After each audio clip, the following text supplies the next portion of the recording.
Well, it fucking happened. Dan Houser is leaving Rockstar Games. And no, this is not clickbait. Like, I wish this was clickbait. I wish this was just like an instance of me being a deceptive prick. But no. Dan Houser, one of the founders of Rockstar Games, has left. Let me mute my shit. There. Alright. Oops. There. Good start. So we're gonna have a look at an article, maybe multiple articles. I have some stuff pulled that we're gonna have a look at. But yeah, it's not looking good. It's not looking good at all. So, hang in there, chat. We're gonna have a look at some stuff. Am I gonna get fucking beaned for copyright? Because I'm playing this? I hope not. I'm just gonna play it real low. So, if you want a song recommendation to listen to while you fucking check out the stream, there you go. That might be right up your alley, given the circumstances. So yeah, there's already memes being made about this. Anyway, enough about that. Let's have a look at an article by GameSpot. And I want to give a shout out to @MajinScooby for tweeting this at me. I just checked my DMs and or my inbox or my notifications, whatever you want to call them, and all of a sudden I saw this. So thank you, MajinScooby. So Vice President of Creative Dan Houser, who worked on the GTA and Red Dead series. I mean, like, we know who this is. He's leaving Rockstar Games. It's real sad. So we're gonna have a look at that. So here's the article. Rockstar Games boss, Dan Houser... I like that, boss. Dan Houser leaving the GTA and Red Dead developer. He's fucking Gorn. But, you know, you gotta keep in mind. Have some goddamn faith! It'll be fine.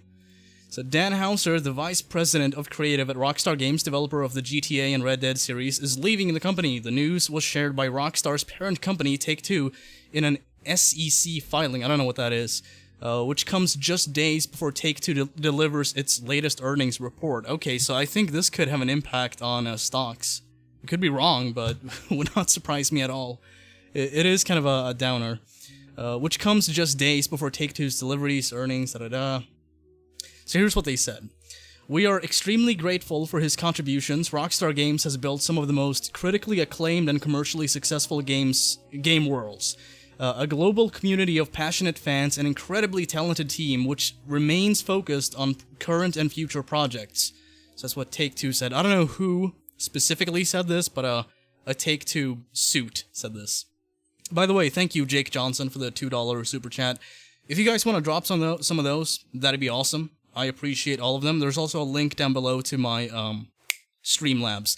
I do not have notifications enabled, but I do have a thing pulled up so I can see any donations I get. So I thought we could have a look at this and judge for ourselves. Now, something that I immediately saw on Twitter that I find really interesting is that Dan Houser was one of the main people pushing for Bully 2. And this is based on past interviews he's done, where he says, you know, the time just hasn't been right, but I want to do it at some point. And this is something that he said back in like 2014 or so, maybe 2013. And so Dan Houser is someone who has pushed, at least somewhat, maybe not heavily, but, you know, to a significant extent for Bully 2. Given that he's no longer affiliated with Rockstar, I don't know how that's gonna play out. Like, I don't know if we're gonna get a Bully 2. I don't know if this is gonna have an impact on the way they make their games. Ultimately, saying, I know that Leslie Bensie's left, and so now Dan Houser has left, and I don't know. It seems like Sam Houser is remaining there. I don't know if this is because of some inner conflict, or if this is just like him, you know, cashing out and being like, I'm done. I'm just gonna live my fucking life on the Bahamas with you know, like an ostentatious mansion or some shit. I don't know what the fuck he's up to. Let me find something else I can pull. By the way, thank you, Toby was here for the 420. I like that. Wait, a SWEGTA stream that isn't demonetized? Something's not right here, guys. I got a bad feeling about this. Well, I don't know. One of my past videos did get demonetized, which has had a significant impact on my channel performance in terms of subs and views. So, you know, I'm still getting fucked, but maybe not as badly fucked as I initially thought. We'll see. So what do you make of this, chat? What do you think? I think it's unfortunate. Like I said in the chat prior to going live, it kind of feels like I've lost a friend. I know that sounds odd, but it kind of feels that way. But hey, what do I know? By the way, this this stream is brought to you by GoJoy, sugar-free energy drink, I think. Alright. So I saw some tweets about this. Let me pull some of those. So I think you're gonna see like a lot of fucking clickbait videos about this. Oh yeah, dude, fucking Nathan just put up a video. Not tied to what I just said about clickbait, by the way. But yeah, you're gonna see a lot of clickbait from people like Mr. Boss for the win and shit. Just thought I'd do this stream going live, telling you guys about it. Thank you. Juju Box for the $2 Canadian. Hopefully I'm pronouncing that right. So let's see if I can find something else I can pull. Oh, and by the way, Rockstar has not tweeted about this so far. Let me refresh the page. The latest tweet they've put up, yeah, it's this promotional tweet for Girls Game Lab, which is essentially just like a workshop kind of for women or like young female students who want to get into game development. I think I've not looked into this. Don't quote me on this, but that's ostensibly what that is. Which I mean, like this. Let's face it, like this is virtue signaling. This is pure and simple virtue signal. It's like a PR move, which is not surprising, considering that Rockstar did have a big controversy with employees not too long ago. So it kind of makes sense for them to do something like this and be like, hey, you know, we're a good company, we're progressive. I'm sure there's some kind of dealing behind this where like they get a share of the profit, and if they don't, it's gonna help with their public image. So I'm not against this, by the way. I don't care either way. I'm just putting it out there. That's likely what this is. But aside from this, they've not said anything about this, which I find odd. It's like Take-Two Interactive, the parent company of Rockstar, puts out this statement, like this PR statement where it's like, you know, it's unfortunate, but we're grateful that we had him along the way, and you know, we're gonna miss him, and we hope he does well with whatever the fuck he's doing. Standard stuff like that. But aside from that, we've not really seen anything. I've yet to see anything. I've looked at multiple articles, and I've not seen Rockstar put out a statement. Maybe they have. I could be wrong on that. But let's see. Cillian or Killian, like kill Ian. Okay, there you go. Thank you. Killian gave $1, said, given the fact that Dan Houser has written the majority of the games Rockstar has made, do you think that the story quality could be diminished? It gives them an excuse to make games online focused. Now, I mean, like, they've been there already. They're already on that path. This is not gonna, like, maybe it could have a push in that area, perhaps. I don't know how Dan Houser feels about multiplayer. Honestly, I can't speak for that. But as far as I can tell, like, Dan Houser has been one of the main people pushing for compelling narratives and good storytelling. So, yeah, I mean, like, potentially this could have an effect on the storytelling aspect. Maybe setting that aside for the sake of multiplayer or online or something like that. I can't say. I guess we'll find out. But, you know, the danger is there. It is lurking. I'd be lying if I said I wasn't a bit paranoid about this.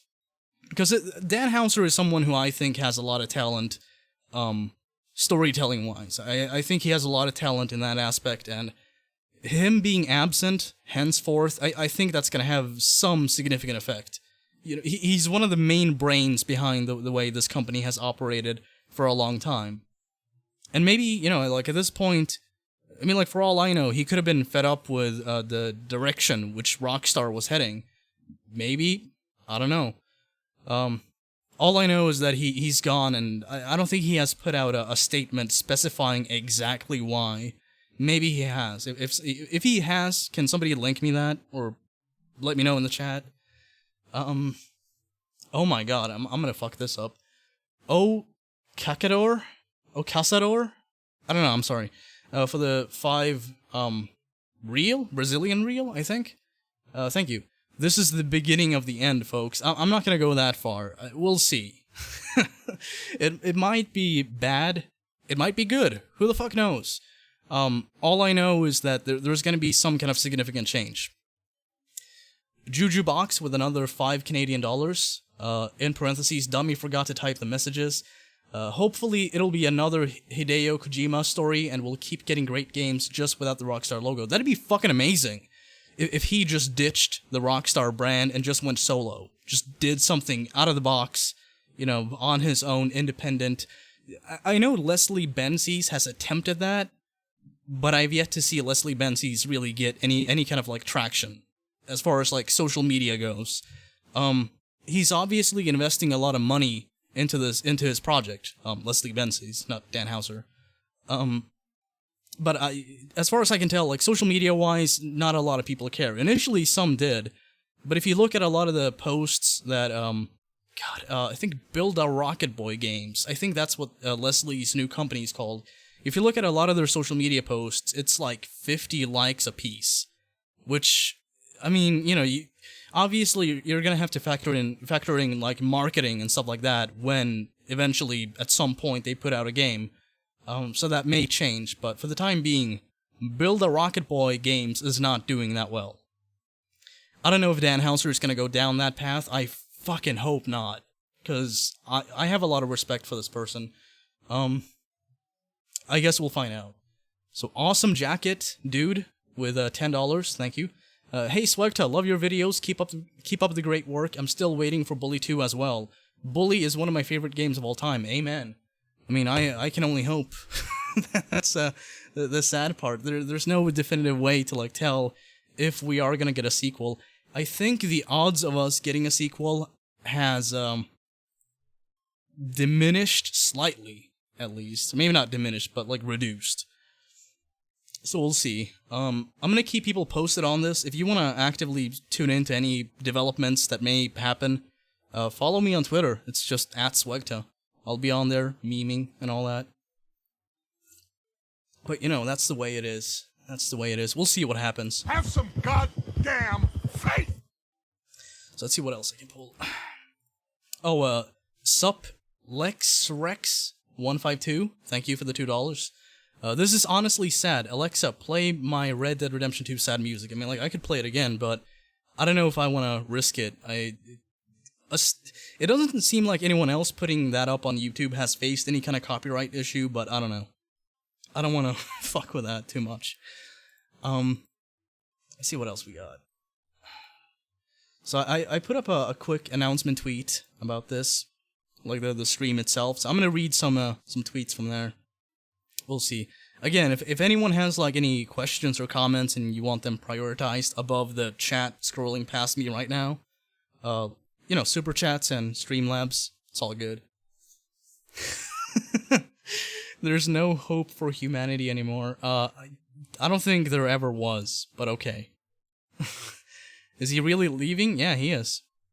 It's official. I don't think I find it hard to believe that this is a meme coming from Rockstar. I think it's official when the parent company, which is obviously going to be affected by this, puts out this statement where they're goodbye, Dan Houser. It's kind of hard to believe that, it's a joke. I don't think it is. I think it's for real. And I made sure to look into this. All the major news sites are reporting about this, so this is not some rumor that's going on out there where, people are speculating or where there's, fucking scuttlebutt. This is official. This is really happening. And I find it to be kind of unreal, because I've followed this company for so long. I've been an active participant in their games, not development-wise, obviously, but playing pretty much any game I could get my hands on, as a kid and as an adult. Failing, the occasional game like Vice City Stories, shit like that. But I've actively tuned into all of their games, and I find it really odd that this just happened out of the blue, at close to midnight my time, which I guess in the U.S. is in the middle of the day. But you would imagine, the way I think they should have handled this is put out a statement and be like, okay, he's leaving, and, you know, have him say something to the fan base, or, like, to the community. Because they mention a community in their goodbye statement, like in Take-Two's farewell statement. So you would imagine that Rockstar has something to say about this. Maybe eventually they will put a statement out there. But thus far, they've not said fucking anything. So, Zach Cox TV, thank you for the $1.99. Like your vids, by the way. You're a sellout by not uploading, only bully. Yes, how dare I cover this fucking ultra-relevant story that just developed just now. How dare I. Anyway, thank you, Zach.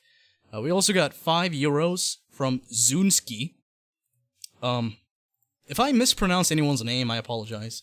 Let's hope the games he still worked on will be good. I just hope that we won't see all of these wonderful franchises dying. F in the chat, boys. I mean, like, if you guys want to F in the chat for that, go ahead, but I don't think we're gonna see the death of any franchise anytime soon. Obviously, like, at some point later on, there's gonna be ups and downs for any company. You cannot... there's no way that a company can continuously grow and have no setback at all. Eventually, at some point, there's gonna come a time where, you know, like, sales are not performing as expected and shit like that. So I think that eventually there's gonna be a point where Rockstar underperforms and they're gonna have to get back on top again. That's gonna happen. It basically happens to, like, any company in existence that's on top right now.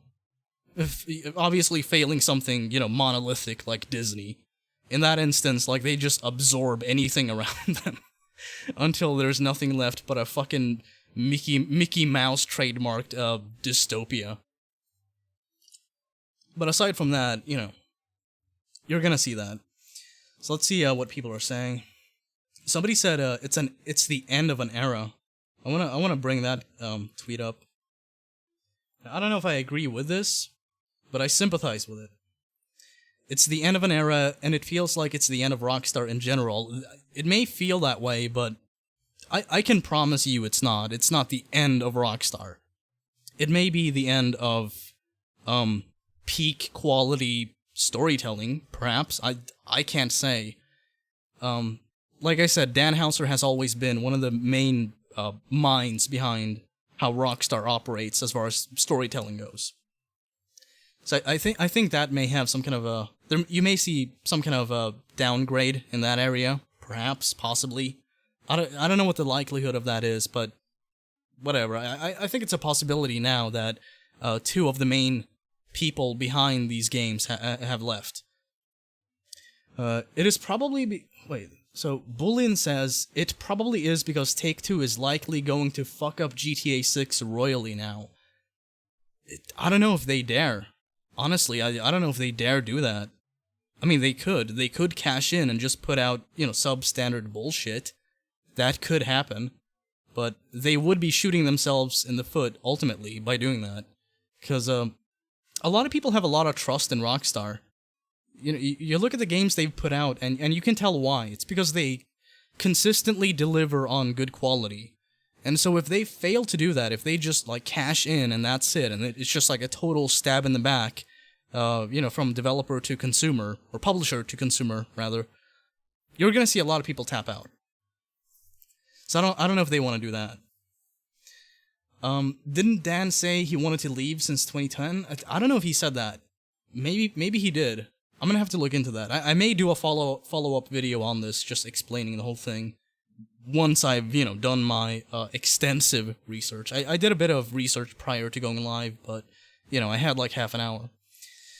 Noah Slepsevic? Sorry.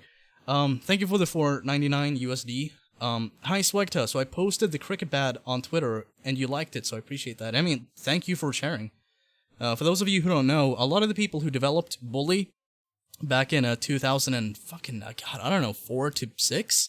Something like that. Some of those people received cricket bats, like Bully marked cricket bats. So that was cool. So thank you for sharing that. Also, thank you, Sugar X Blossom, for the $10. Thank you. That's a nice doggo. I like that. What's going on? Title. That's what's going on, Owen. Goodbye, SWEGTA. Well, goodbye, kebab remover. Bye. Alex Gomez. Jesus. 132000 with a $1.10. Rockstar Games, in my opinion, in my point of view, is going to lose game story quality because Dan Houser was one of the leading writers. Like I said, that is a possibility. That could easily happen. But if it will, I mean, it remains to be seen. I'll put it that way. So I'm gonna have a look at some other tweets. I'm just gonna pull this down just in case there's somebody posting something I shouldn't show. Something that I remember happening in 2015 or so. God, I don't know if you guys remember, but there was like this clickbaity YouTuber, which I know doesn't narrow it down much, but there was like a clickbaity GTA 5 YouTuber named GTA 5 Vids, I think. You know, you had people like Ollie43 and people like that making all kinds of speculative videos about GTA 5. It seems like a lot of those people just kind of fell off after the game got released. Huh. Anyway, so you had GTA 5 Vids, and he did this, like, he put his Twitter notification feed on like this, so he did like a live stream with the Twitter notification feed on like the left side of his screen, and then he like watched the multiplayer GTA Online trailer live with his audience. I think you can probably like tell what happened. Like a lot of people started posting porn and stuff like that in the notifications. So that was kind of interesting. You know, maybe even if you have like some level of trust for your audience, maybe don't put that trust in them to that extent. So I'm not gonna do that. I'm not gonna make that same mistake. I saw fucking GTA 5 vids fall from grace. I don't want to go down like that. So let me see. Zunski, €2. Breaking, Dan Houser founds Rockstar Games too. Yeah, that'd be fucking awesome if he just like did Rockstar Games round 2 and that was it. But you know, you have like copyright and shit like that. That's never gonna happen. You know what? Like, the most amazing thing that could happen right now is Dan Houser just going solo, like I said, and doing his own thing, and basically making Rockstar Games happen again. But like with an edgier, more, you know, loose cut kind of branch, where it's like, you know, we're no longer restricted by Take-Two. Fuck that. Because from what I've heard on social media, Dan Houser and Sam Houser they signed an agreement with Take-Two Interactive, which essentially gives them more creative control over the Grand Theft Auto franchise. Hence why you've seen such a big focus on online. Now, I don't know if that's true. I can't... sorry, I can't speak for the validity of that, but it would not surprise me. Maybe, if that is true, that could potentially be why he left. I don't know if that's the case. I'm not gonna definitively say. I'm just entertaining that idea. So let's see. How do I pronounce this? Onyx Kingme, or Onyx Kingme, with a $5 super chat. Rockstar has declined in recent years in quality to focus more on microtransactions and online bullshit. Do you think Take-Two's greed has caused Houser's departure? Like I said, I mean, like, that is a possibility. That could be the case. I can't say.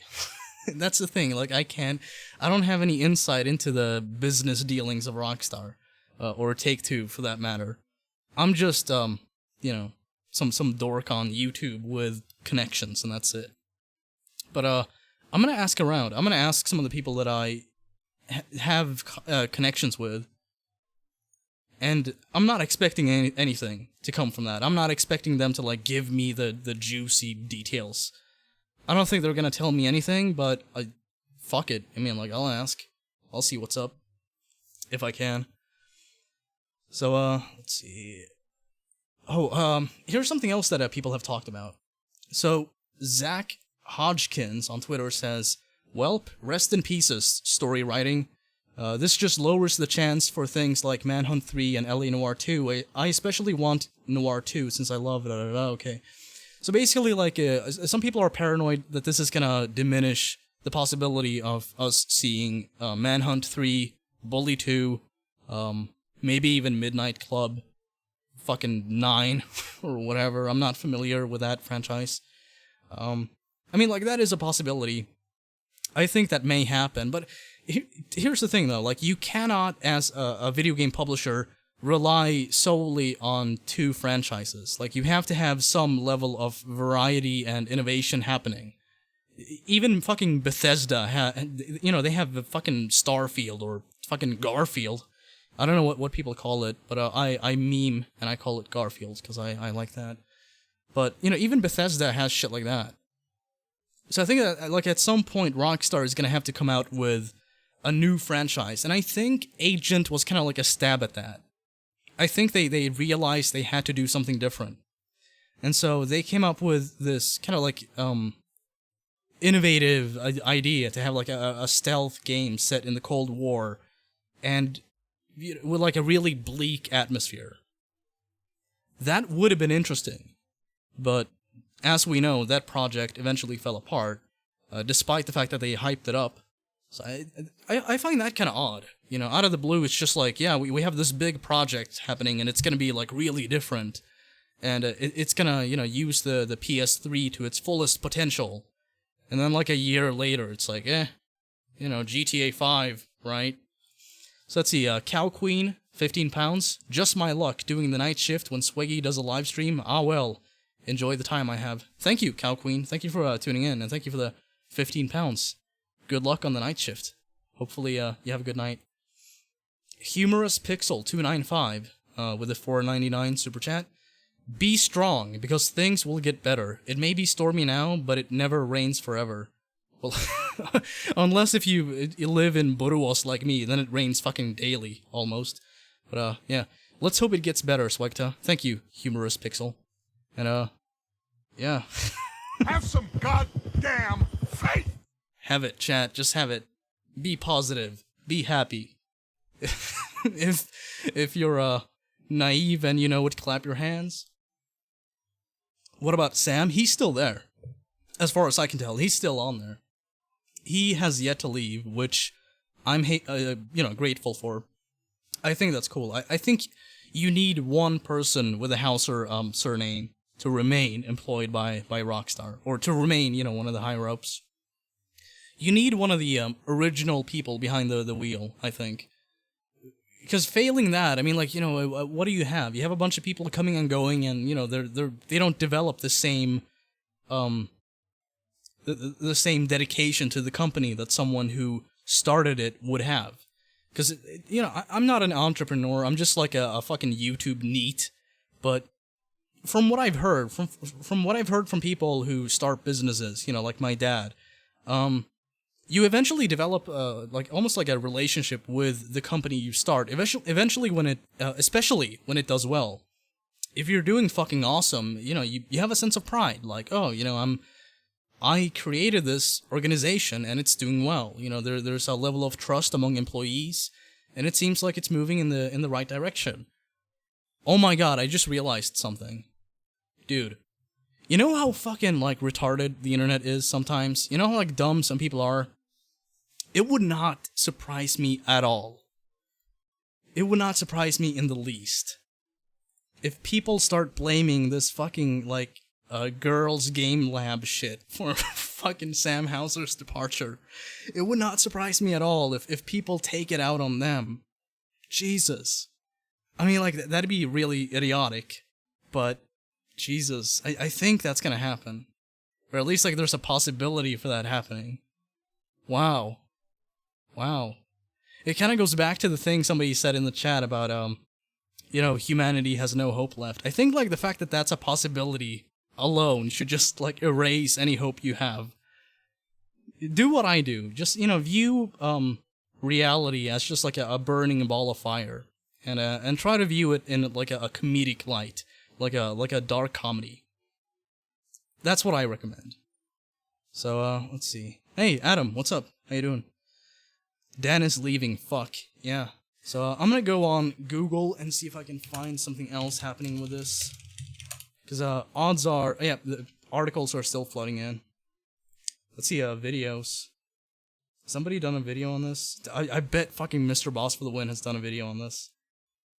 Or maybe he hasn't. I think he will at some point. Okay, so Nathan did a video on this. We could have a look at that, I guess. It's like, I don't know how long it is. Oh shit, let me, Thick. Let me format my shit. Okay, there. Okay, so we're just gonna have a look at this.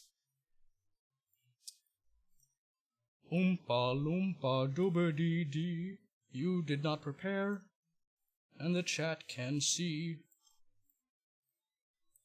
So let's do this. Alright. So hello and welcome to today's rushed but major Rockstar Games news video. Well, Because rushed? I can't fucking judge. one of the bosses of Rockstar Games, Dan Houser, is leaving Rockstar Games for good. And this is something major that will affect Rockstar Games as a whole. Will because it? Dan has been a major part of Rockstar Games since the very beginning, writing the story to pretty much every single one of their games.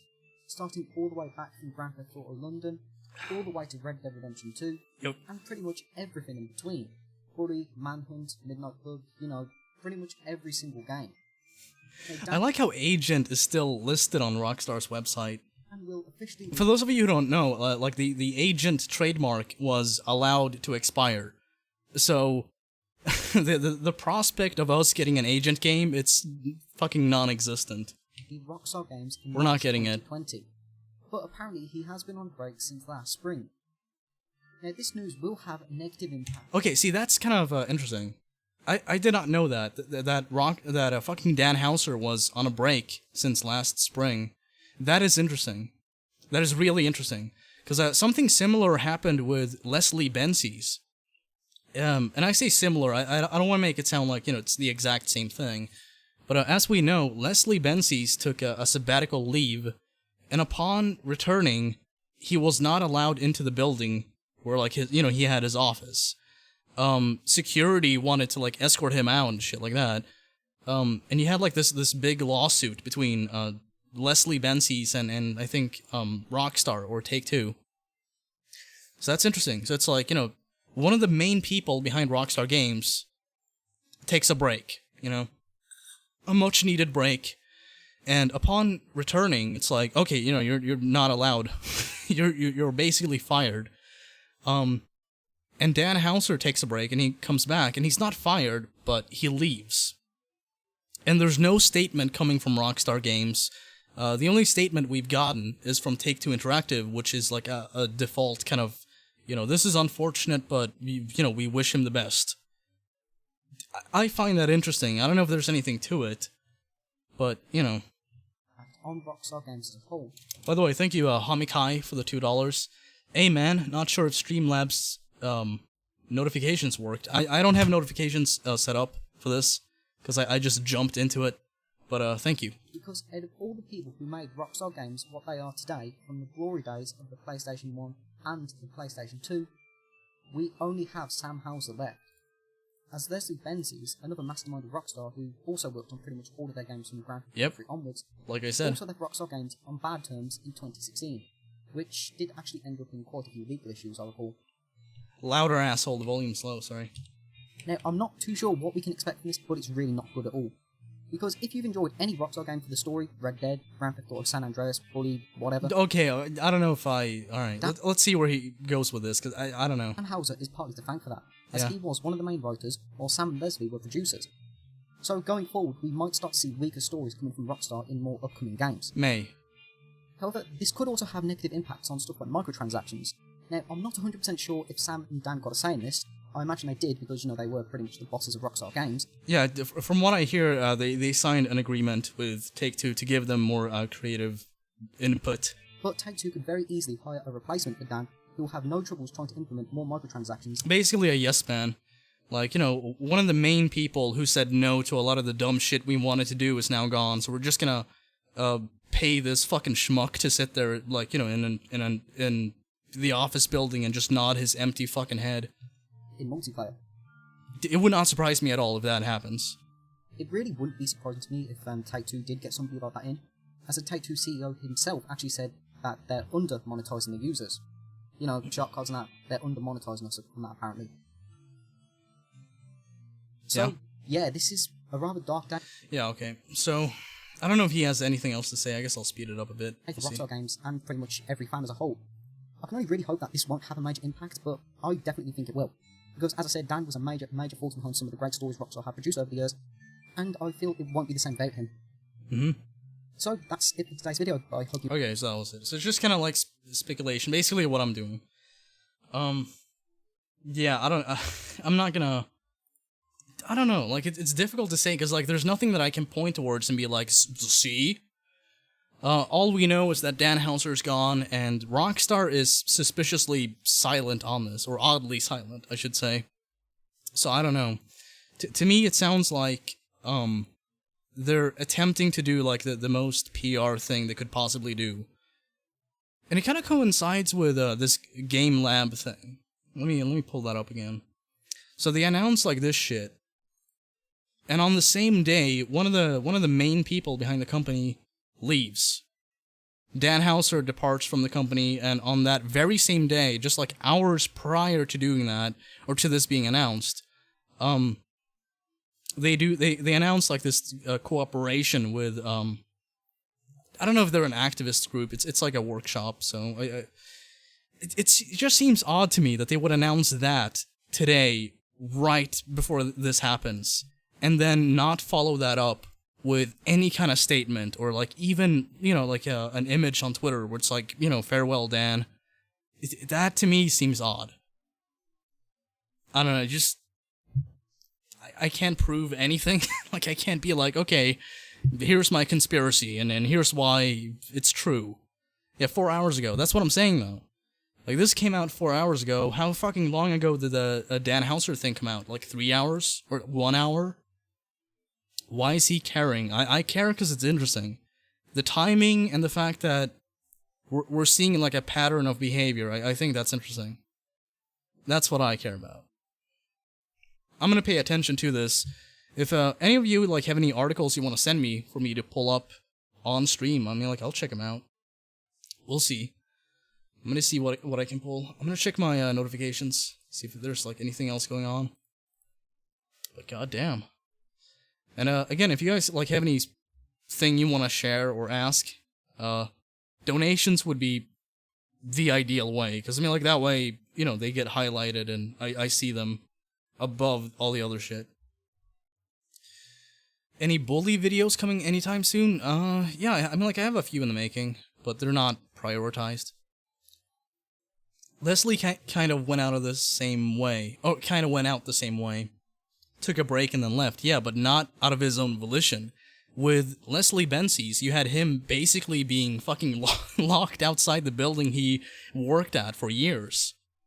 They just fucking froze him out. They're just like, alright, well, we're not gonna let you in.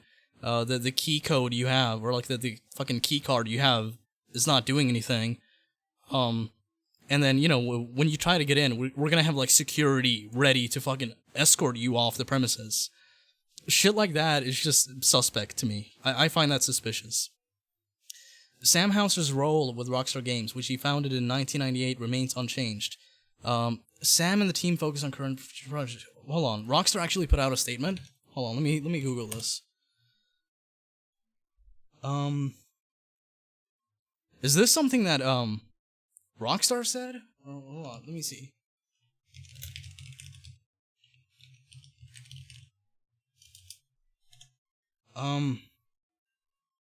No, this is from Take-Two, I think. I'm Googling it right now, and I don't see this coming from Rockstar. Again, like, if anyone has a comment from Take-Two that I could have a look at, let me know, because I really want to see. I'm gonna go to Rockstar's website and see if there's anything, like, on Newswire. There should be fucking something. I mean, like... Being quiet at a time like this is not something that I would recommend. Like, what you gotta do as a big company, you know, like, because a lot of people are gonna be asking questions. What you gotta do is just, like, put out a standard farewell PR statement. That's the best course of action you have. Even if there is, like, some fucking bad shit behind the scenes that led to this, whatever the catalyst may be, you have to put out some kind of statement. Rockstar's a greedy company, they don't pay enough money for voice actors and staff's real sad. I mean, like, you know, we've known about this for a long time. Philippe Borgs, thank you. How you been? Thank you for the one, Brazilian reel. Search Dan Houser on Twitter, the Take-Two thing comes up. That's a good idea. I'm gonna see if Dan Houser has a Twitter. He should. Does he? It doesn't come up. Rock Dan Games comes up. An English... This is not fucking Dan Houser. A English video game producer and vice president along with my brother Sam of Creative... No, this is fucking fake. Just some fucking roleplay account, I think. Somebody's memeing. Thank you, Zunski. Oh no, Jack Thompson just joined Rockstar. That'd be fucking insane. If they pick up, Jack Thompson for whatever reason. I mean, like, they never would. But that'd be fucking, like, oh my god, holy... Jesus. That'd be lunacy, but at the same time, so entertaining. It kind of makes me want them to do that, honestly. It'd be awesome if they... Dude, imagine if they had Jack Thompson as, like, a spokesperson, and based on his, like, not his principles, because he doesn't have any, but, like, whatever approaches principles that Jack Thompson has, like, based on that, if he, as a spokesperson for Rockstar, constantly condemned everything they did, I think it could actually work as good PR. I think it actually could. Because, like, nobody fucking likes Jack Thompson. Nobody has, like, even an ounce of respect for that fucking buffoon. So, you know, right off the bat, you would have people dismissing, like, his opinion as valid. And on top of that, you have people, like, you know, because, you know, as a kid, I don't know about you, but, when I, like, you know, looked up music and stuff like that, and it had, like, that, explicit lyrics label on it, I was like, you know, this is good. This is gonna be fucking cool, because, you know, like, there's no filter, they're just saying whatever. So it's a bonus point. It's kind of like how if you buy, like, let's say that you're, like, uninitiated for Grand Theft Auto, like, you know nothing about it, you pick it up, and, you know, you quickly, like, as soon as you look into it, it's like, there's a bunch of controversies about, like, the fact that you can shoot people in the game and steal cars and all kinds of cool shit. Like, that gets you fucking psyched. So imagine having Jack Thompson as one of the spokespeople for Rockstar following Dan Houser's departure. Not only would that be fucking insane, but on top of that, I feel like it could get people hyped for upcoming games. Because, like, imagine GTA 6 being announced. And so, you know, people interview Jack Thompson, and he's just like, oh, it's deplorable, it's absolutely terrible, the amount of, like, you know, violent stuff you can do in that game is just sickening. That'd be fucking awesome. Jesus, they should do that. I think they could. I honestly think they could, because, I mean, like, Jack Thompson has no fucking, you know, principles at all.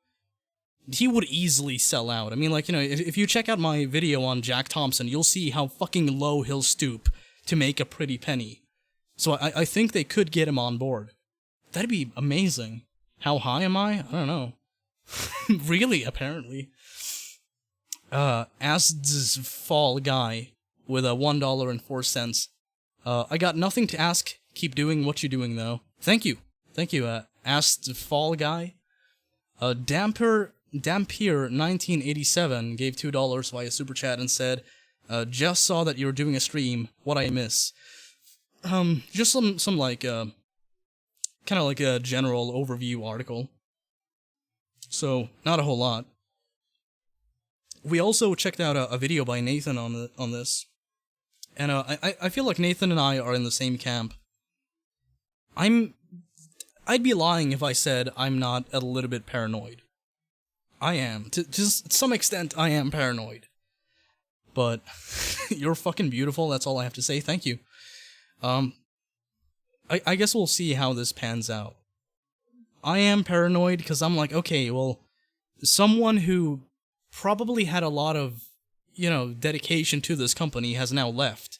And in their place is gonna be someone else.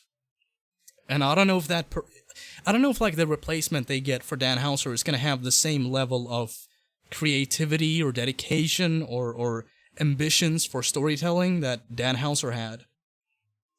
I don't even know if, like, you know, a game like Bully 2 is gonna be on the table anymore. I don't. Now he'll work on everywhere. Oh my god. That'd be another cool possibility. Dan Houser and Leslie Benzies team up, and they make Everywhere. For those of you who don't know, Everywhere, that's the game Leslie Benzies is working on. Moose Set Loose. That's an old school viewer of mine. $2 super chat. Look at my Reddit post and tell me what you think. Can you, like, tell me specifically which subreddit you posted that on? I'm gonna check Bully and Bully 2.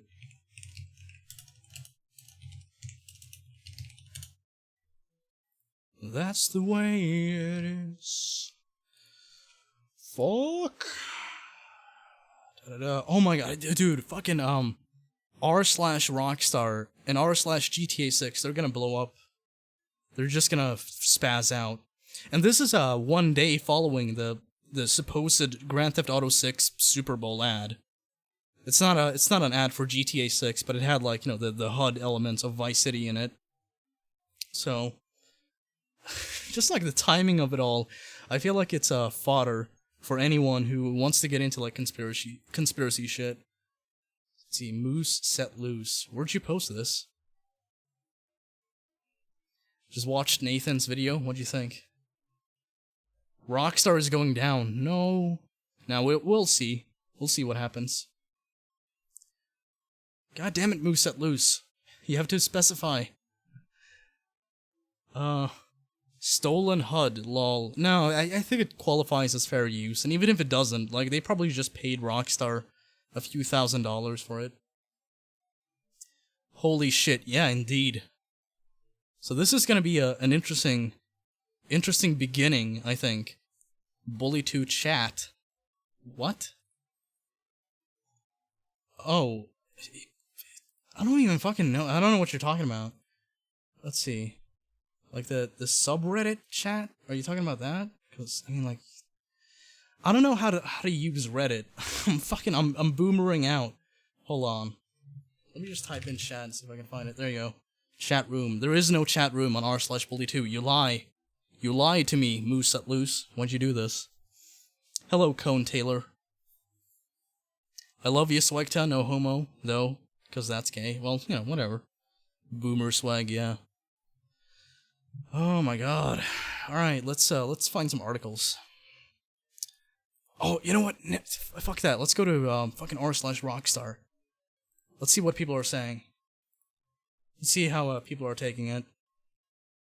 Oh, no one has posted about... Oh my god. I'm gonna put my stream on there. Fuck it, why not? I'm gonna self-promote. I'm just gonna announce that there you go. URL, that's it. I'm not even gonna add anything else. Just like, Dan Houser leaving Rockstar Games. Why the fuck not? I'm the first. I'm the first. Pull up your screen. No, I have fucking anime traps galore. I can't do that. Oh my god. So nothing coming from Rockstar Games as far as I can tell. I've looked, and I've yet to find a statement coming from Rockstar. I'm looking at their Twitter. I've looked at their website. I've googled a quote that someone gave me, and from what I can tell, that's like a paraphrased quote from Take-Two Interactive, not Rockstar. So I don't know. It seems awfully odd that they would not say anything. They should say something. They should put out some kind of statement about this. But if they don't, I mean, like, that's... I don't know. Because it kind of just leaves it up to the imagination of whoever the fuck is looking this up. Doesn't it? Thank you for the $2, Homakai. I'll join you and get high until we see some news. I guess that fair enough. Welcome. I'm glad to have you with me. Thank you. Delay of GTA. No, there's no fucking way. If they delay GTA 6, it's gonna be after the announcement. It's gonna be like during crunch time, which is gonna happen again. If we get GTA 6 like now, or you know, next year or the year after that, there's gonna be crunch time. You're gonna see a lot of people leaving negative reviews on Rockstar's Glassdoor profile, and you're also gonna see like another controversy. So that'll happen. But yeah, they're not gonna delay like a huge game unless they have to. He's leaving, why? We don't know. Dania Voss, we don't know. I've tried to look into this, and I'm gonna see if I can find some more articles. And by the way, here's a fun thing I noticed. Wikipedia immediately added this to his Wikipedia page. So like, as soon as this came out, they're like, I'm just gonna read it. I think I actually may have it, I'll just read it. On February 4th, 2020, Hauser announced his resignation from Rockstar Games. He is scheduled to leave on March 11th, 2020. So he's gonna stick around for a while, but not for long. Thank you, Mary Cena, for the $1.99. Do you think Bully 2 is at stake now? Possibly. I mean, one of the main people pushing for that game is leaving, so obviously that could have an impact on that. I don't know if it will, but the possibility's there, definitely. But yeah, Wikipedia immediately added this to his Wikipedia page. But Rockstar has not said anything. So I don't know. Let's see. Is there any fucking statement they've made at all? No. I don't see anything. I don't see a goddamn thing coming from Rockstar, which you should have something. There should be like some kind of blurb where it's like, okay, well, you know, goodbye. But no, not even that.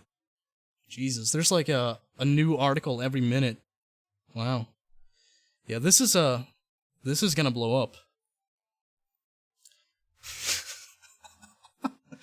But bear in mind. Have some goddamn faith! Okay, I'm gonna go to r/bully2 again. See if I can see your post. The move set loose. There's gonna be a lot of speculation. See, that's the problem. That's the consequence you get when you don't say anything.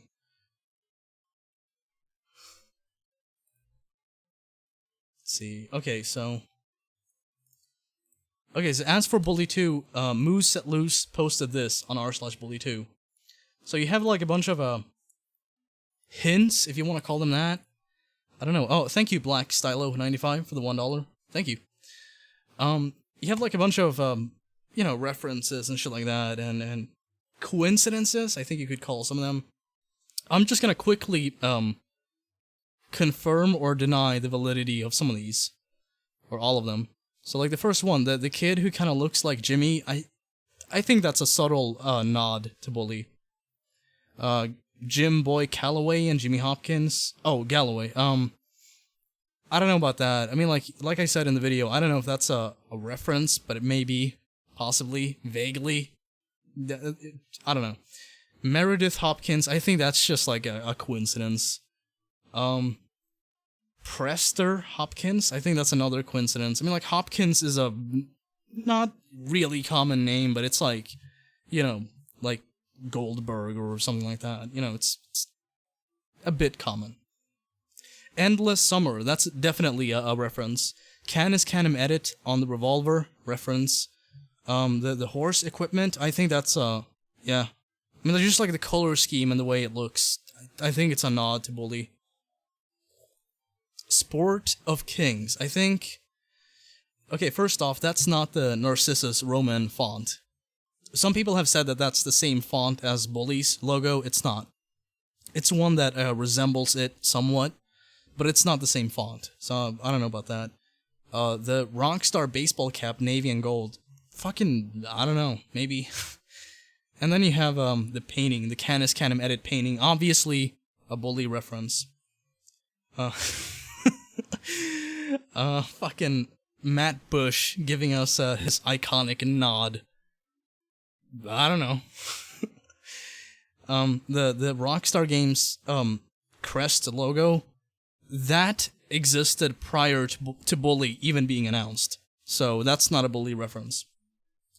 Sequel, the movie being referenced in GTA 5, another Bully reference. I mean, like, I think all of this amounts to is that Rockstar remembers Bully, and they acknowledge the fan base to some degree, or at least, you know, parts of the game in subtle ways, some not so subtle. But I don't know if this is like, their way of communicating that, we're gonna get a sequel.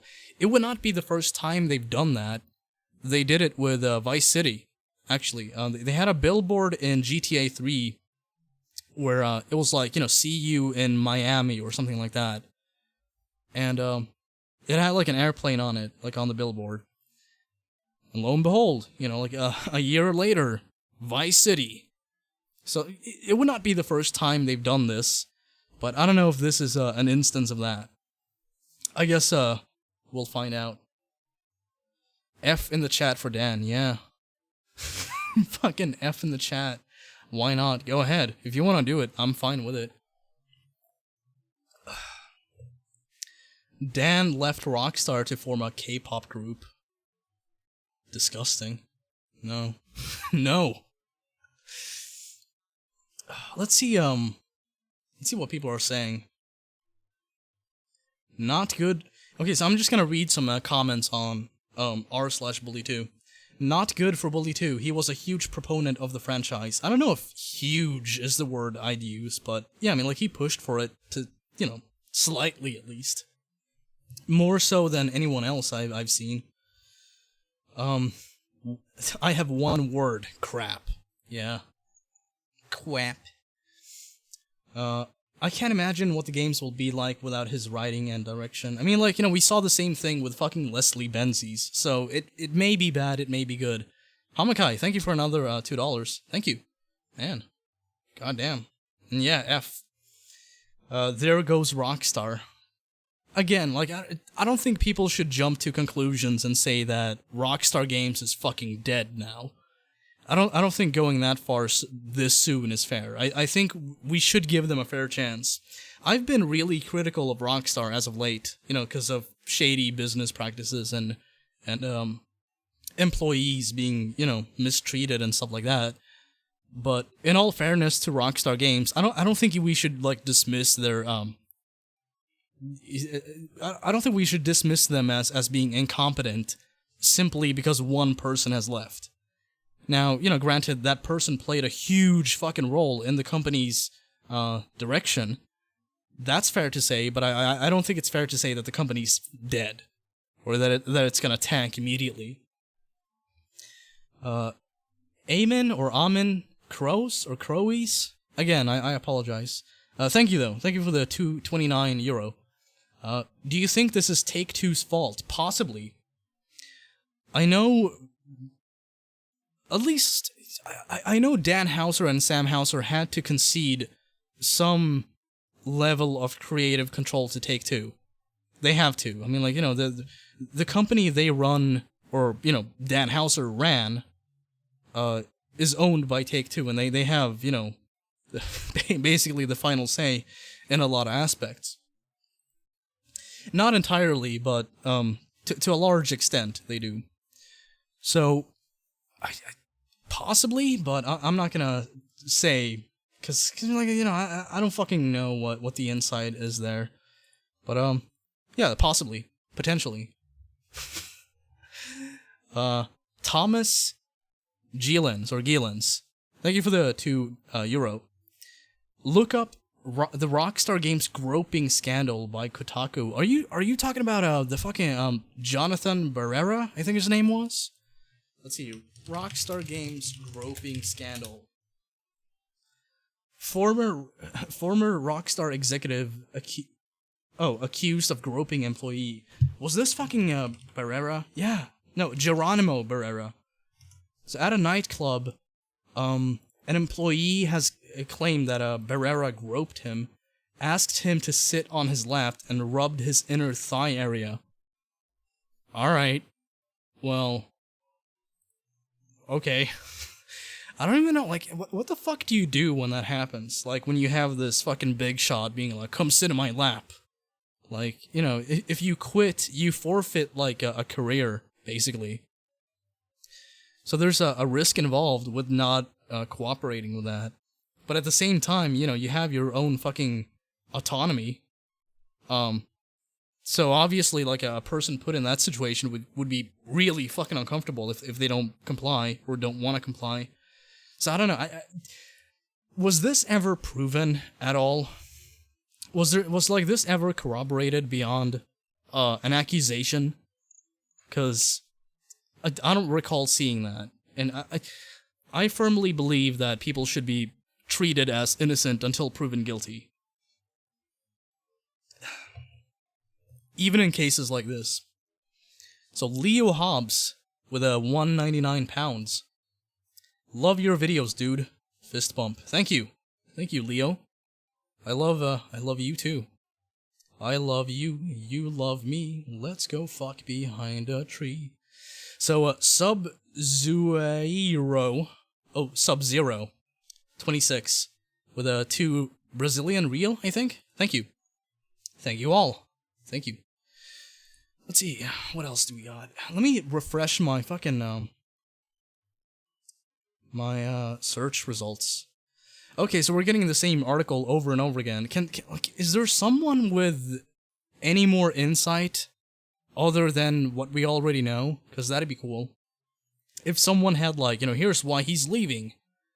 But evidently not. Evidently most people are just kind of like, here's what's going on. Who knows why?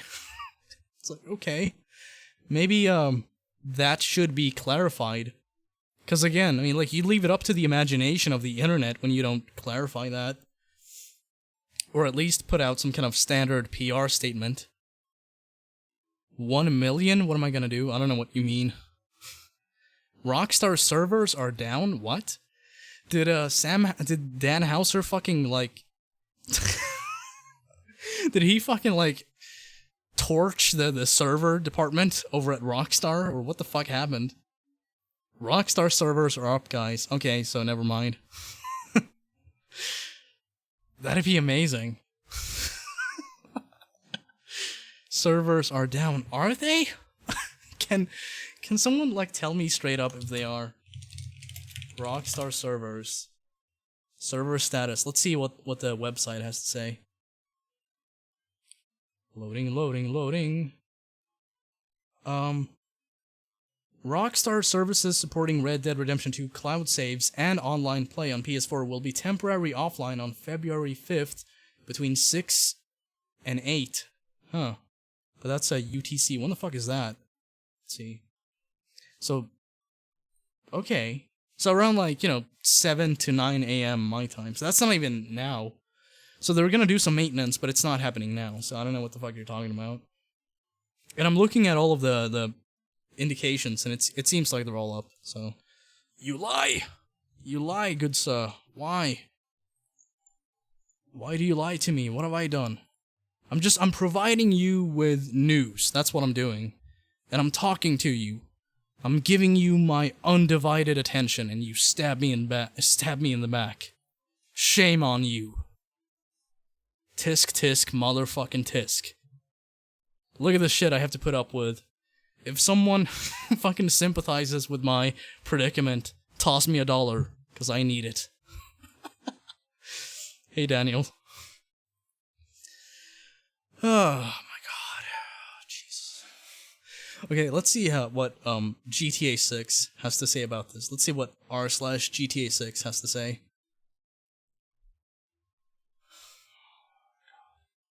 Wow, okay. Now this is interesting. GTA 6 will probably be the last game we can truly enjoy from Rockstar with Dan leaving. Just want everyone to relax. I like this. Just like, relax, but, everything's fucked. But keep calm.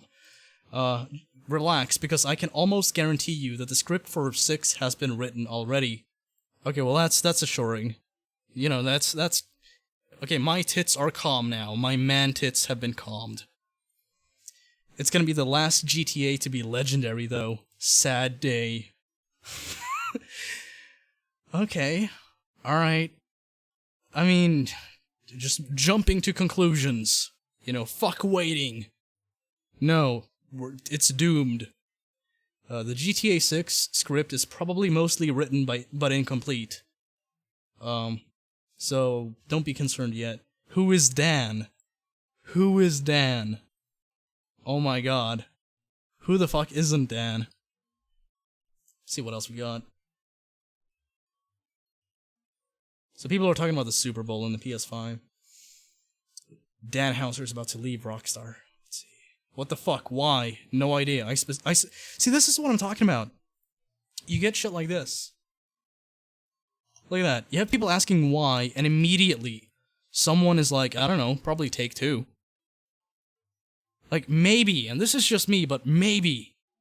And just like under the fucking possibility of the word maybe, just like under the grace of it, maybe, perhaps, possibly putting out a statement would be a good idea, Rockstar. Maybe putting out some kind of statement beyond Take-Two's fucking non-answer would be a good idea.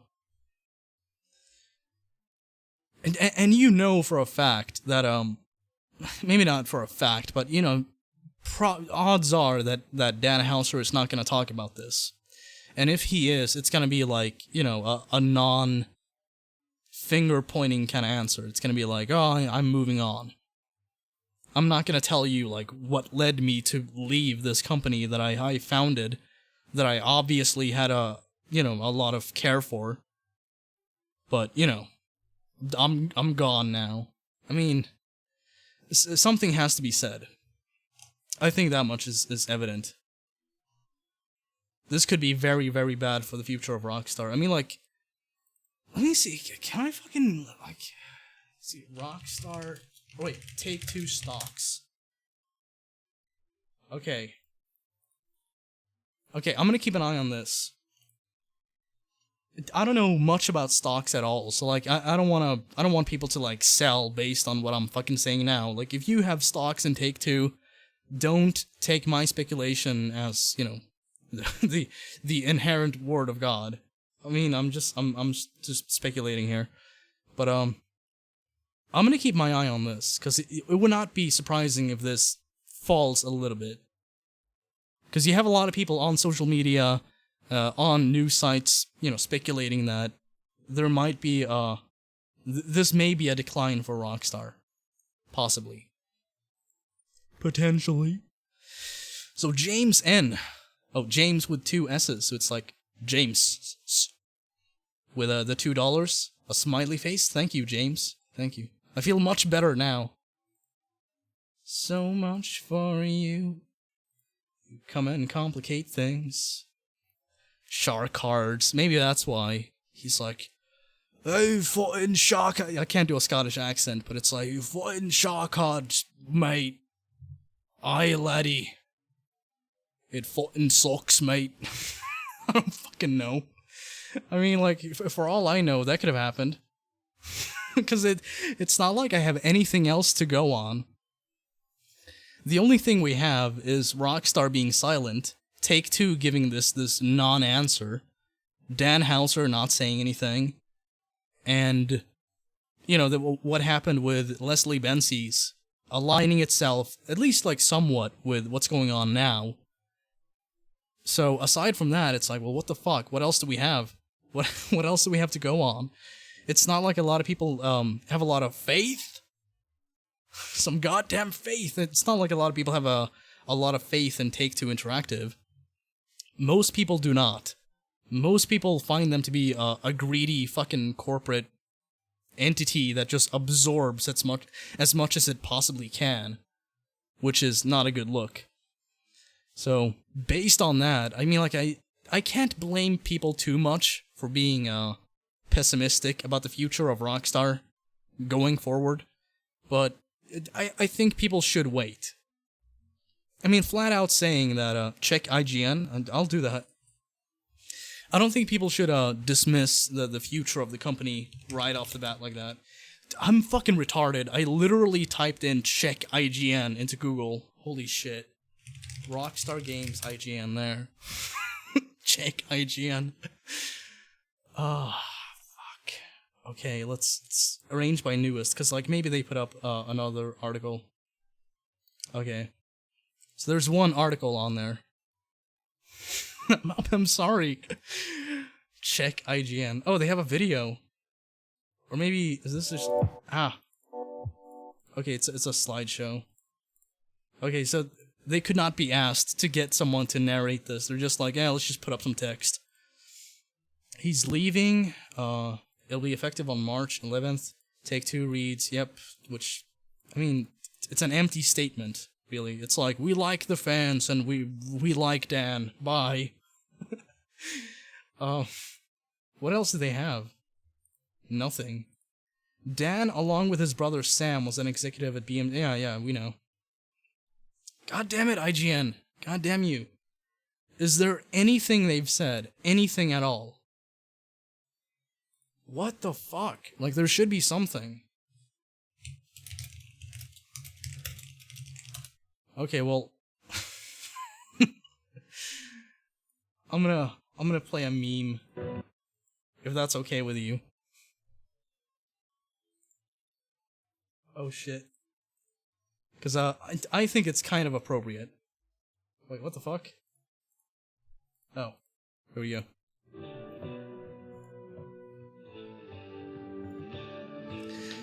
Oh my god, what's happening? I feel like reality is fucking collapsing in on itself. Reality is having a prolapse. Jesus. IGN is a bullshit company. I mean, to some extent, yeah. I just realized, like, IGN is one of the few companies that has not, as far as I can tell, written an article that mentions me. Most of the other websites have. So, so fuck you, IGN. Bully 2. Yes, Severe Depression Inc. What the fuck is this? This is my Jesus. This is my farewell to Dan Houser. And it's the video lasts for like 3 more minutes. So just bear with me, folks. Bear with me, folks. GTA 6. Red Dead 3. Rockstar. I never imagined that this video would be relevant. Would be relevant ever again. But I guess it is now, for the time being. Bullworth. Sam Houser. Click. Leslie Benzies. Yeah, he's gone, so that's relevant. That applies. Dan Houser. There you go. That's the point of the video I wanted to get to. He's gone. God. What the fuck happened? I honestly want to know. Like, I really, genuinely want to know. But there's nothing for me to go on beyond, like, we'll miss him, bye, Dan. And here's the thing, like, people, generally speaking, and by generally, I mean, like, the vast fucking majority of the time, they do not turn their back on a giant success like Rockstar Games unless there's, like, some strong incentive to do so. So there almost has to be something that happened that led to this. And I don't know what that is. I read the thumbnail, is this true, bro? I mean, like, I think you mean the title. But yeah, it's true, he's gone. Or, not yet. He is in the process of leaving. He's gonna be gone, next month. In fucking, like, I don't know, 35, 36 days or so. At that point, Dan Houser is disconnected from Rockstar. And, it's official now. It's only a matter of time before he takes off and, you know, leaves. Which, I mean, if there's, like, any way for me to contact Dan Houser, can somebody send that to me so I can just, like, thank him? Because I want to do that. You know, I'm critical of Rockstar sometimes. Or often, especially as of late, but I do it because I give a fuck. That's why. It's not because, like, I have blind hate in my heart for a company that I've, you know, followed for so long. It's because, like, you know, I feel like criticism is warranted when they do dumb shit. Just like any other company, just like any other person. And so I provide that when I see fit. But when someone like Dan Houser just takes off and I can't for the life of me tell why, I feel like, you know, well, people should at least, like, you know, thank him for his time. But I don't know if we can. I've yet to see any, like, social media page I can go to. Alright, Azit, Oz, KZ.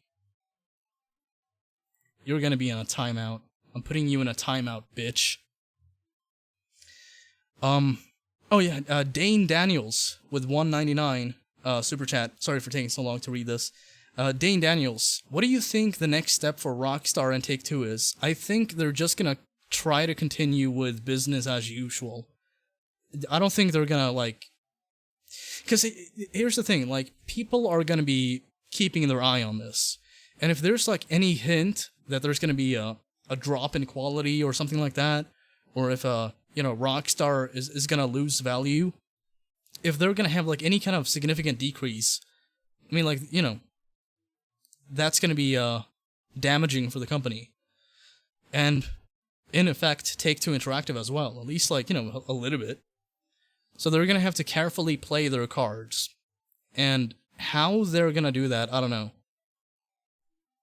I think Dan Houser taking as long as he is, to leave, I think that may be part of it. There's a lot of may and maybe and possibly. So I want to make it clear that, like, I don't definitively know. I posted an article to your latest post on Twitter. I'll check that out. It seems like my mod in the chat has left, so I'm just gonna ban people myself. You've been banned! You're a mean one, SWEGTA. You ban your detractors. You stuff kittens in your asshole. You've got smegma in your soul. Alright, let's see what else we got. Oh my god, Jesus. Okay, let me save that. Let me put that up. Ugh. No. No! Don't do that, please. Can we just not do that?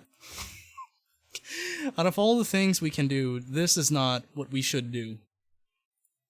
Let's see if, anything else has happened. Because there's a bunch of people freaking out on Twitter, obviously. They're gonna do that. Hey! My mod is back. Sweet. Wow.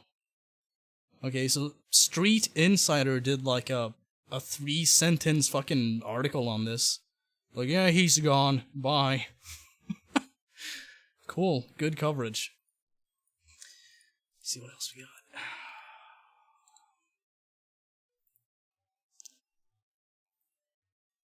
I'm gonna continue playing this in the background. Dead air is bad for business. Come on. They have to say something. Bully. Really? Nothing? Alright. Okay, let me just stop this. Let me stop that song. When am I gonna do another speedrun? I guess we'll see. Right now, I'm focusing on this. I'm gonna keep the demand for one in mind, though.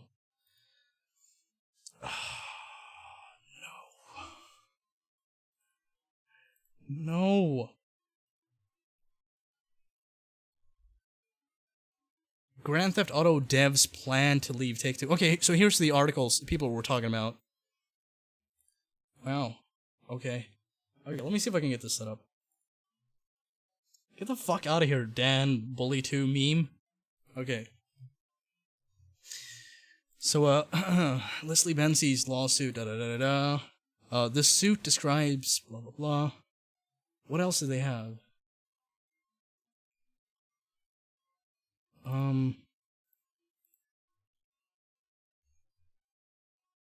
This is kind of interesting. Bensie's suit says Sam Houser handled the establishment of AGC and all business matters surrounding it, allowing Bensie's to be more hands-on in development, in the development work. The suit claims Houser cultivized Bensie's trust, repeatedly telling him in emails they were, quote, partners forever, and ending messages with "Love Sam." That is until, he's no longer fucking allowed into the Rockstar building, Am I getting fucking, raided? Is that what's happening? Am I getting raided? What's all this Walter shit? Alright. Hello, Walter. Do you have faith? Have some goddamn faith! Yeah. All right, let me check. Am I getting rated? Is that what's going on? All right, well, rock on, Walter. Hope you have a good one. Do do do do do. Where's the mention of Grand Theft Auto devs leaving? Let's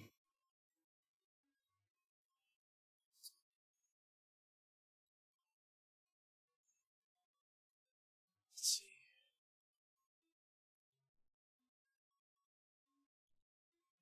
What the fuck is this? For example, Sam and Dan Houser took the lead of development of Rockstar's game Red Dead Redemption. Mr. Benzies had no assigned position on the game as the game's delivery date grew near. Now, bear in mind, this is like Red Dead Redemption 1's development was fucking terrible. The fact that the game turned out as good as it did is nothing short of a miracle. So bear that in mind.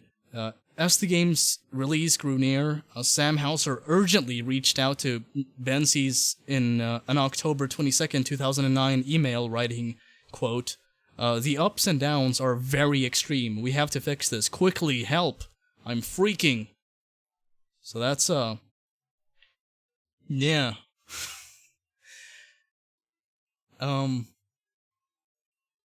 I don't know, it just seems shady to me. You know, you had somebody like Leslie Benzies get pushed out of the company, and now Dan Houser is ostensibly, from a surface level observation, ostensibly leaving the company out of his own volition. Which, I don't know if that's the case. I genuinely don't know. Ban hammering. I mean, like, I don't know. It seems that we're gonna have to keep a close eye on this. Again, if anyone has like any development they want to share with me, go the fuck ahead. Somebody sent a photo on Twitter. Let's see. It's not showing. It's just like.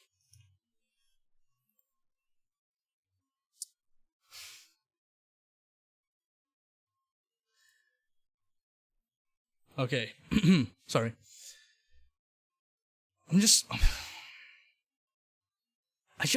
I think people should give Rockstar a fair shot at this. I don't think dismissing the company's competence right off the bat based on something like this is fair. Because what you gotta keep in mind is, like, you don't just have Dan Houser and then that's it. Then, you know, you have a bunch of, like, empty suits prioritizing microtransactions and profit above anything else.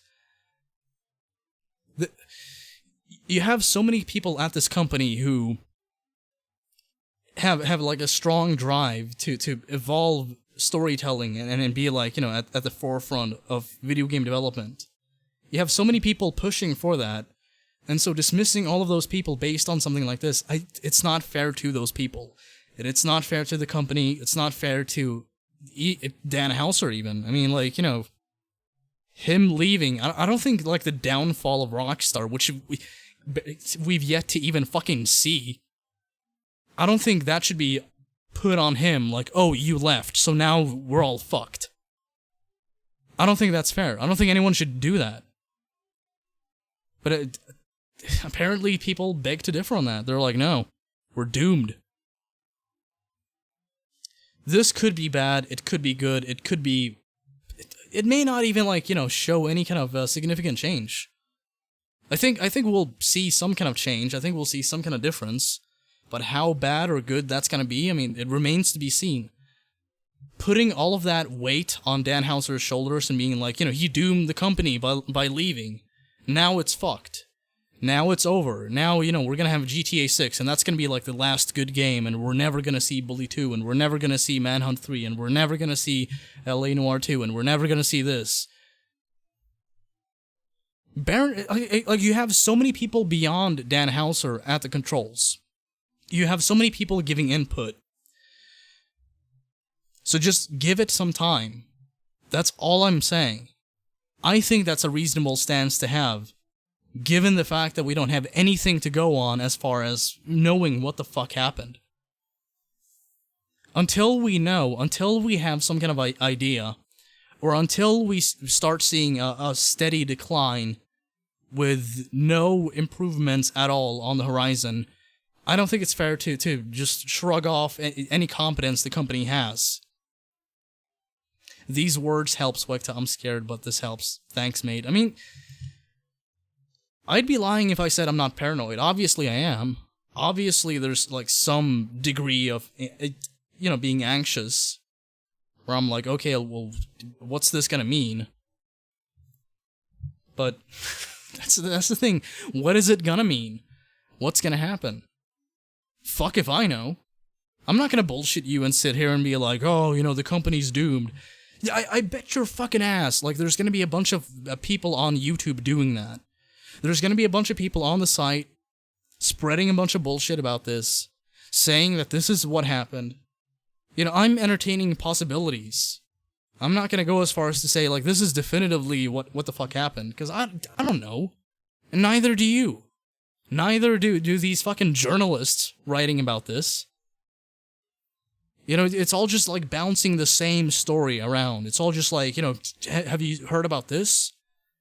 Even people tweeting at me, even, like, people responding to me on Twitter about this, they're like, here's an article that basically, like, rephrases what the fuck you just said.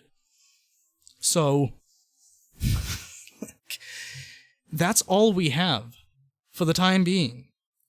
We may have more eventually, we may never have anything. Business may proceed as usual, and we may never see anything else about this. And I think that's gonna leave a lot of people wondering what the hell happened. Because again, Rockstar has been an immensely profitable company.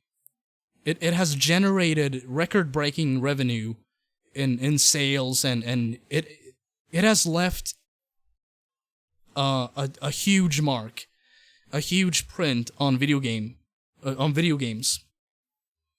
They've had a huge influence on the market. And not just that, but also, like, you know, culture. They parody culture, and in doing that as well as they do, they've had an impact on the culture they fucking parody.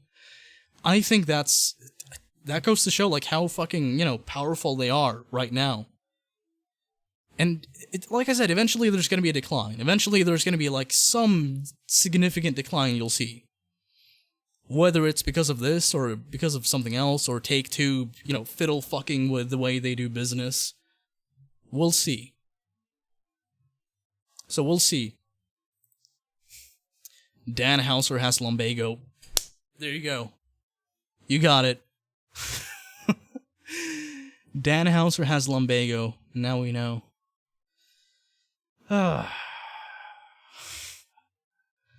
Imagine Easter eggs in GTA 6 now. Wow. If they did a Dan Houser Easter egg in GTA 6, I mean, cool. I'd be for that. You know, have like a goodbye or something. You know, some graffiti. We're gonna miss you, Dan. Thanks for everything. SWEGTA, if you say hi to Kai, I will literally subscribe right now. Alright, well, there you go. Hello, Kai. Or hi, Kai. Subscribe. And by the way, those of you watching, because we still have about 700 people watching, subscribe. Do that. And if you have, like, any thoughts you want to share, or any question, or, like, something you want to mention, super chat. Because I need the money. You can also give a Streamlabs if you want. Whichever way you prefer. The fuck? I didn't hear anything about this until now. Shit's this big. Shit's this is big, yeah. Yeah, it is. It's, ultimately, it may not be. But, for the time being, yeah. It's kind of insane. Daddy Swag, let me touch you. No, get the fuck away from me.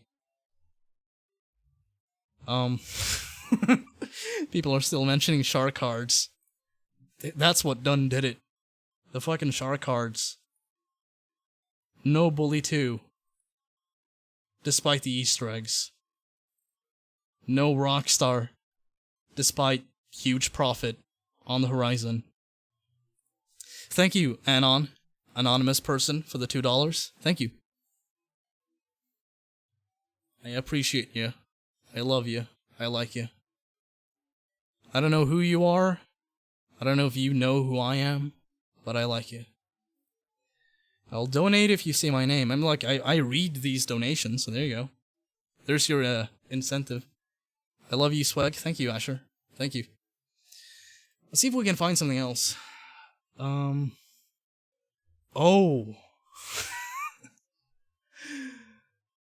Man, I made a tweet about, some idiot fucking freaking out about Rockstar Games teaming up with Girl Game Lab or whatever they're called. And shortly following that, this departure happens where Dan leaves Rockstar.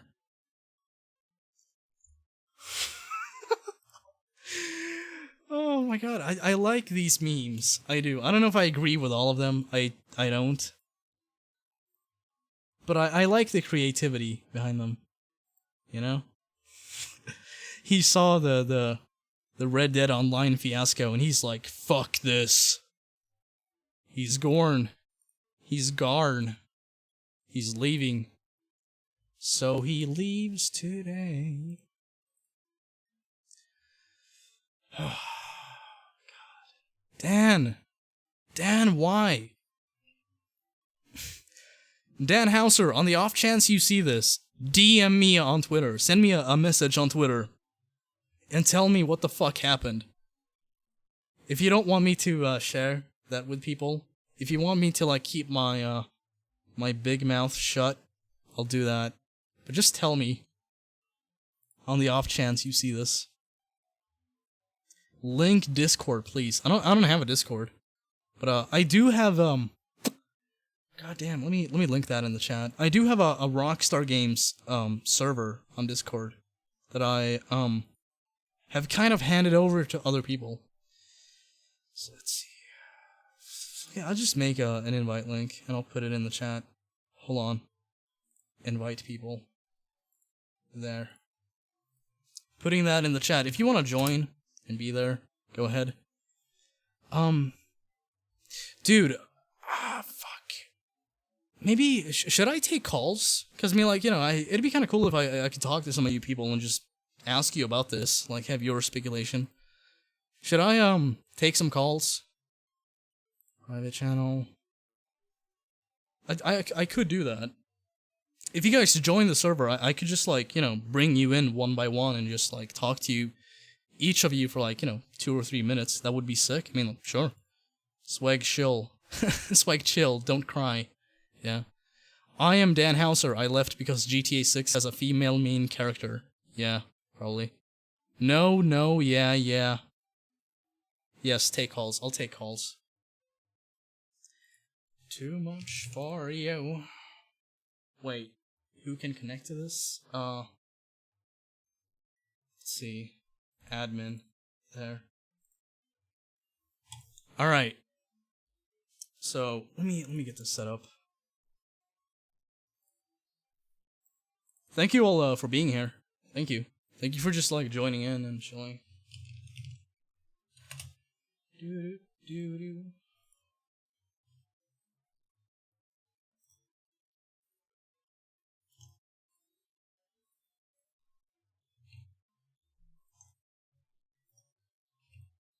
Okay. Here's what you gotta do. There. Join that Discord server, and then enter like one of the other chat rooms, or like voice rooms, and I'll pull you in one by one. I'll give each person like, fuck, I don't know, like 5 minutes at most.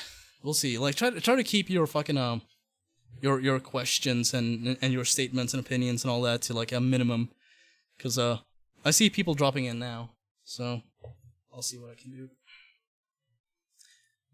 Can I?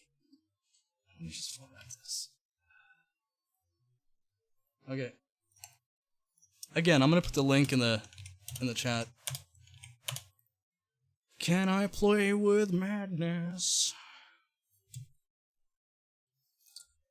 You know what? Let's put up some some no music.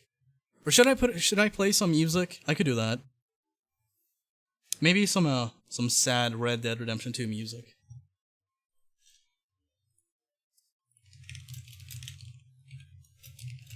Sad music, Red Dead Redemption 2.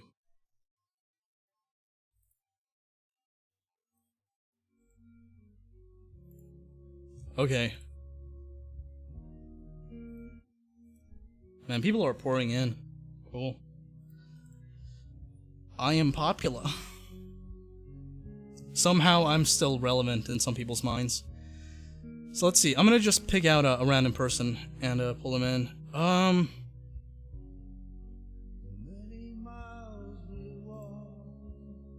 Fuck.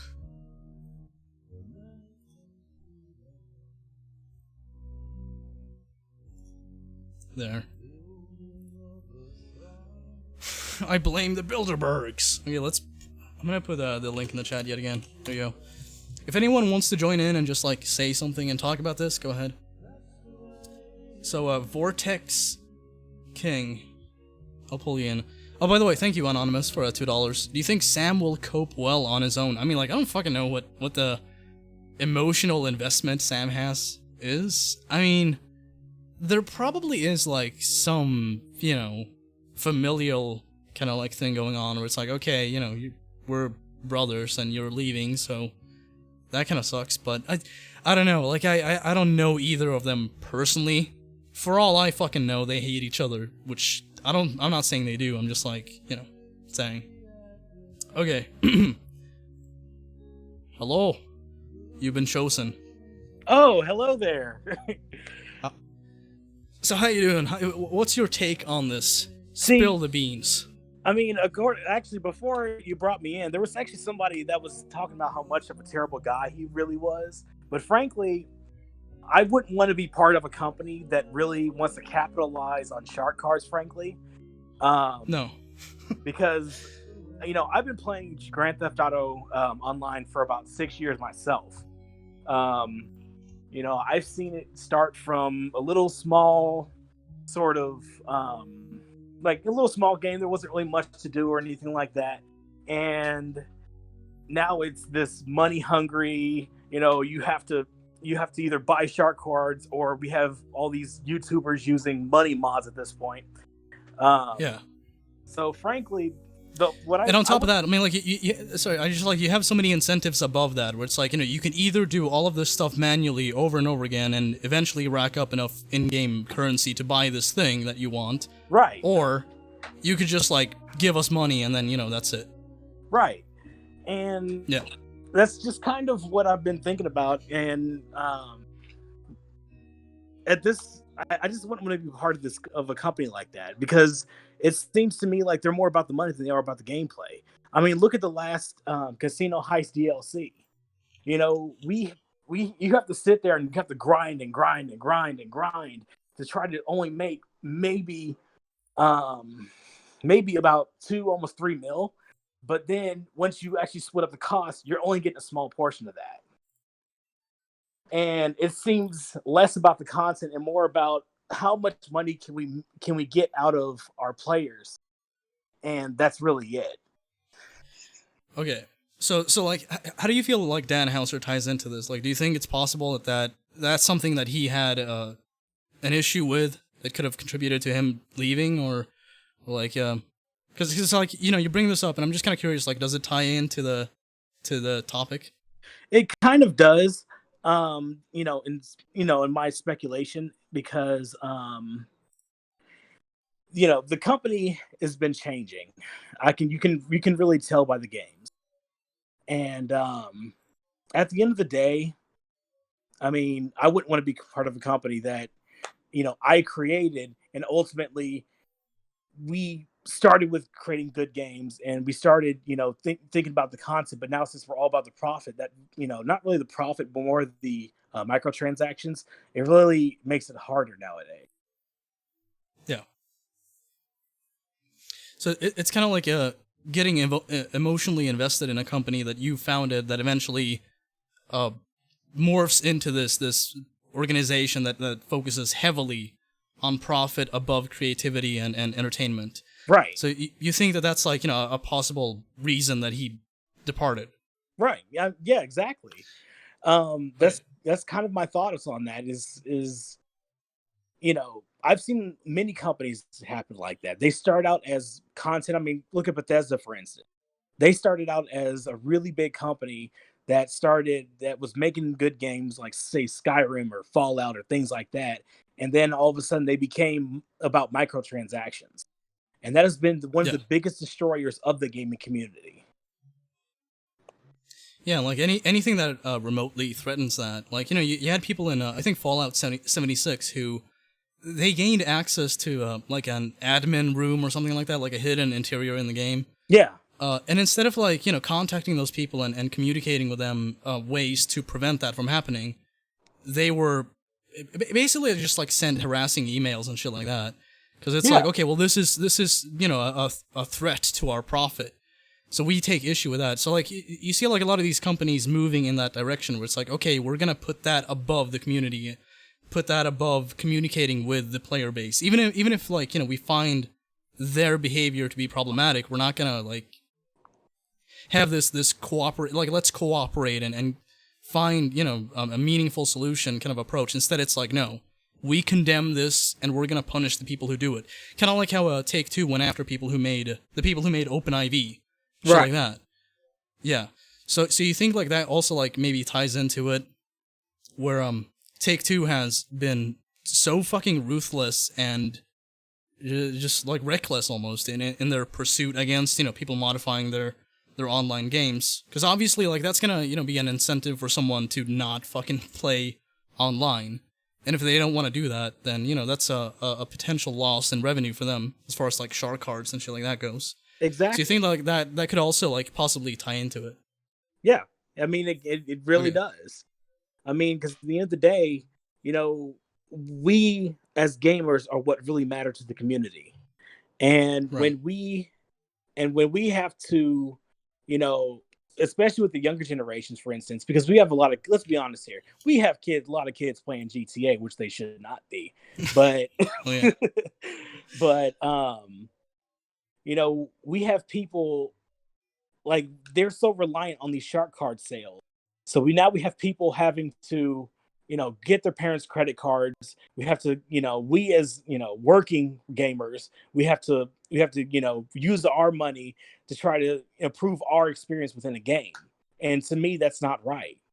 And I believe, I don't know, since I don't know the whole story about Dan Houser, I feel like that he left because he didn't want to go down that same path, because that path destroys company.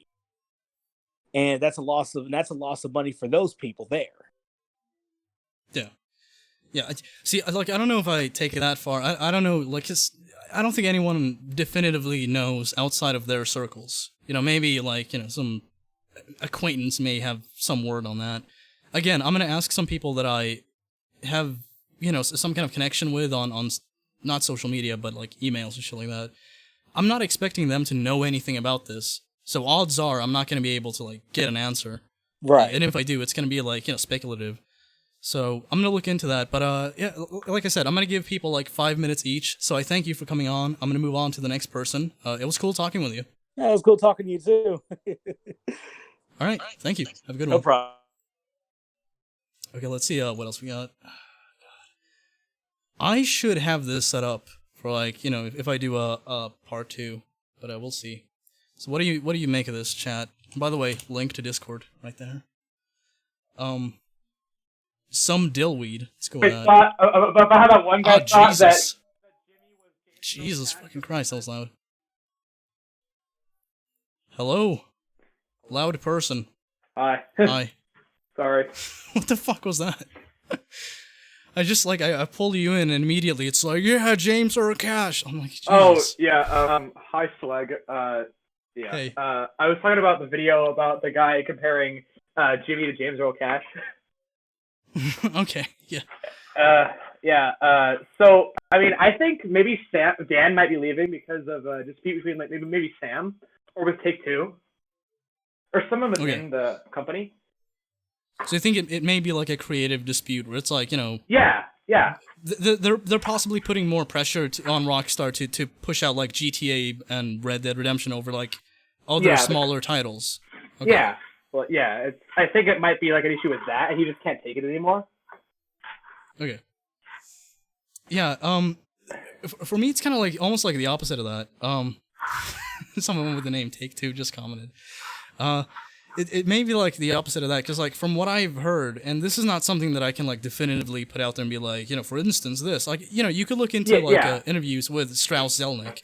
Yeah. You can kind of read between the lines and see that Take-Two obviously wants Rockstar to push out games at a faster rate, because that's where the industry is heading. Yeah, but that also creates problems. Because yeah, exactly. So that could be problematic for like a franchise like Grand Theft Auto 6 or Red Dead Redemption 3. Yeah, definitely. Yeah.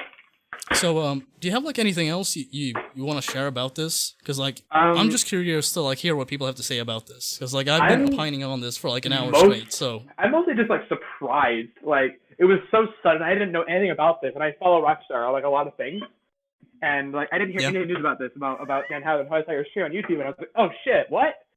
So I was taken aback by it, and I'm just kind of shocked because he's been with Rockstar since it was founded. Like he and Sam are like brothers, and they founded the company. The same thing applies to Benzies, or applied. Yeah. Benzies. I brought up an article that mentioned like emails between the two, where like they would exchange, and Sam would often basically like assure him like, no, we're in this together, we're business partners, love Sam and all that. And then eventually it's just kind of like, well, you're not allowed into the building you've been working at for like years now. That's abrupt. It could be a disagreement between him and Sam, honestly, because it was who knows. They sued him, didn't they? Didn't they sue Benzies? Or no, Benzies sued Rockstar. No, I think Benzie sued Rockstar and or Take-Two. I don't know exactly the details. I covered it like 3 years ago, so I don't recall. Yeah, I remember that. I was watching you like 3 years ago, I think. A long time. Oh, damn. Right on. Cool. Yeah, I've been watching you since I'm like 7th grade. Yeah. I'm not a good influence, but okay. Yeah. All right, so do you have like anything else you want to share on this? I think I'm good on it for now. That's just like all of what I'm there. I need to gather more information, learn more about it. So, sure. Yeah. Yeah, but like if you get anything, just like tweet it to me and I'll check it out. Yeah, I will. Thanks for talking to me. Yeah, nice talking to you. Thank you. Bye. Ditto. Peace. All right. Let's see who else we got. Kind of want to bring in Jake Johnson, but he's got like Discord on mute. I know he's like an old school viewer of mine. Good callers. Yeah, I try to keep it to like a minimum, or like the time, That's what I'm trying to do. Oh, the Rooster, thank you for the £5. I love my women the way I love my whiskey. 4 years old. Oh, Jesus fucking Christ. All right. Well, goodbye monetization. Fuck it, I'll read it. 4 years old and in a barrel. All right. Thank you for the £5. Let's see who else I can bring in. Oh my god. I should have like made a waiting room that people could just chill in. But oh, Jake Johnson, he's no longer muted. All right. Jake. Hello, Jake. Jake Johnson. Sending out an SOS. Are you there? I'm gonna give you 10 seconds to comply with my demand. And then you're gone, Mr. Jake. Jake! Alright, 10 seconds. Alright, he disconnected. I guess he got shy. He got kinda shy.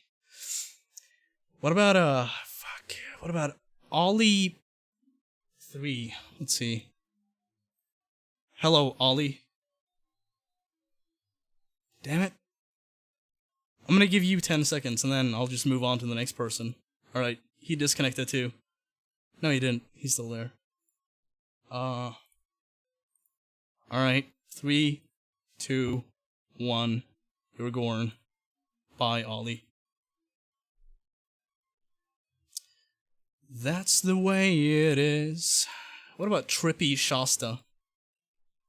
Hello. Hello. Hello. No, he disconnected.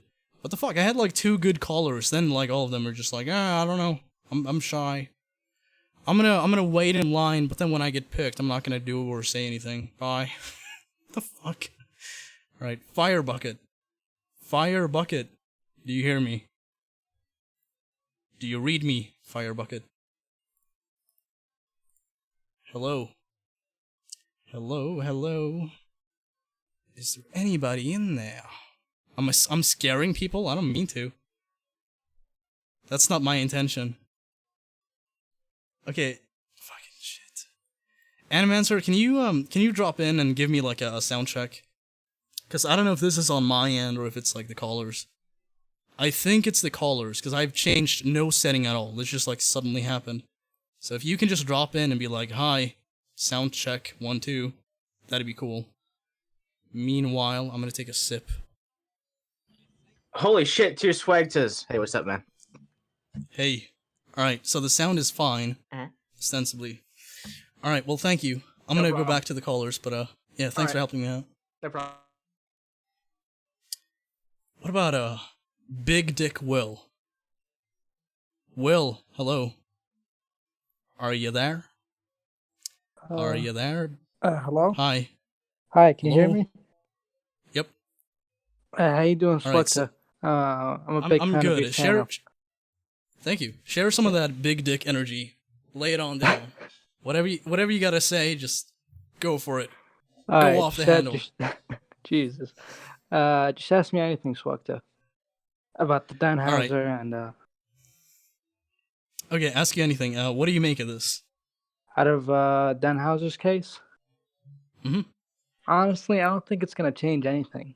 I mean, Rockstar has been a big company, since like the 1997 or whatever.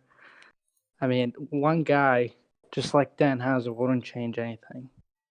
But I mean, so you think that like there's not gonna be like any significant decrease or increase in like well, probably a quality little decrease. Yeah, definitely. Maybe. Okay. Yeah. Okay. But as is like the next Rockstar project, I don't think it's gonna change anything. New games are coming up, and Rockstar got the money, got the funds. I don't think it's gonna change anything. But they're probably gonna replace Dan Houser with some other guy. You know what I mean? Yeah. People come. So you think people they're go. like they're gonna get someone else for creative input? So how do you think that's gonna pan out? Like, do you think there's gonna be any difference there, or is it gonna like? Well, probably. Is he just gonna like? Not. I was just gonna say, like, is he term. just gonna like resume where Dan Houser left off and just continue doing what he did? Sorry, go ahead. Yeah, probably. That's what I think is gonna happen. Probably not for the long term, but for the short term, that's what's gonna happen. Sorry, man. I've been a little nervous. I was just listening to your stream a little bit. I didn't know that I'm gonna hop in. No, it's cool. I get it. I get it. Yeah, but big fan of your channel. Definitely a big fan of your channel. Oh, thank you. Yeah, I don't know why anyone would be, but thank you. Thank you for this opportunity, SWEGTA. All right. So, do you have like anything else you want to share on this, or? Nothing for now. Anything off the top of your head, everything in the stream. You know what I mean? All right. Well, I want to hear what people make of this, because like I could get on stream and bloviate about this for like hours, but I mean, ultimately, it's about like talking to people about this and hearing what they have to say. Yeah. Yeah. For now, I think that's what I had. That Dan Houser won't be a big case about it, but maybe Philip. So there's gonna be like a minimal change, but not really that noticeable. It's gonna be like, maybe a slightly different creative direction, but aside from that, business as usual. Yeah, that's what I think it's gonna happen. Okay. All right. Well, thank you for your 2 cents. I'm gonna move on to the next person, but yeah, thanks for watching me. Thank you so much. Yeah, thank you for tuning in. Have a good one. Thank you. Somebody in the chat mentioned murky water. I guess I'll bring that person in. Smoke on the wall. Oh my god, I didn't think I was gonna be in. Jesus, that's loud. Alright, hey, how you doing? What's up? Holy shit, holy shit, holy shit. Hold on, let me move this room. Murky, are you okay? Are you okay? Are you okay, Murky? Holy shit. Hold on, let me turn down my mic. Holy shit. Alright, turn that shit down. Got no snare in my headphones. Yeah, I didn't think I was ever gonna get a chance to speak with you. Yeah. Well, here you go. It's a pleasure Alright. to meet you. What my take on the whole Dan Houser thing is, Right? he probably, as others said, he probably didn't like the direction it was going, the money, because of the whole online GTA thing. I've never played GTA myself, but I'm a huge fan of pretty much anything Rockstar does. But the way I see it, they're moving out of making good games to make subpar games that still will be widely loved, but will also have just shit tons of microtransactions that make the game much faster. So it's kind of like how Red Dead Redemption 2, I mean, like, single-player wise, it's an amazing game. Like, if you put out that game and it was like single-player alone, you would not see a lot of people complaining about it. But considering that you have this, like, online aspect where, you know, you have all of these problems with hacking, huge incentives to buy gold bars, as they're called, you do have people complaining about that. So you think that the fact that, you know, the scale is kind of, you know, off. You know, they're putting more focus on online than single player. You think that might have been like the catalyst for this happening? Oh yeah, because I mean, GTA Online, wasn't it introduced in Grand Theft Auto 5? Technically no. I think GTA 4 was the first Grand Theft Auto game to have online, but that was like, you know, mini games and stuff like that. Yeah. Because, I mean, you see something like most of the Grand Theft Auto games, the main thing was for their story. Back in, like, the San Andreas and the Vice City days, when it was all about the story, and then when they realized that they capitalized off of putting a bunch of microtransactions into online, is going to have way more replayability. Yeah, well, the market has shifted since then. I mean, like, you know, back then, you obviously had online games, but they were not as profitable as they are now. Mm-hmm. So a company like Rockstar is obviously going to go where the money is. Oh, yeah. You know, they make entertainment, but, you know, the biggest priority they have, aside from, you know, their place in video gaming, is profit. Just like any other company, you know, like, they produce entertainment, but at the same time, it kind of takes like a seat behind, or it takes a back seat to whatever revenue they can generate. So if you have like a huge fucking success like GTA Online, I think that at some point they're gonna focus enough on single player to where, like, you know, it incentivizes people to buy the game for single player. But once that's done and you want to move on and experience more of the game, then you go to online. And as soon as you do, you're immediately faced with like different microtransactions and shit like that. Yeah. So like the not just like the course of Rockstar games, but you think that just like the gaming industry in general, as it is now, might have been what led to him leaving. Possibly, because the gaming industry back, I remember when I was young, it was all about games that kind of broke the boundaries, like stuff like Minecraft with replayability, kind of introduced multiplayer, or not really introduced multiplayer, but obviously has like a widespread multiplayer player base, and other different games like that really started pioneering multiplayer as a main thing. Because I mean, you think of Call of Duty or something like that, like a really popular thing. Not a lot of people say, "Hey, I'm gonna go buy the new Call of Duty game." Because I mean, back when I remember when Black Ops 1 was released, the single player was like one of the coolest things ever. But then everybody shifted to multiplayer. Yeah. That's kind of like where a lot of these games are going, especially like the huge titles like, you know, Call of Duty and Battlefield and shit like that. Yeah, one thing that I remember being, like, I thought this was kind of odd back then, but now I get it. But for a while, like, a lot of people bought the new Call of Duty games for like the zombie minigame mode. Yeah, That was okay, like the big yeah. draw for a lot of people. So like you think that like companies like Rockstar are gonna like, all right, well, we have like 1 minute left before I gotta move on to the next person. I'm holding on as I can. Moving Anyways, on. Yeah, sorry about that. It's all good. So yeah, like we have 1 minute left. So if you have like anything else you want to say, do it now.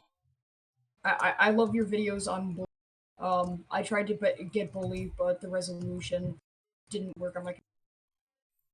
But the resolution? What? yeah, the resolution was like in a box, and I can't deal with like the black bars on the sides of it. Oh. All right. what resolution do you have, like on your monitor? I actually don't. Okay, well look into that, and then when you go in game, make sure that that's the same as your monitor resolution, and that should do it. Oh, but yeah, thank you so much for everything you've done for the Rockstar Games community and the Bully. All right. Well, thank you. Thank Have a good one. Moving on. Fuck. There's a lot of people waiting. Jesus. Dude, I should fucking do like a live Q&A. That'd be awesome. I don't know how many people would show up. I think like 5 people. Fucking most would. But that'd be cool. You know, get me on a panel with fucking Zach Cox and Mr. Boss, and I'll be there in my my edgy presence. So we talked to. God, I gotta keep track on like who I talk to. Alright, I'm just gonna go to the top and pick out some random person. Alright, Alice. Noodle thing. Can I move this person down? Discord, come on. Can I not fucking move this person all the way down? I'm gonna have to move the channel up, I think. Jesus. Can I right click and then move to there? Right. Hey, Alice. What's up? Hello. Hey. What's up?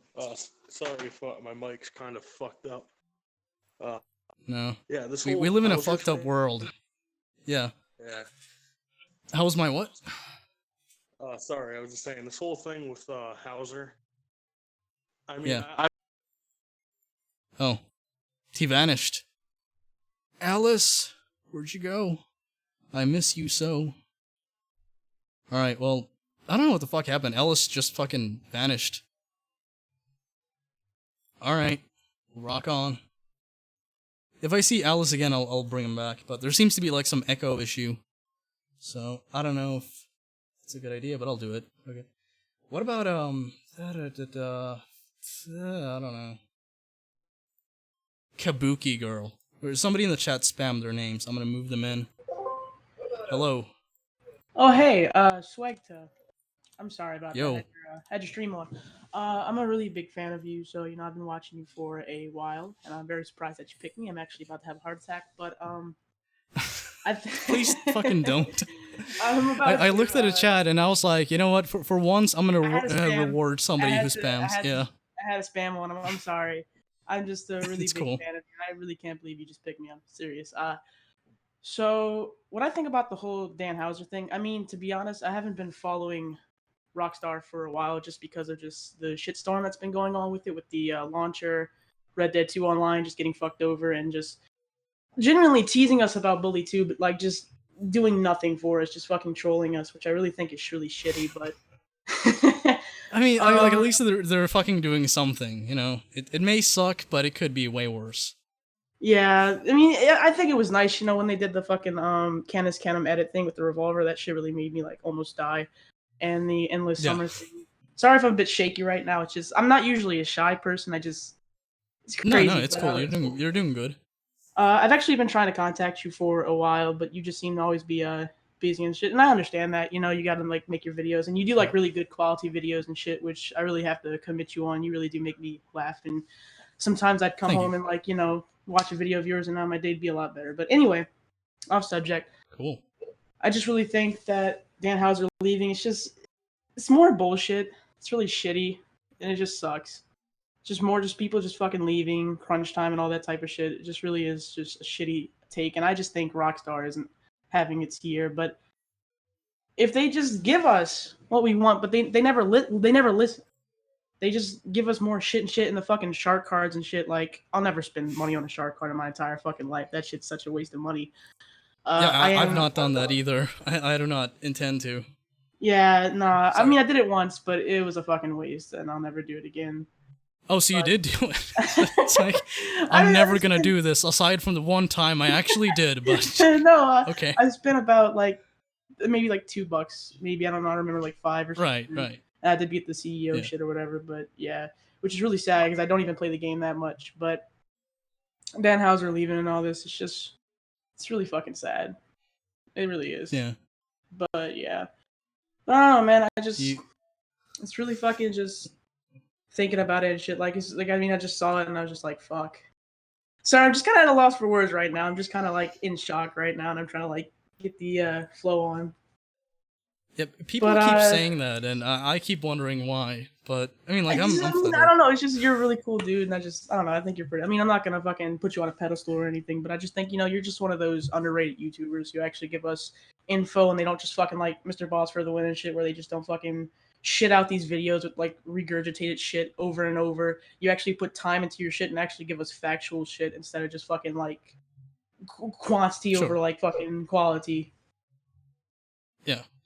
I mean, like, obviously, like, to some extent, you have to kind of like sacrifice some quality to have like a frequent uploading schedule. So I'm not like solely focusing on quality. I obviously like have a schedule I stick to and shit like that. Of course, but I know what you mean by that and shit. But I just mean like, sure. I could tell, like, you put actual fucking research into your shit, and you just don't fucking, like, see something and then you just fucking regurgitate it to the audience. You actually put your time into it and actually try to, like, make fucking content, which I really think is really awesome of you. And you're a really good fucking YouTuber, and I've been watching you for quite a while. And I just think, Sweet. Thank you. Props. And I've actually tried to donate, and I didn't have any money on my card or anything, so I'm sorry about that. I was trying to get to the super chat. But whenever you don't have to apologize for that. It's like, I tried donating, but I didn't have money. It's like, well, that's fucking, I know. I just wanted to support your channel because I think I get it.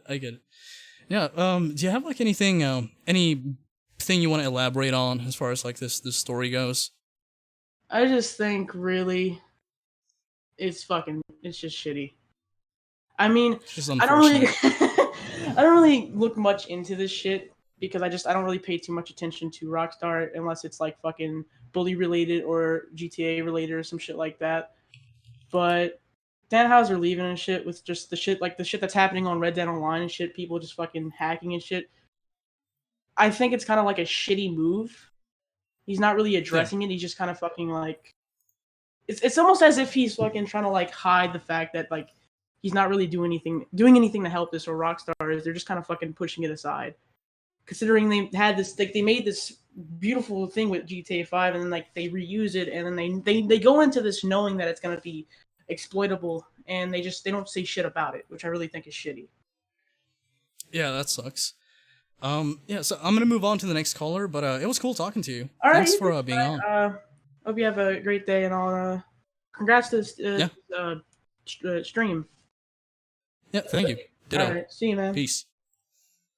All right, so I have a timer set up. From now on, I'm just gonna start this as soon as I bring someone in and they start talking. So let's see. Man, people are starstruck for some reason. I'm not even a celebrity, and still people are like, "Oh my god, never thought I'd be on." I mean, like I waited in line like the other people who were brought on, but I didn't think it was gonna happen to me. Okay. Jake Johnson, so he's back now. I'll give him one more shot, but I guess we'll see how that goes. So Jake Johnson. Come on, Jake. Come on. Say something. Maybe Jake is fucking with me, for all I know. Probably not. I like Jake. He's kind of quiet, kind of shy, but aside from that, I love him. God damn it, fucking pick up your mic. Speak. Here I am. Hi. Can Here you you hear go. me? Yes, I can. Hold on a sec, I gotta close this window. Close the stream. Do it now. Assuming that's what you're doing. So Okay, I'm gonna this start is gonna the get timer. real echoey for a second, because I can't fucking close my YouTube. Okay. You could mute the tab. You could do that.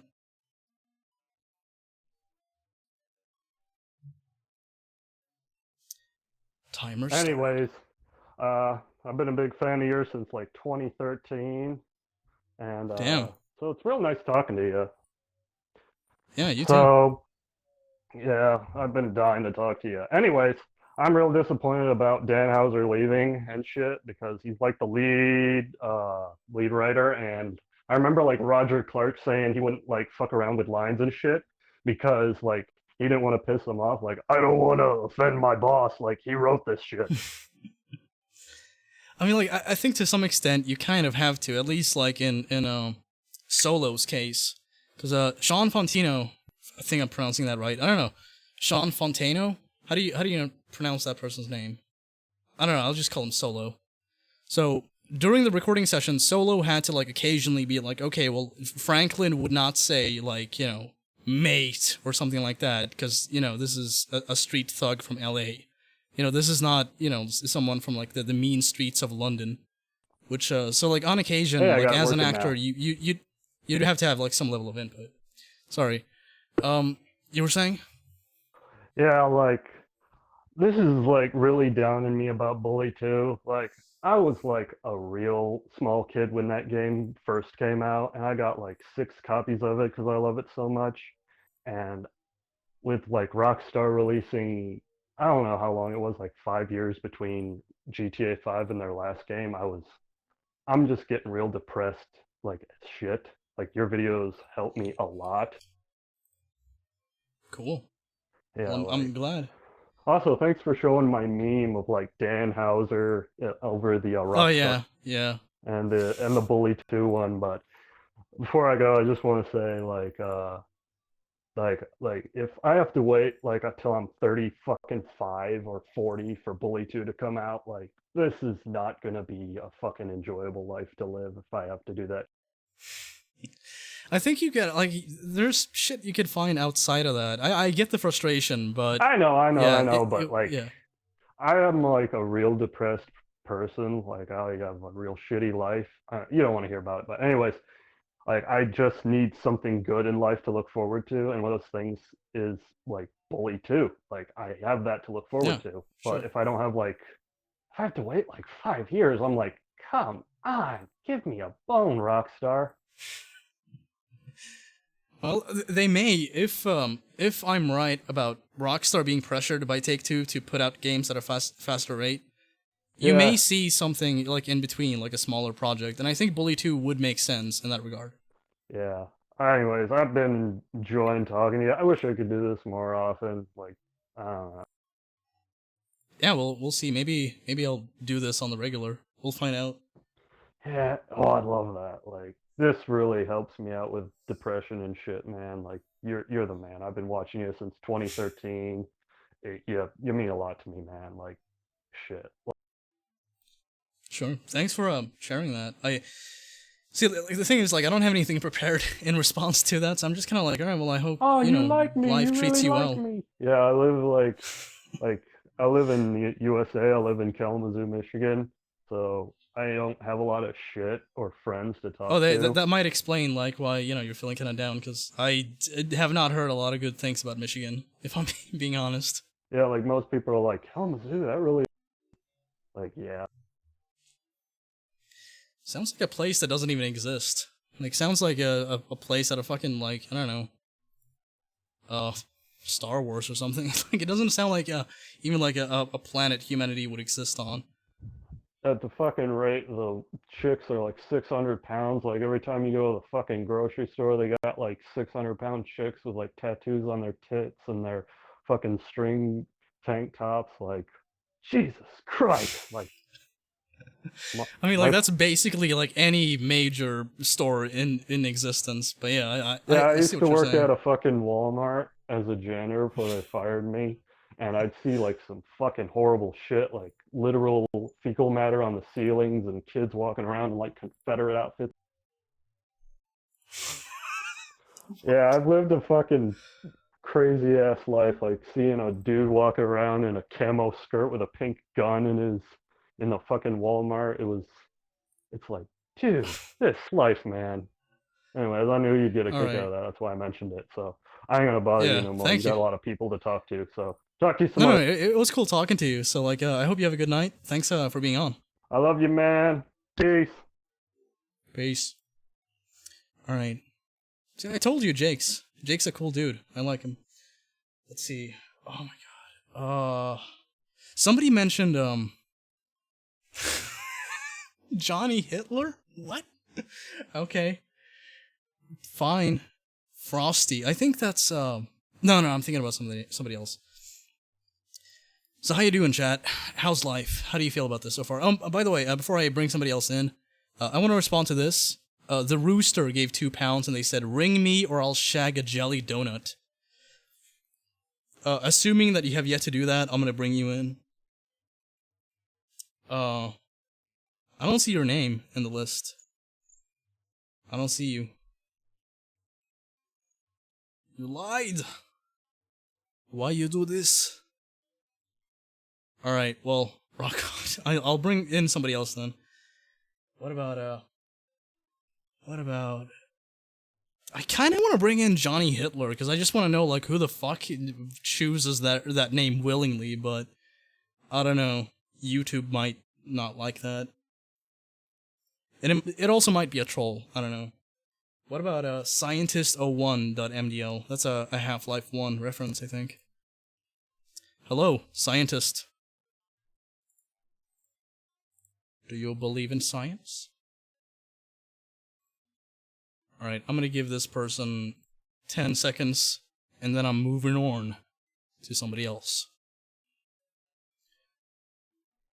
Alright, that's basically 10 seconds. Hi. What about stupid Fook? Stupid Fook. Hello. Stupid Fook. Respond. Hi. Wait. Let me close the YouTube tab. Just like. Hello. Thank you. Hey. Sup? Finally. Not a whole lot. So, what do you make of this? Like, what are your thoughts on this? Well, I don't think Rockstar is gonna take a big toll with Dan leaving. I don't know. I think they can get. So like the people on Reddit freaking out about this and being like, "This is the beginning of the end." You're not on that page at all. It influenced a lot in the games, I know, but I think Rockstar can get around the problem easily. I don't think future games like Bully 2 or GTA 6 are going to take a bigger toll on that. I don't know. All right. So you think that the change is going to be minimal, and as for why this happened, what do you think might have caused it? Like, because I've heard some people speculate so far that it's because of microtransactions or Take-Two pressuring Rockstar too much or shit like that. Do you think that it might have been because of that or something else? It might be because of that, yes. There's a lot of pressure because of Take-Two. I think Rockstar really wants to collaborate with the community, but Take-Two just says, well, fuck the community, grab their wallets and take their money, fuck that shit. You know what I mean? Yeah. And that really takes a lot of pressure, I don't know. By the way, sorry for my English, I'm from, that tiny country next to Spain that called Portugal. Oh. I like Portugal. But your English is fine, so don't worry about that. People often call Portugal Spain, so we're kind of forgotten. Yeah. So do you have like anything else you want to opine on and just share your thoughts on? Because you have the stage. Whatever you want to say, like no matter how unhinged it may be or rational, I don't know. Go ahead. Maybe Rockstar is making me feel disappointed at them because of this. So why do you feel disappointed? Like specifically, what made you feel that way? Specifically, the changes that has been done in GTA, like I don't know, fuck my English. So like money over creativity, yes, basically. Exactly that. I started playing actually Rockstar games in Midnight Club. I don't know if you know that game. I'm vaguely familiar with it, but I've never played I love that game, and I miss that kind of feeling of nostalgia. Like I don't know, GTA San Andreas, GTA 3, GTA 4, and now GTA 5 is more focused on the online than story. I don't know.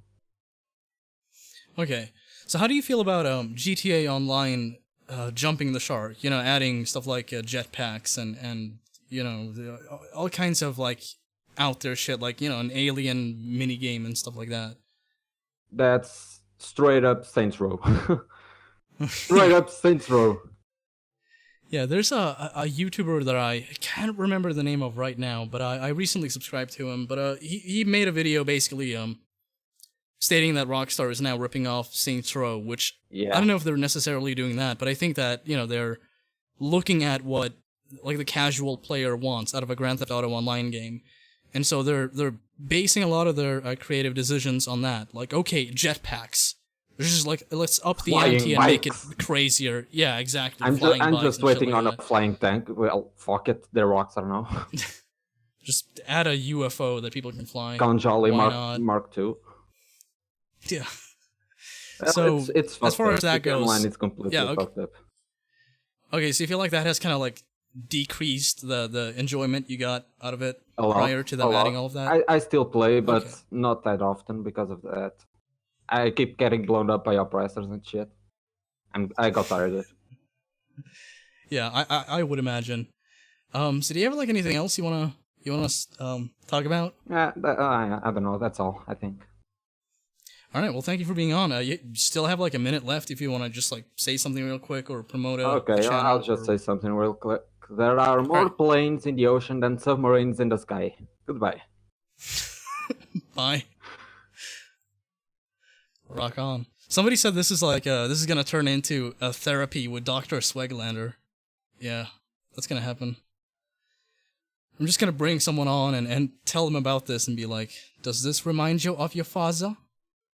Have a seat, make yourself comfortable.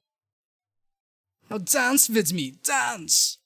So thank you, Graphics, for the 99 cents super chat. Thank you.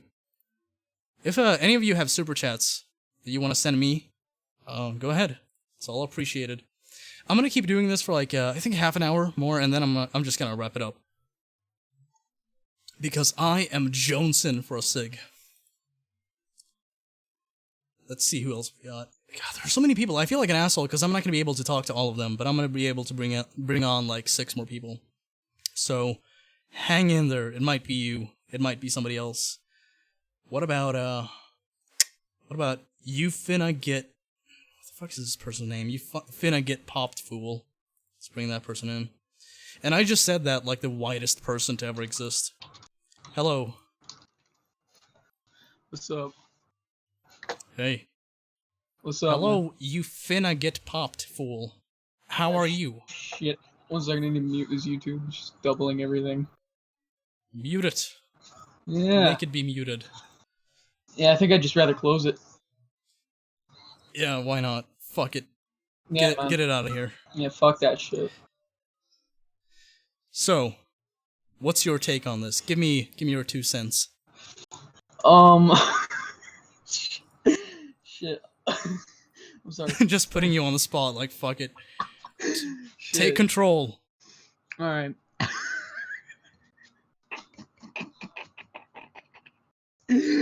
Oh, fuck. Okay, 1 minute here. Just give me a minute to get everything. Yeah, 1 minute. Have you partaken in any kind of substance lately? You'd think. No, I'm just asking. I don't know, just a random question that popped into my skull for seemingly no fucking reason at all. Oh shit. Oh fuck. Well, I'm glad you're having a good night. Hey, keep it down a bit, man. I can't hear shit. Keep it down! Keep it down. Alex, keep it down! Oh shit. Alex, what did I tell you about closing this door? Fucking stop. Oh fuck. No laughing aloud. Oh shit. You're grounded. Happiness is banned. Yeah, man. Fucking think you think so? This is my favorite call so far. Damn, that's fucking that's fucking great.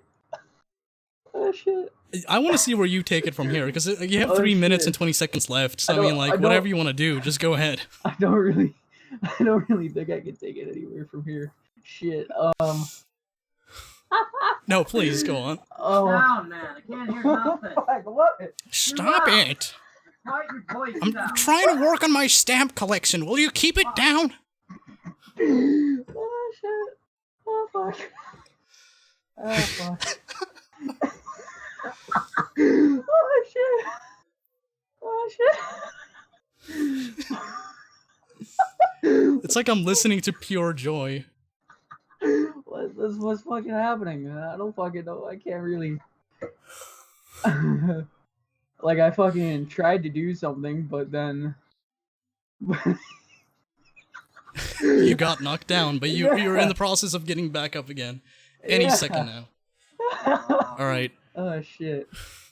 Okay, so let's start with this. Oh shit.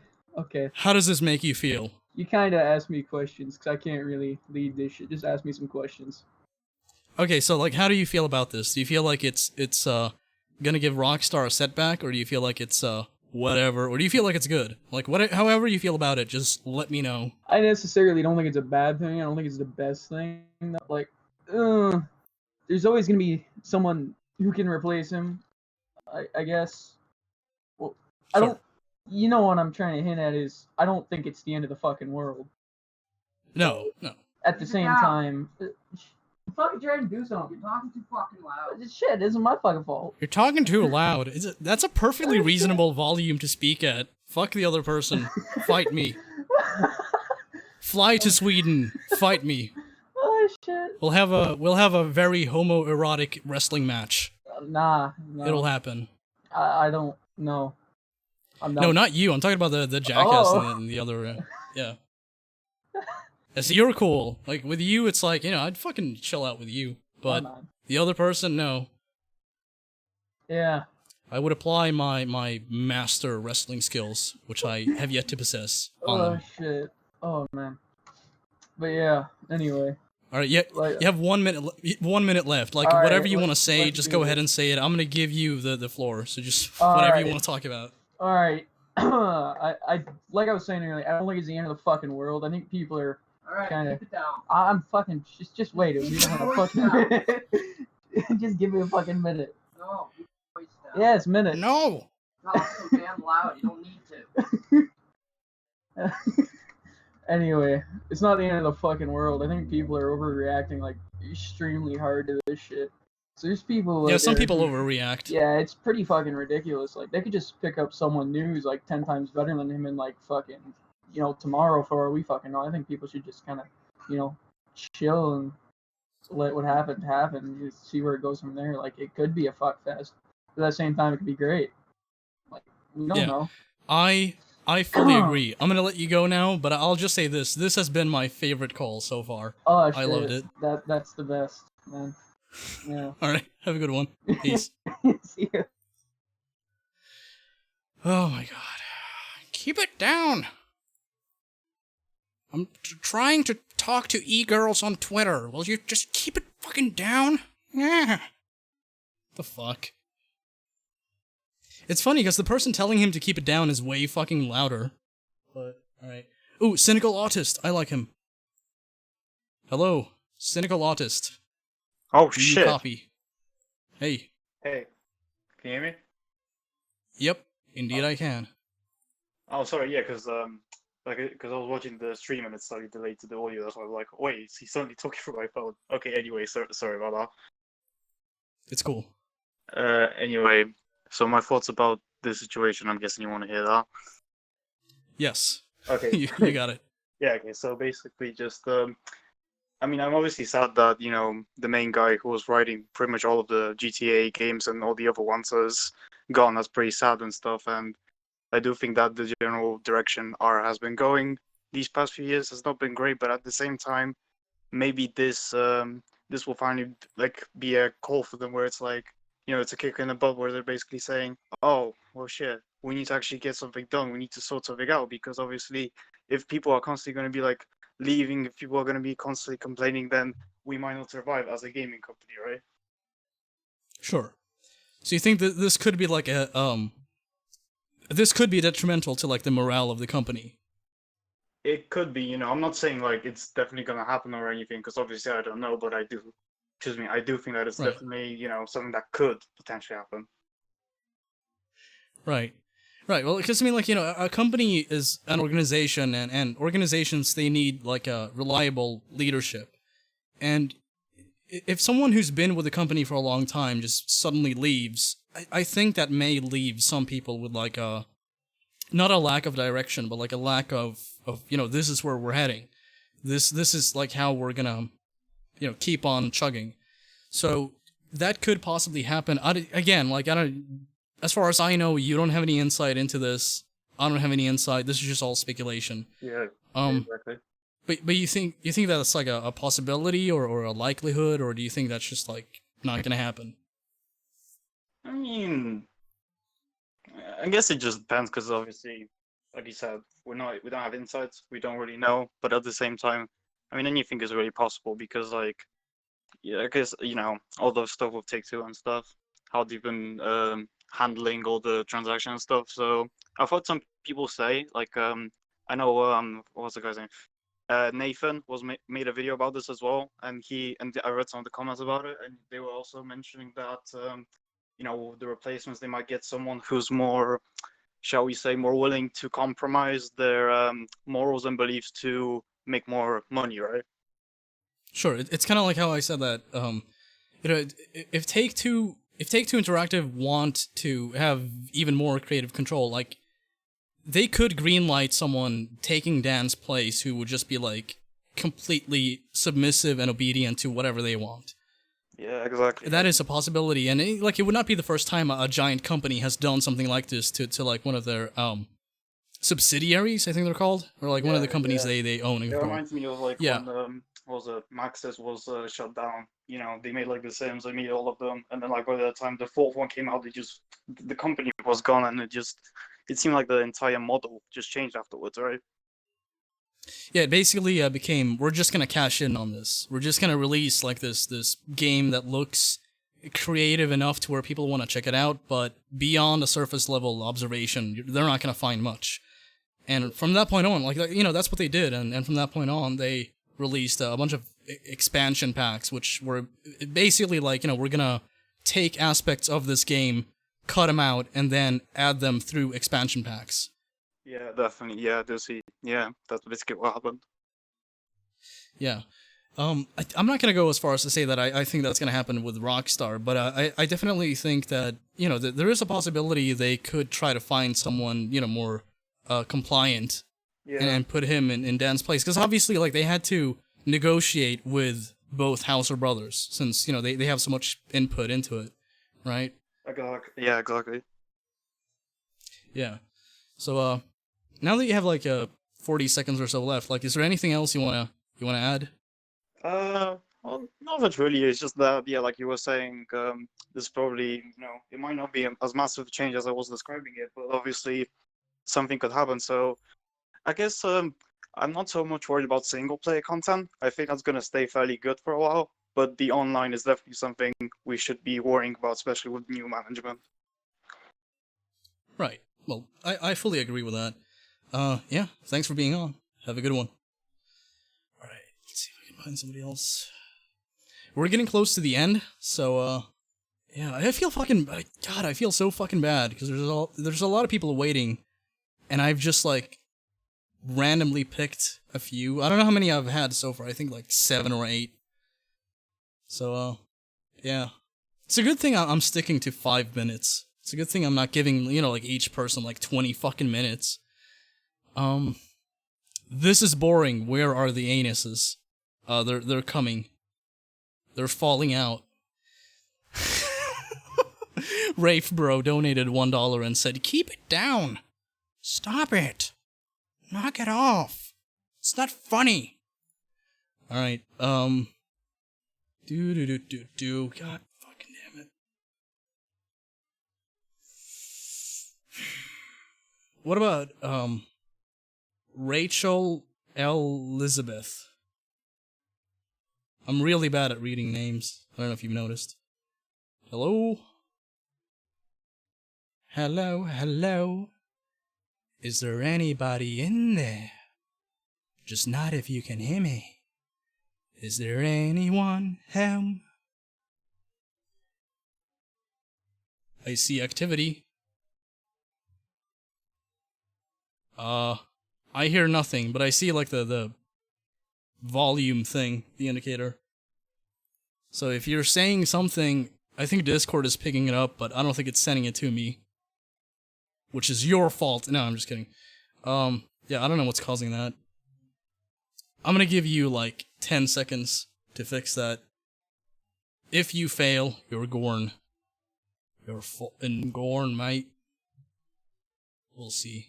I see Zach in the chat. I also saw some verified person. So, hello, verified person. Alright, you're gorn. See ya. What about,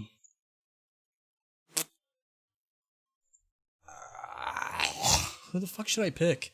I wish I could just, like, randomly drag someone in here without, like, reading their names, but... What about Dallas Chan? Dallas? Dallas? Dallas, can you hear me? I am lost and so alone. I'm asking for your guidance. Won't you come down from your throne? Damn it, I need a tight compadre who can teach me how to rock.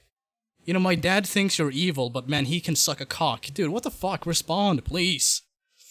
What is this? It's like the most abundant technical issue has just occurred now. It's plaguing this stream, and I'm disappointed. Bye, Dallas. You were supposed to be the chosen one, but you failed. Damn it, Dallas. God fucking damn it, Dallas.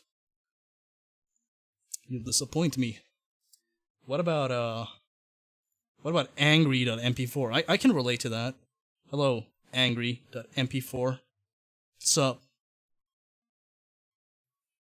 Well, say something. You're so fucking laid back. What? Hey. What's up? I gotta mute your stream.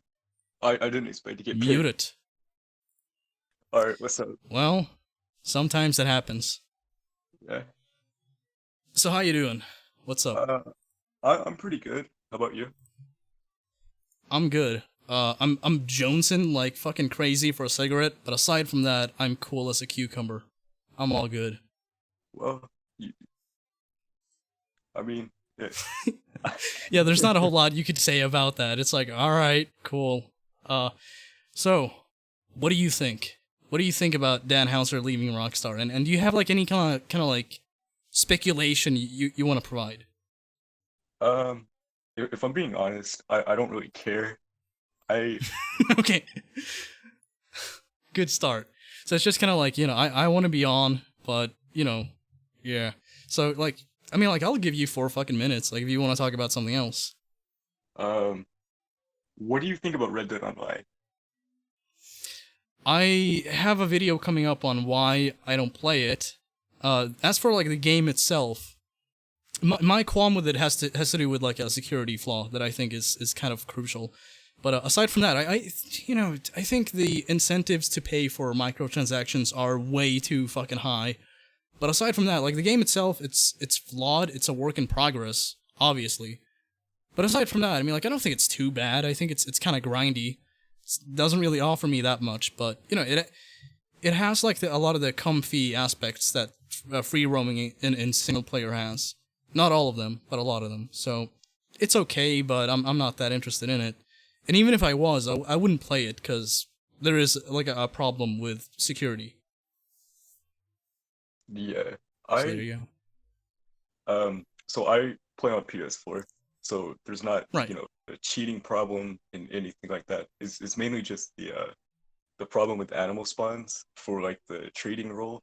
Like, oh, I've heard about this. Yeah, like, you can get into a lobby and there's nothing in any of the regions, but, like, another lobby will have every animal in existence in one area. So it's kind of just like spawning NPCs is a bit off, and they've yet to fix that. Yeah. Because I went on, I think, one of the Red Dead Redemption subreddits, and I saw a lot of people complaining about that. So is this like a problem that has just remained since they first launched online, or what? See, before they released the first 3 roles, I can't speak. the the animal spawns were decent, but it wasn't crazy. But once they released it, the spawn rates just got lower and lower, and now there's nothing.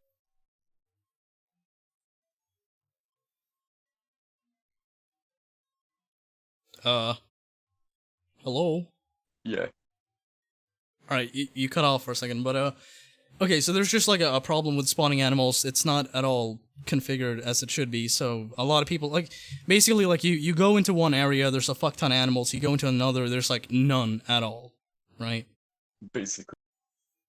Okay. Yeah, that is unfortunate. Like, I don't play Red Dead Online, so I can't, like, comment on this much, but I think, something interesting that I've seen is that a lot of people have taken that into account and used it, like, as an argument against Rockstar. They're just kind of like, okay, you're gonna do all of this microtransaction shit. We're like, oh, we've added, new clothing, new weapons and all that, which, incentivizes people to buy gold bars or anything like that. But you've yet to fix this huge problem that's affecting, just casual players or people who are, just playing the game without paying for gold bars.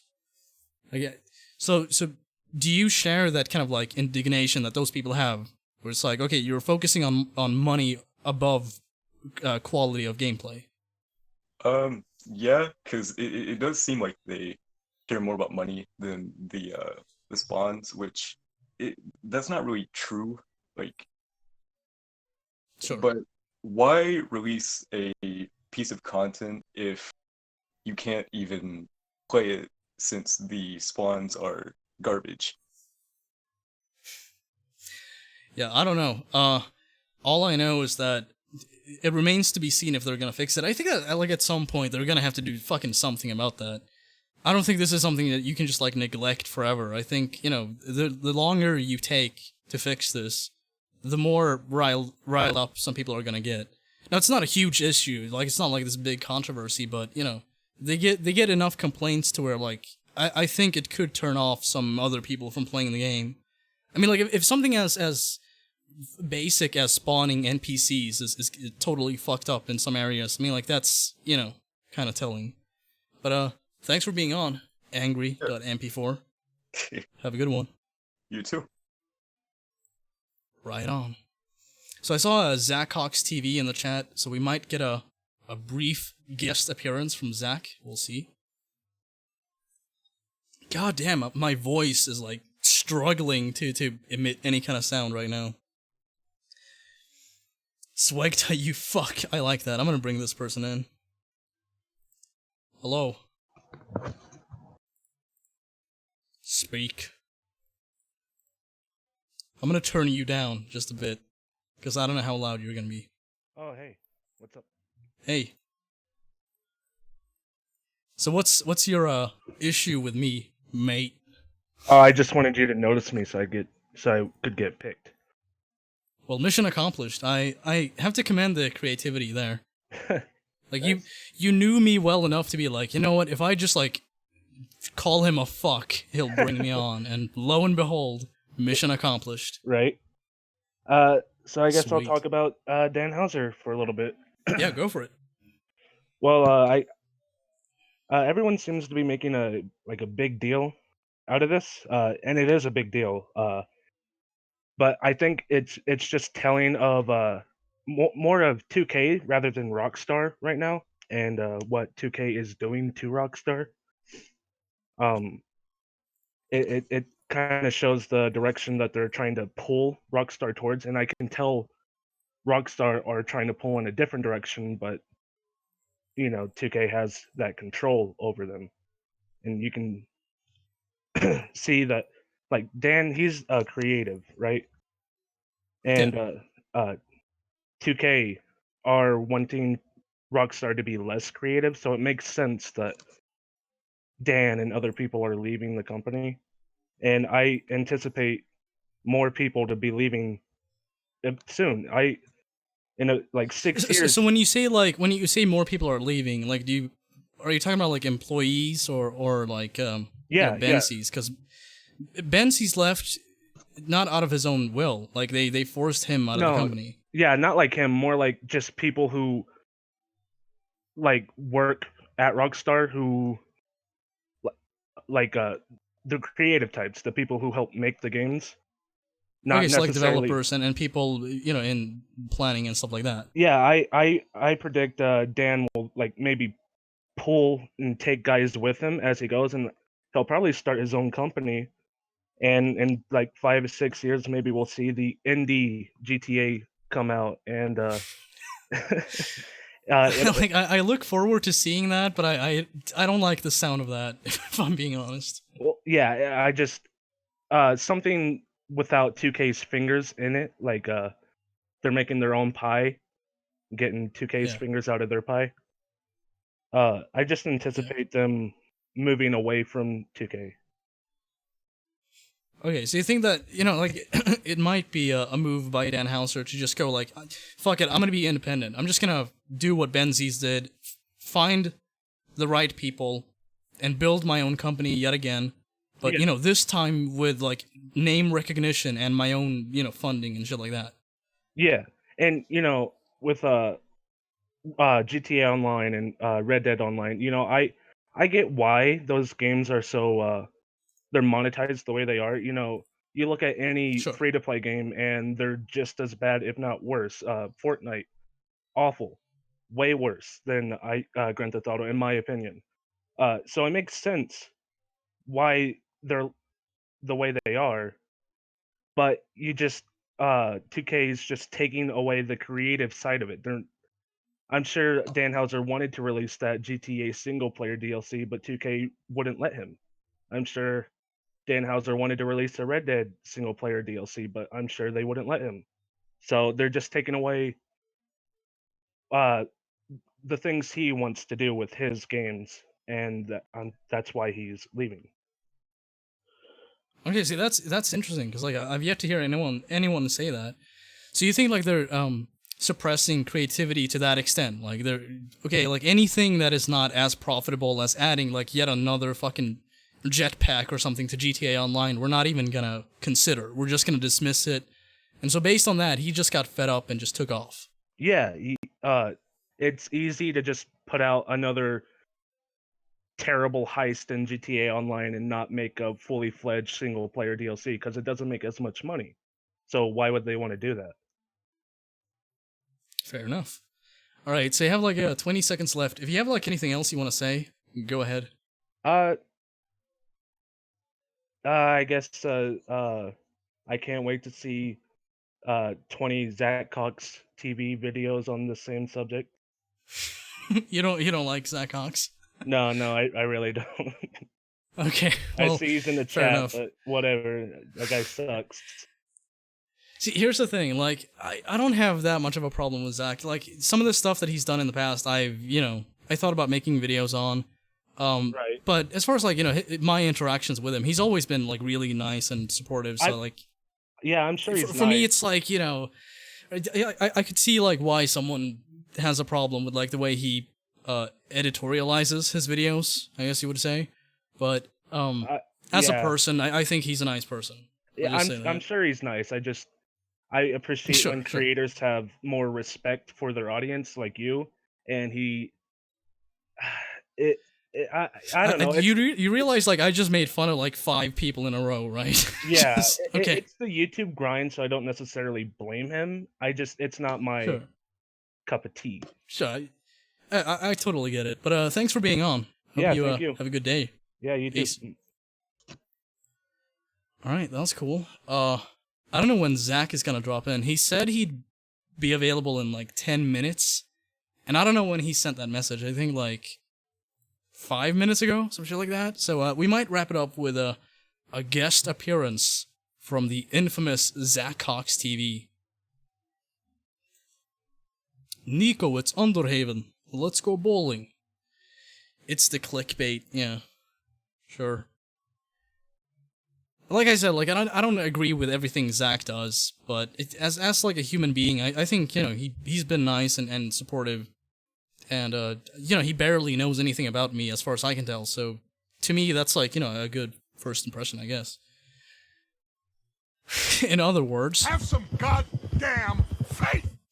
All right, so I think I'll pull in one more person, and then I don't know if Zach's gonna be available. He said he was driving, I think, so I don't want to make him like rush home or anything. I'd much rather have him just like not show up than endanger himself on the fucking highway or wherever he is. But have some goddamn faith, chat. Oh, and I got a donation from Gun Underman, a $2 super chat. He said, "Do you think Dan leaving will do more bad or good?" See, that's the problem. Oh, Zach Cox TV just home. Sweet. I'll be waiting.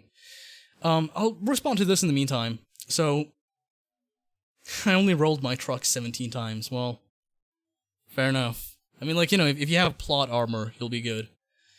So, I don't know if it's gonna do more good or bad. I can't tell. You know, that's what I'm getting at. It's just like, we know that he's leaving, and we know that, you know, he's one of the main people behind the company and always has been. So, there's a good chance you're gonna see, like, some kind of difference. Now, whether, you know, there's a change in quality based on that difference, I can't fucking say. You can't say. You know, the only people that can say that are you know, like us 5 years from now or so. You know, when we actually have products coming out of Rockstar Games that, like, we can judge on their merit and be like, okay, you know, post Dan Houser, what's this game like? So we have that, or we're gonna have that, but until then, we don't have anything to go on. So do I think it's going to be bad or good? I think there's the possibility it's going to be bad because, you know, like I said, Take-Two could just, like, you know, throw in some fucking Randy who has no interest at all in video games to take his place and just be like a yes man, basically. That would suck. That would be a really bad sign. But on the bright side, you know, you still have people like Sam Houser and you know, other writers that they're going to employ. So I don't know. I don't know, but thank you for the $2. It's an interesting question, and one that I think is going to be on a lot of people's minds for a long time. At least, like, until we get another game. Jesus. God, my voice is, like, fucked beyond recognition. What the fuck? Alright, let's bring somebody else on. I'm gonna bring in one more person before I bring in Zach, just to give them a fair shot. So, I'm just gonna... Oh god, how should I do this? I want to pick a person randomly. Should I just do, like, eeny, meeny, miny, mo? Should I do that? Alright, eeny, meeny, miny, mo. Catch a user by its toe. I don't know the rest of this shit. Fuck it, I'll pick this person. Okay, professional lash something? Hey. Oh, they're muted. So, this person might not even know that I picked them, unless, you know, they're watching the broadcast. Huh. That's not good. Hopefully, they notice. Come on, professional lash. Professional asshole. Yeah. Professional lash. Sweet. Did I pick you already? Did I already have you on? Nah. I've been waiting for like an hour or something. Okay, my bad. I mean, I'm giving each person like 5 minutes, so sorry for the delay, but I'm trying my best. Yeah, that's cool. I mean, some of these guys were pretty cool, to be honest. I mean, that guy that was probably on weed or something. He was kind of funny. You think? Yeah. And possibly that guy. What's the name? Yeah, Jack Johnson. If you want to talk to somebody, you can talk to me. Because I know you're depressed and everything. Yeah, I mean, like, I try to respond to people who come to me and, you know, like, when they're feeling down. Because, like, occasionally I'll get emails from people like that. Yeah. But it's difficult because, like, you get a lot of different messages from people asking all kinds of shit. So, like, I don't always see it. But, you know, when I do, I try to respond to it. But yeah, like, it's cool that you're, you know, offering him someone to talk to. Yeah, I think that's admirable. Don't let my username tell you my personality. I'm not a professional asshole in real life, so. No, I mean, like, I fucking called myself a Swede GTA for a long time, and I made, like, no GTA videos in, like, 5 years, so usernames can be deceiving. Yeah. You know, 2 days ago when I was looking at your username, I was like, what if it's not SWEGTA and it's Sweet GTA? Because he does a Rockstar. It used to be. Yeah. Yeah. So yeah, I kind of figured it out, like, 2 days ago. Sweet. All right, well, go ahead and opine on this if you want to. Dan Houser situation. Yeah. Yeah. I don't know, to be honest. I was kind of shocked when I read the news at first, but I don't know, because he wasn't always the one that wrote everything. He had like 2 other people writing with him. I think for GTA 5 and Red Dead, he had like 2 other people. I can't remember their name, but they're credit everywhere. Sure. Yeah, I mean, he was kind of the head writer though. So what I think is gonna happen is he was probably working on GTA 6 by now, and Bully 2 if that game is gonna release ever. Sure, I mean, like, he was one of the main people pushing for it back in 2013 or so. Yeah. I think I read that somewhere, but those are projects that he probably started working on, so they're kind of safe, unless he didn't finish them. They're kind of safe. For the other projects, though, I don't think they're gonna have bad stories per se. I mean, they're still gonna be Rockstar games, and they're gonna be fun to play, but they may have like a GTA 5 type story where it's not as good as GTA 4 story, but it's still great. You know, I mean, better than most games. And because Sam Houser, his brother, is still the director or whatever. He's still in the company. I mean, I'm pretty sure he can like ask his brother Dan Houser to like look at the script and give him his opinions and thoughts and everything. He's his brother after all. But I mean, I know if I was working in a company and I asked my brother to like give me his opinions on something, he'd do that. I mean, unless of course the reason he left the company was because of an argument or something. Sure. I mean, like, the issue is, though, like, I would almost be willing to bet a lot of money on, like, just the possibility of there being some kind of, like, NDA in place for someone like Sam Houser, even. Because, I mean, like, you know, if you have a company like Take-Two Interactive betting as much money as they do, which is essentially what it is, you know, what they do, it's betting on successes. Jeopardizing that by allowing someone, you know, even from, like, you know, the top of Rockstar to just, like, talk about this to family and friends, I don't know if they would necessarily, like, prevent that through an NDA, but I think they would at least, like, have some level of issue with it. Some level of enforcement, especially if Dan Houser ends up working in another company. I understand. If he works in another company, then that's definitely what's going to happen. Yeah, so do you think he's going to move on to just being indie, or do you think he's, like, done? I mean, he's probably made a lot of money from Rockstar. I mean, he probably, like, doesn't need to work again. But if it's his passion, I can see him like take this up again.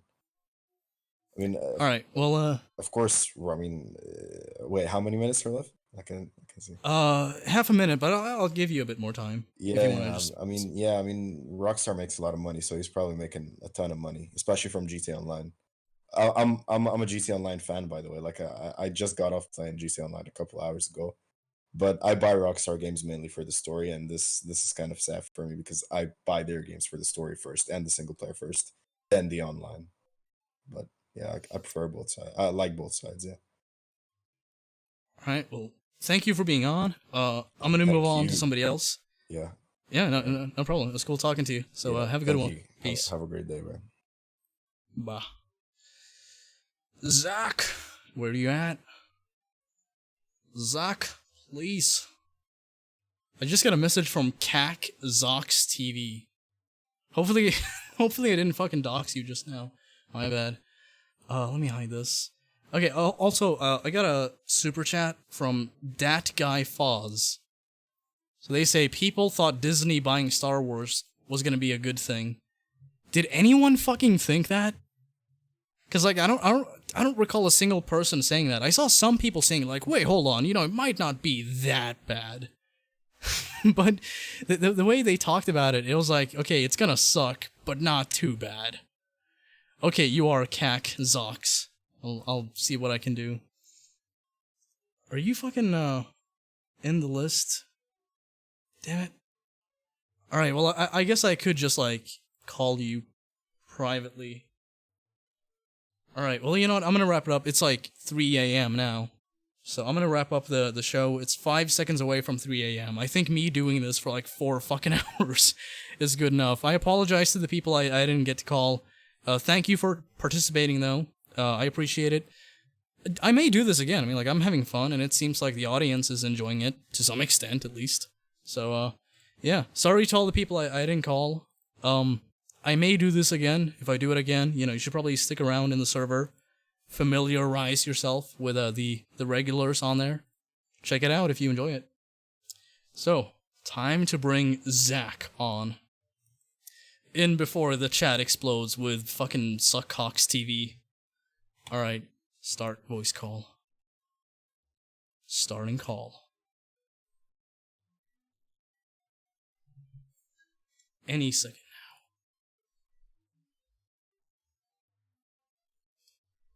Zach? Waiting for Zach. Do do do do do do. Oops. Yeah. There. Can you hear me? 9. I cannot. I cannot. You're quiet. You're silent. Why do you do this, Zach? Why do you make me suffer like this? I'm gonna place us on the fucking tombstone. That's gonna be like our careers after fucking Dan Houser leaves. We're done for. We're fucking done for, man. Like, I see the Discord circle lighting up as if you're talking, but I'm not receiving anything. So I don't know what the fuck's happening. And I'm running out of energy drinks, so this is not good. Shows your mic working and everything. Do I have you muted? I do not. Let me... check. Mic check. Ah, Jesus. Okay, so I am receiving audio from Discord. I'm just not receiving yours. So, yeah, maybe what we should do is I'll invite you to the thing. And you can just drop in to the waiting room and I'll pull you in. Because, like, maybe private calls are fucked or something. We'll see. Sorry, Zach. My bad. So join that, and I'll pull you in. Just join the waiting room, and I'll be there. I'll be there for you. With arms wide open. I'm waiting for Zach Cox with arms wide open. Come on. Come on, Zach. Come on, Zach. Do do do do do do do do do do do do do. People in the chat are like, "Oh my God, it's Mr. Boss for the win." No, it's not. It's Zach. Okay, I joined. Lol. Sweet. Get in the waiting room and I'll pull you in. And we'll talk. Mano y mano. It'll happen. It's gonna be magical. What a way to end the stream, I got a Zach on. Alright, I see him. Hello, Zach. Can you hear me? Right, I'm gonna pull Animancer in, so... Hey, Animancer. Yeah. Can you hear Zach at all? One second. Say All right. something. Zach, say something. Okay, no, I can't hear him either. Nope. Okay, this is not just like on my end, it's just, okay. You failed, Zach. You failed. That sucks. You done goofed. Yeah. What the fuck happened? Like, this had so much promise, you know? Yeah, I kicked dude. it off on a high note, and now it's just like shambles. It's all falling apart. Yeah, I see him lit up, but I don't hear any audio coming out. Your mouth moves, but I can't hear it. What the fuck? What happened to the chat? It's been frozen for like 5 fucking minutes. God damn it, YouTube. Shows everything. It's is all falling working. apart now. Try restarting This is why you your should not. Discord, man. Yeah, do that. This is why you should not do a live stream at like 3 a.m. It all just falls apart. Yeah. Dan Houser leaving Rockstar. People are panicking. Zach's fucking audio sucks. What the fuck? What happened? And now we wait. Now we wait. Well, Discord... I'm gonna play with some audio. Okay. In the meantime. Cool. Discord did do an update. Oh my fucking god.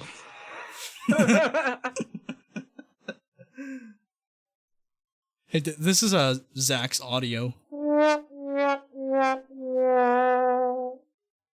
sucks. Yeah, fairly accurate. By the way, audience, check out Underhaven. It's a podcast Animancer and I do. So if you enjoy what I'm doing here, you might want to check that out. Hell yeah, we have fun times. I'm going to be debating somebody this Saturday if anyone wants to check that shit out. We talk about more general shit like internet culture, you know, current events, but yeah, you guys might be interested, so check that shit out. Oh yeah, I see Zach in the chat. I'm going to bring him in. Cool. Hello, Zach. Zachary? It's fucked, man. This is fucked. Hey, Zacharena. What the fuck happened? Stop this, Zach. Stop it. Do you have Skype or something? Because I could call you on there instead, if Discord's just not gonna work. Yeah, you could do it boomer style. Yeah, old school. But yeah, check out Underhaven. It's a good podcast. Oh, by the way, Animancer's gonna be debating War Corps, which I know some of you enjoyed watching me do. So if you enjoy that, you might want to check it out. Oh, yeah. Yep, we're going to be having some interesting discussions. Here's something interesting that I found out about War Corps. He's apparently against women holding office and voting.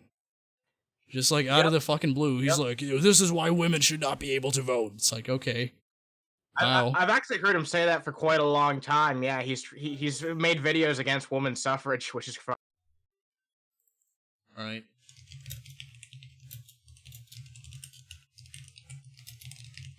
So I'm giving Zach instructions on adding me on Skype. So this is gonna be like my final attempt at getting Zach on. Failing that, I'm just gonna wrap it up. I might get somebody else in here. We'll see. Forgive me, audience, for I have failed. Actually, I didn't fucking do anything. Fuck that. I'm not gonna apologize. All Discord's fault, yeah. Yeah. It's all Zach's fault. No, I'm just kidding. No, but Discord sucks. Like, we've had this problem before. And it's not on my end. I think it has to do with just, like, servers or some shit like that. Or maybe like, Discord, like, somebody working for Discord is like, fuck Zach Hawks TV, and they just, like, permanently mute him. Yeah, dude, you're being silenced. Yeah. He's being oppressed.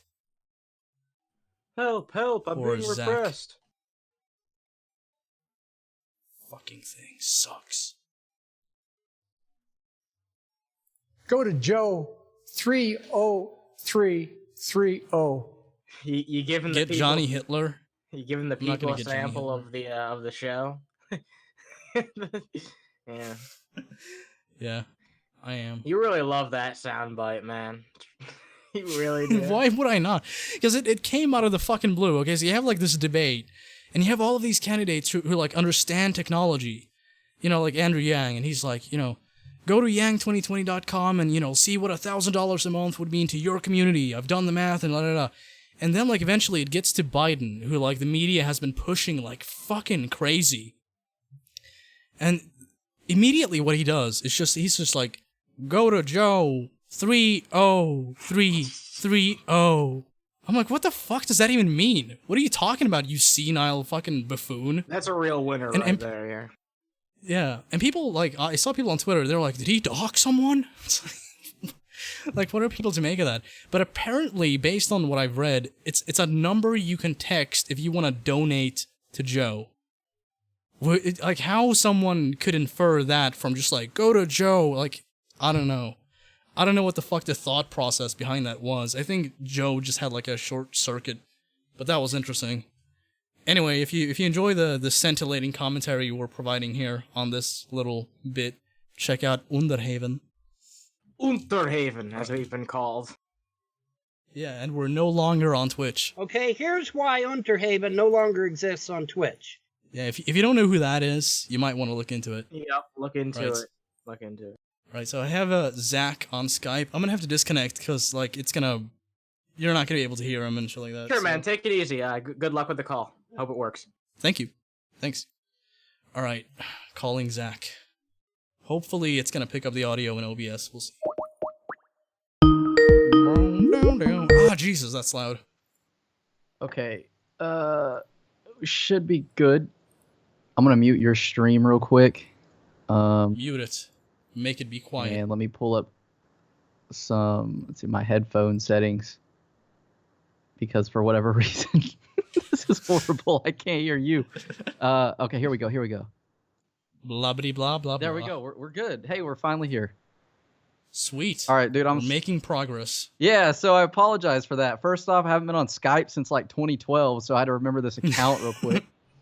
And then This is what I use Skype for. Like when Discord's fucked, I'm just like, I guess I'll go for Skype. It's kind of like how if you're at a restaurant, you're like Coca-Cola. You're like, we don't have that. We have Pepsi. You're like, all right. yeah, just go for it. Yeah, Skype's so 2012, man. We used to stay on here like all night, just me and my friends and stuff, and guys that I didn't even know from the game, like Xbox and all of that. That's how we would do like boosting lobbies in Call of Duty back in like the Modern Warfare 2 days. Sweet. So what's on your mind? How you doing? I'm good. So first off, so we're on the stream and everybody can hear me, right? Yeah. Okay, so like I just want to make it clear, this is the first time you and I have ever like talked like voice to voice in person. We've obviously known each other through Twitter, DMs, YouTube, and things like that.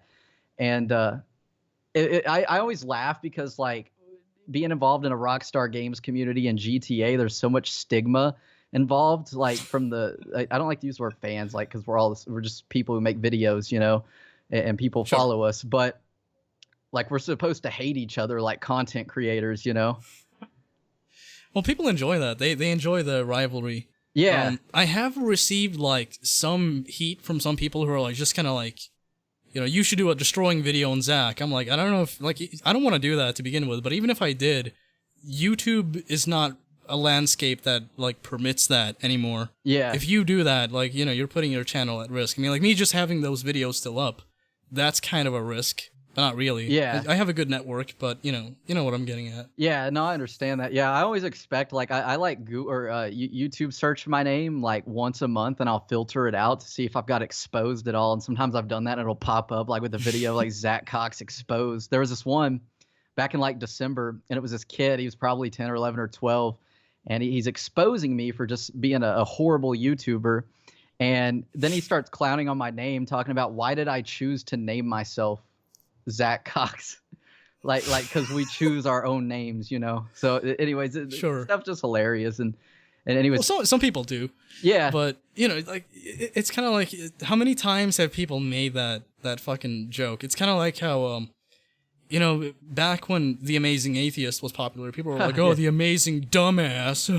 yeah, It's like, dude, I forgot about that guy. You know- I remember back in 2011, he had this video. That's the first time I've heard that dude's name in years, but it was about the Rapture in like May 2011. It was hilarious. I just remember that guy's comedy, some of the videos that he Yeah. did.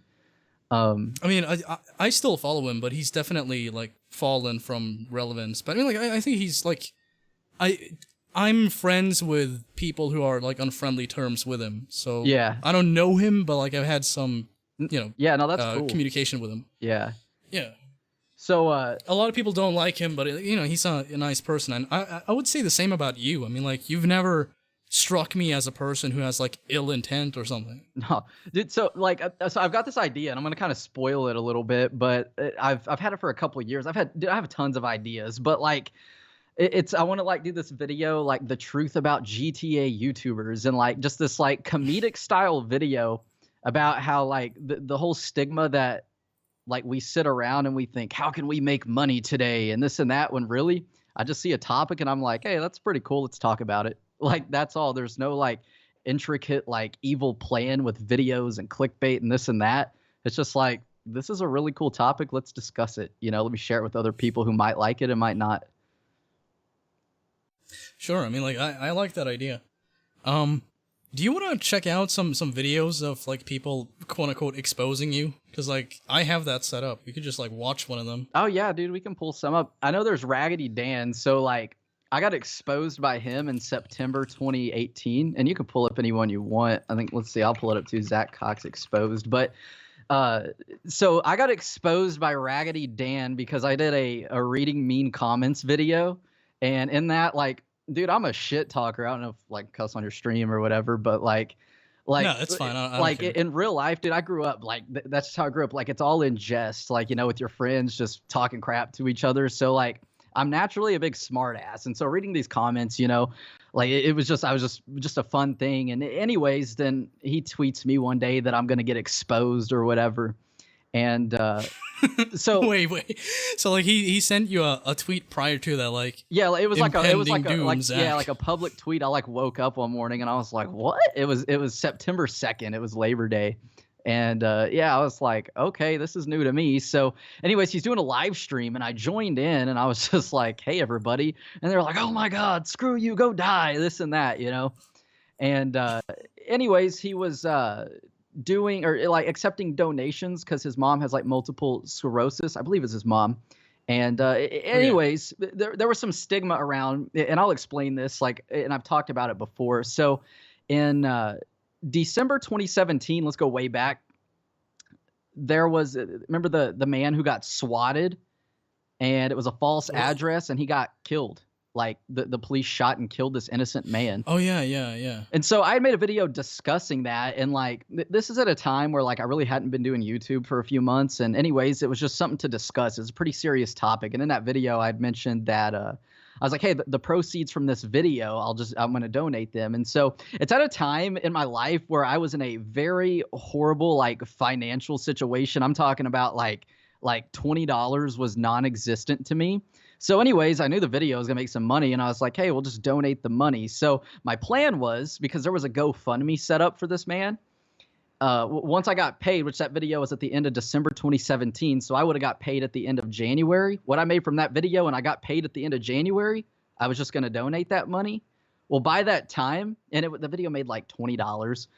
By the time that I got paid at the end of January, the GoFundMe was closed because it reached its limit, so I was never able to donate. And that was that. Like, never really thought anything of it. It was just like, well, whatever, just move on. So just like a scheduling conflict. Yeah, right? So that happened. So anyways, they're talking about that in the stream that I joined, and I was just like, they started bringing that up. And anyways, I'd seen he was talking about his mom has MS, you know, and serious lung condition. And anyways, obviously at this point, I'm in a way better financial situation. I've talked to you behind closed doors, but like 2018 was a very like great year for me, you know, especially starting out in January up until September when this all happened.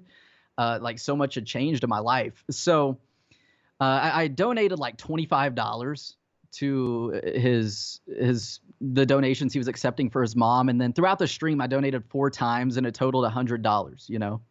And so when he made his exposing video, all of a sudden I was trying to pay him off. Like, I was like, come on, man. So it's like, you know, you're gonna fucking, I announce this, you know, fucking, you know, video where I'm gonna pwn your ass, and then you donate to me, and that, you know, obviously that's just, yeah. There's no way that could just be something that you did out of generosity and sympathy. That's just like, you know, you trying to avoid me holding you accountable to my fucking, like, I don't know, 50K audience. Yeah, so like you're damned if you do and damned if you don't. So it made me laugh because I was like, because people are like, oh, he's trying to pay him off, and I was like, why? I'm in real life, man. I don't like spending money. Like I won't even buy like a $20 T-shirt for me just because I don't like to spend money. I grew up not having anything, you know. So that's kind of my mindset. It's kind of unhealthy, but like.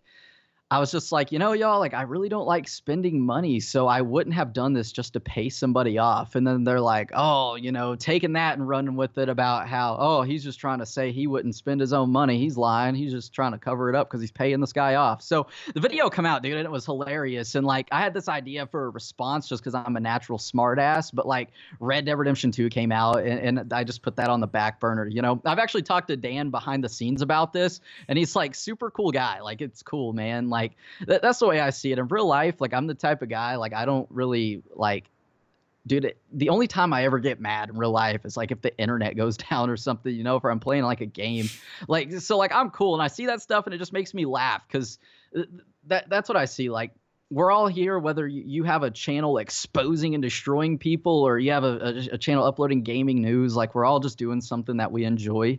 And I think as long as you're happy, that's all that matters, And like on the topic of that, like in 2018, like let's bring up like not point 4 live because I know everybody wants to like hear me say I hate him or something, which I don't. So I've known Not since like 2014, like when GTA 5 first came out, before he's doing the content he does now. Well, in 2018, I was like really motivated in the GTA community and stuff. And like I made a couple videos talking about like the videos that Fred is making and how they're like fake, as far as like saying like a certain GTA character like Nico is alive or dead and things like that, Then I realized at some point, like at the end of 2018, that wait a minute, like he's got his audience and like it's entertainment. That's all it is. Like it's not that serious, Like sure, Fred has his style of content for his audience, which is like younger kids, but like it's doing really good and something is working.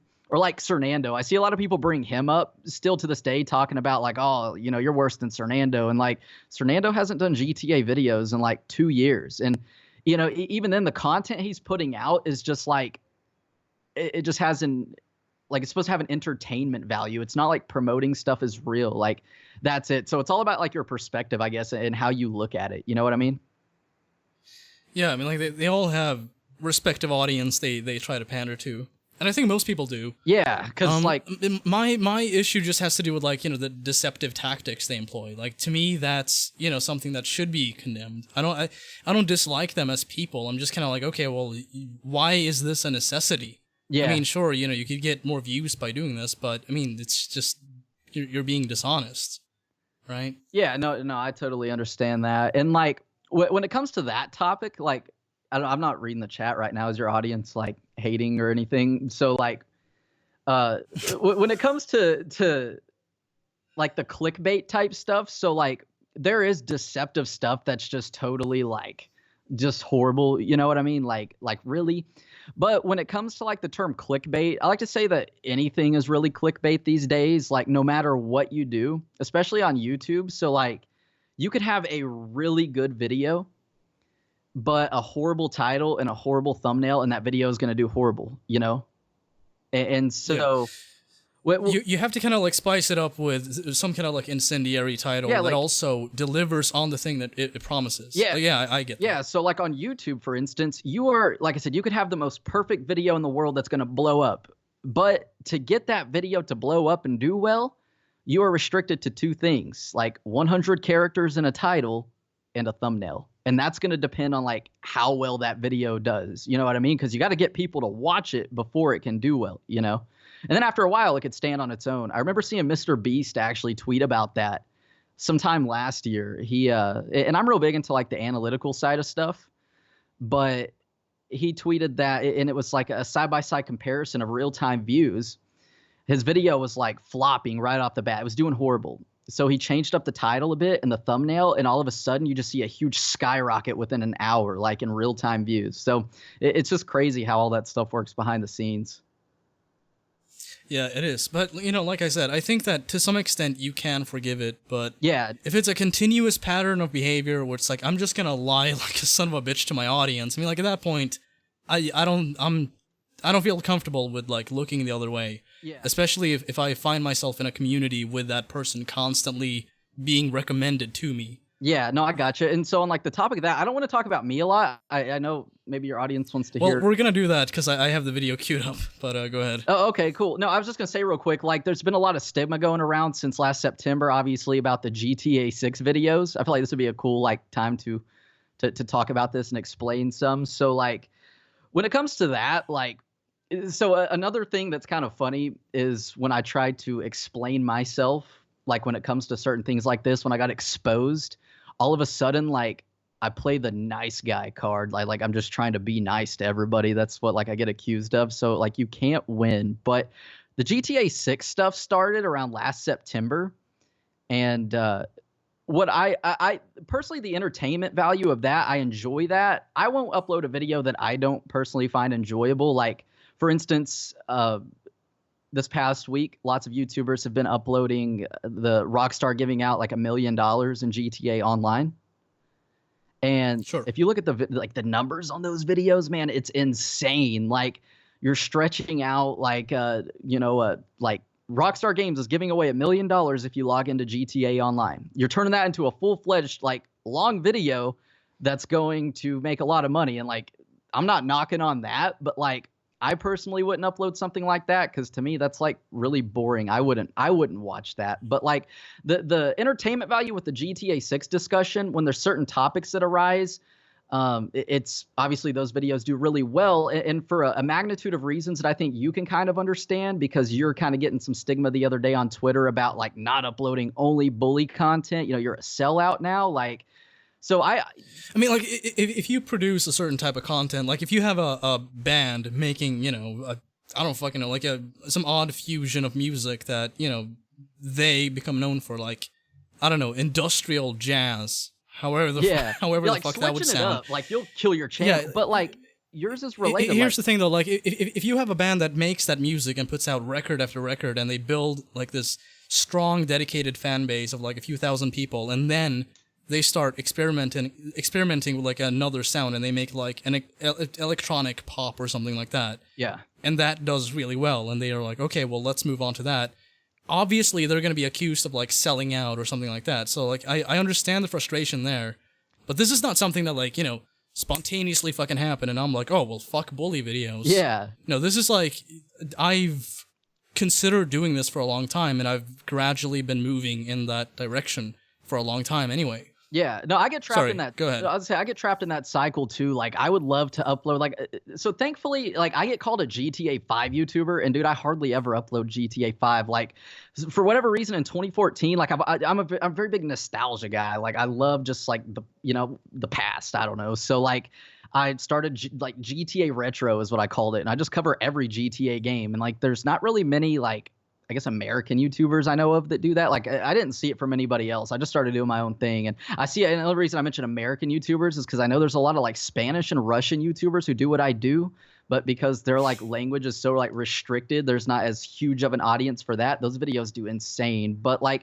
when it comes to the GTA 6 stuff, because, I cover, GTA 5 it'll be 7 years old this year. So like 6+ year old games all the way up to like 20 years old, GTA 3. Like, GTA 6 discussion is something new, and if it's like has some entertainment value and it's something kind of interesting, it's a good feeling just having like new stuff to talk about. Like, I've got tons of ideas for like days. I've got like thousands of ideas, but this stuff is genuinely new, and it's well received because the community, it's new to the community as well.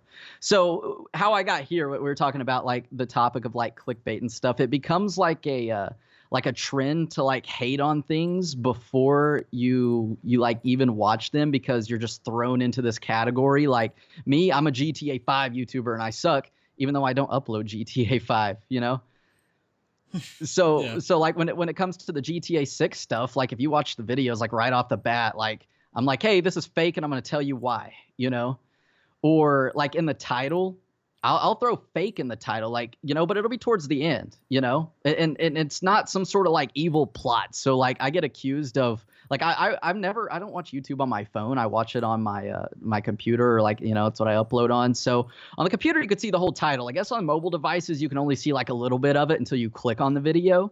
So then I get accused of like, oh, you're plotting to put this fake at the, even though you put fake in the title. Like if I didn't put fake in the title, I would get accused of not putting fake in the title.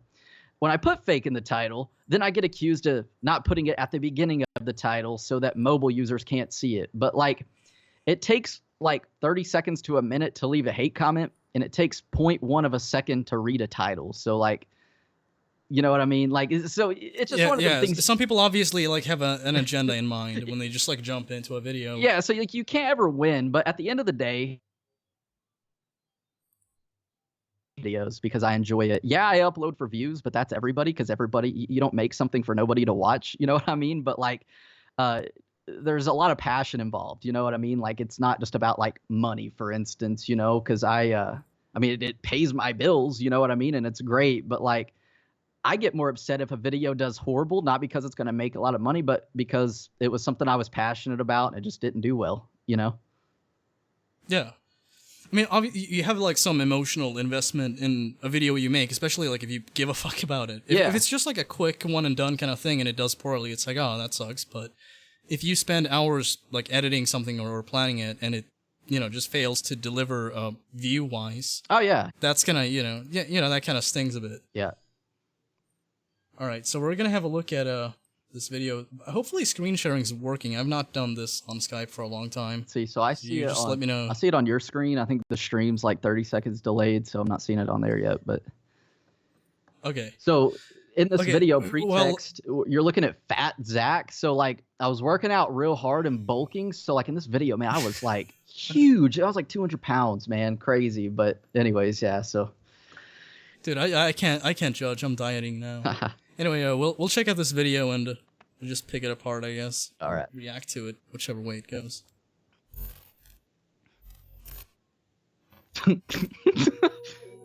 This fucking found footage editing style, I like it. Yeah, it's cool.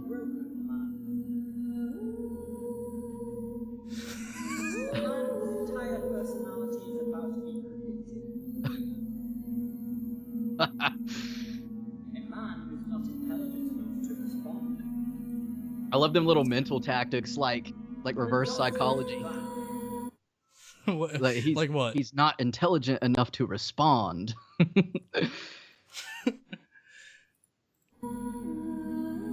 Wait, hold on. So you're not intelligent enough to respond, but you're intelligent enough to try and pay him off? Yeah. All right. My plot didn't work. Okay. They're on to me.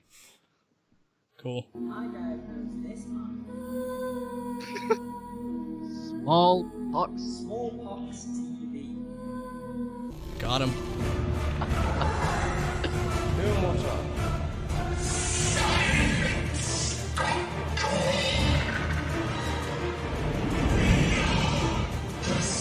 I don't know, just take it down a notch, maybe.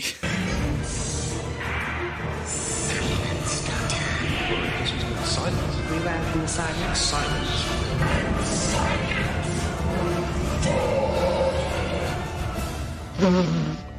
Oh, so he's gonna show some comments to back up the claim. Yeah, so cool. One of the donations, I left. I said, "Hello, rant video that Dan is making on me," and he showed that in the video.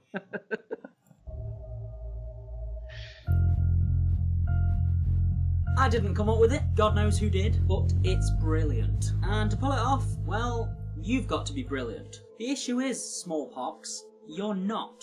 It's a very simple strategy. Use comedy to get away with murder. I'll give you an example. In this video, where he reads mean comments, one of the comments is someone saying that he drags his videos out to 10 minutes to get extra ad revenue. I find it incredible how you can make 5 things turn into 10 minutes and all your other videos. Wow, I find it incredible that I just don't care! I like that.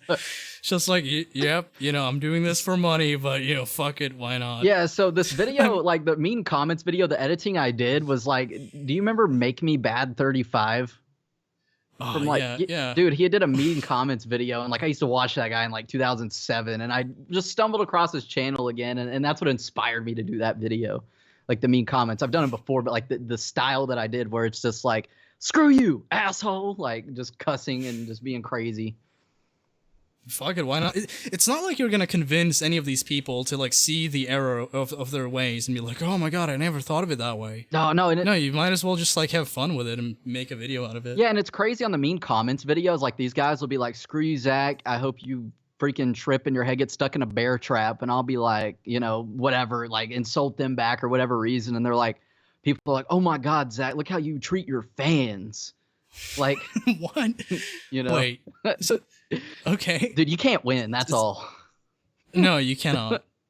What do you know? That very video, he drags it out to over 10 minutes using this picture. There you go. Comedy to get away with murder. So that video, okay, so it had stopped at like 7 minutes, and this kid had tweeted me this video, like, screw you, Zach. You make your videos 10 minutes long for money. I hate you, this and that. So I finished the comments video at like 7 minutes, and I put that meme there. And the last 10 seconds of the video, I put that video of that kid telling me that I only make videos that are 10 minutes long for money. And that was just the whole smart-ass concept behind that. I like that. It's a good move. See what he did? It's a hint at the mean comments, but at the same time, he's being a scumbag. Scumbag. Stretch your video to 10 minutes for mid-roll ends 101. I don't fucking care! So that was my rent money. Okay. It's on my desk, and I just had my rent money there because I had to give it that day. Punt. Let's go toe-to-toe, big man. I'm sorry that your life is so miserable that you attempt to insult others to make yourself feel better. Roll it, you fucking cock! Alex Corona, I think you're the fucking stupid one because you don't know how to spell. I think you're a moaning bitch who can't spell. Okay, you fucking Nazi? Oh, wow. Dumbass. Fix your fucking teeth because you're a bitch. I wish you weren't fucking brain dead and knew how to spell. Can you just like do all your videos like this, please? Can you just like every video you do, just like call someone out for being fucking stupid and just do this? That'd be way more fucking like. But dude, that's why if I could do that. God damn it, Zach! If I could do this and get away with it, I would. Dude, that's why like saying that. After like the first 20 minutes of a video upload, like that I upload, I can't read comments because I'll see stuff like that, and I only attach to the negative ones. And like, dude, I just go in like to shit talking mode. Like, it's horrible. I just can't do that, man. I'm trying to be professional, you know. It's like I don't cuss in my videos or anything, you know. So I try to like be nice, but like professional. Let me ask you this: is the platform you post videos on the least bit professional? Oh, not at all. Like not at So all. there But you like, go. dude, I'm trying to be an example to the kids, man. No, I'm kidding, but like, anyways. Hell, your life sucks so bad that you go to YouTube and insult other people. Just stop living. Ah, you see though, it's all just hidden under a blanket of comedy, am I right, Smallpox? Is it okay if you put a little disclaimer at the start of your video, stating that you're not funny and you know it? Warning, this video features cursing, unnecessary screaming, and me trying to be funny when I'm actually not. If you have headphones in, you might want to take them out, and if you're around your parents, you probably don't want to watch this video. Ah, you got yourself covered, haven't you? Disclaimer. In this video, I insult this man. I think I am funny, but I know I am not. I am just trying to be funny. Ha ha ha. Disclaimer. Well, snap, me too now, so from now on we'll play by your fucking rules, shall we? And then, if you respond to me, well, then we'll play by my rules. If you're going to insult someone's appearance, just fucking insult them, you fat pussy. Let me tell you what time. Okay, go ahead. Refute that accusation. So, first off, I want to say, like, if you're reading the comments, I think there's a comment. I went to this video the other week, and somebody was like, why is he holding a dildo in the video? I've been meaning to ask about that. Like, what the fuck is that? Yeah, I have no clue. Oh, well. So, anyways. That's where he gets his power. Yeah. Sorry. No, so go back like 10 seconds. What was he? Something about saying, something about how people look? Just trying to be funny. Ha ha ha. Disclaimer. Well, snap, me too now, so from now on we'll play by your fucking rules, shall we? And then, if you respond to me, well, then we'll play by my rules. If you're going to Fuck your insult rules. someone's appearance, just fucking insult them, you fat pussy. Let me tell you what time. Oh, All right. so some kid had. So he's referring to a comment from the video. In this kid, like I'm not one to insult appearances, really, like oh hypocrite here, but like it was one of them like meme photos, and like this like kid had really big buck teeth, and he was like fuck you Zach and your eyebrows, and I was like fuck you and your teeth, you know, like just that was it. Yeah.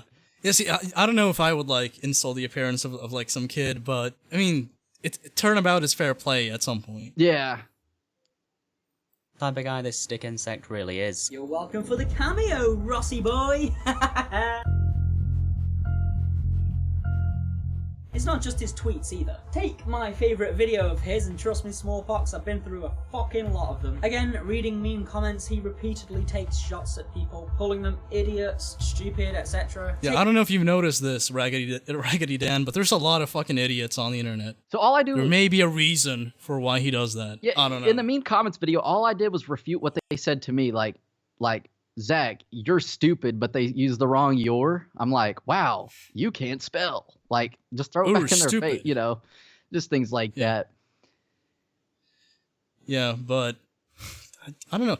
I don't even see like what the point of contention is between you and him. Like, what's the point of this video? So I'm waiting for that. Yeah, I think some comments say that, but like that's kind of like his channel just went around like exposing people or whatever. And anyways, that's what, like, real quick, just off topic. Like, Dan's a really nice guy, super cool guy. Like, I just want to state that, like, after the fact. Sure, I'm just responding to the video. Oh, to the video. I'm not gonna speak for like. Okay, yeah, I got you. Yeah, I'm not gonna speak for like what he's like, you know, outside of YouTube. Yeah. Because I don't know. Taking shots at their grammar. You don't know how to spell. Who can't spell? I wish you weren't fucking brain dead and knew how to spell. You're so racist-ist. I'm Zach Cox, a racist-ist. It is pathetic. Well, goodbye, but I monetization. I like to do it too. So, here we go. Hey, guess what, you fat smart ass? In that very video's description, if you want to be fucking pedantic, this is a question. Therefore... Pedantic? I'm way fucking fatter than you were at that point, so I'm just kind of like, hey, hold on. He's not fat. You fucking idiot. You should use a question mark. See how pathetic you sound? Don't insult someone's intelligence when you're a dumbass. Even if you've put the famous disclaimer where you say that you're just trying to be funny, because guess what? Putting that disclaimer and then being a fucking dumbass in the video makes you look like an even bigger dumbass. No, it doesn't. It kind of backs up the video. Excuse me, faggot. You're being very, very pedantic here. All we did was miss a very simple question mark. Easy mistake to make. You think that's the Jesus, the audio is fucking all over the place more. only thing? Watch this. God, your content sucks. Hey God, you hear that? Your content sucks. I mean, come on, best songs. God rose from the dead and came back for your sins just for you to comment on this video to tell him that his content sucks? Kids these days. I don't know, look at humanity and, you know, then look at God and be like, okay, well, what the fuck happened? What'd you do? Hey God, your content sucks. Not only was that a shit joke, as you've already said, but you're It's a shit fucking joke, moron. mate. You have the It's nerve, fucking terrible. the cheek, the audacity, The to insult temerity. somebody else's intelligence. You have just stood in front of your camera and claimed that it was fucking God that rose from the dead. As a devout Muslim. Isn't Jesus technically God, according to Christian scripture? Yeah, I believe so. All right. Muslim, I can tell you that it fucking wasn't God that rose from the dead. It was supposedly Jesus. Google it, lard arse. This is basic shit, Smallpox. When the fuck did God die, bro? He likely swallowed a bottle of 1984. bleach. Stupid fuck off. Oh, was it just comedy? Was that intentional, Smallpox? I was just joking. It was just a joke. Did you not get the joke, Dan? It's just a fucking joke. No, it wasn't. You're a fucking moron. A little hint. You better make sure that you cross your I's and dot your T's if you're going to make a response to me. Oh, disclaimer. I said cross your I's and dot your T's. It's actually dot your I's and cross your T's. Ha, see? That was an intentional fucking pun. Listen, Smallpox. Respond to me and fuck up the obvious It's not a things. pun, I it's a and the family spoonerism. army will have you for breakfast. Dumbass. Oh, here's the good stuff. Oh, here's the meat and potatoes of the video. Bear in mind, it's 6 minutes in, so I don't know. I tweeted at Smallpox, and once he'd finished eating, he joined It's almost like he's using the same tactics that other people do. one of my live streams. In said live stream, he told me that he was a fan and he liked my videos. After failing to answer many simple questions, such as, "Okay, Smallpox, what's your favourite video of mine?" he started to donate to me. I will add that at the time, people were donating huge amounts to charity, and every donation was going to charity. Side note, by the way, we raised about £550 in about 30 to 35 minutes. Cool. And everyone that was involved in that shit is fucking incredible. And I thank you again. Okay, you're incredible, Zach. You win. I think we can declare you as the winner now. During this 35-minute period, What the fuck is that? Smallpox donated 3 times, and here they are. $25 to me, just to put in this video, $20 to the charity, and $55 to do with whatever I like. And as much as the doctor appreciates the kind gesture, I can't help but think and tell myself that this was just a cheap tactic to have something against me. So you let me know what you think about those donations. Either way, despite what he said and despite what he said the donations were for, every single one of them went to the charity. Regardless of your intentions, big cocks, thank you. Cool. Wait, so that was it? That was like the smoking gun? I guess, yeah. All right. It paid off. It didn't work. Well, that was kind of anticlimactic, but okay. Right on. It's kind of like a weak attack. It's like, you're incredible and thank you.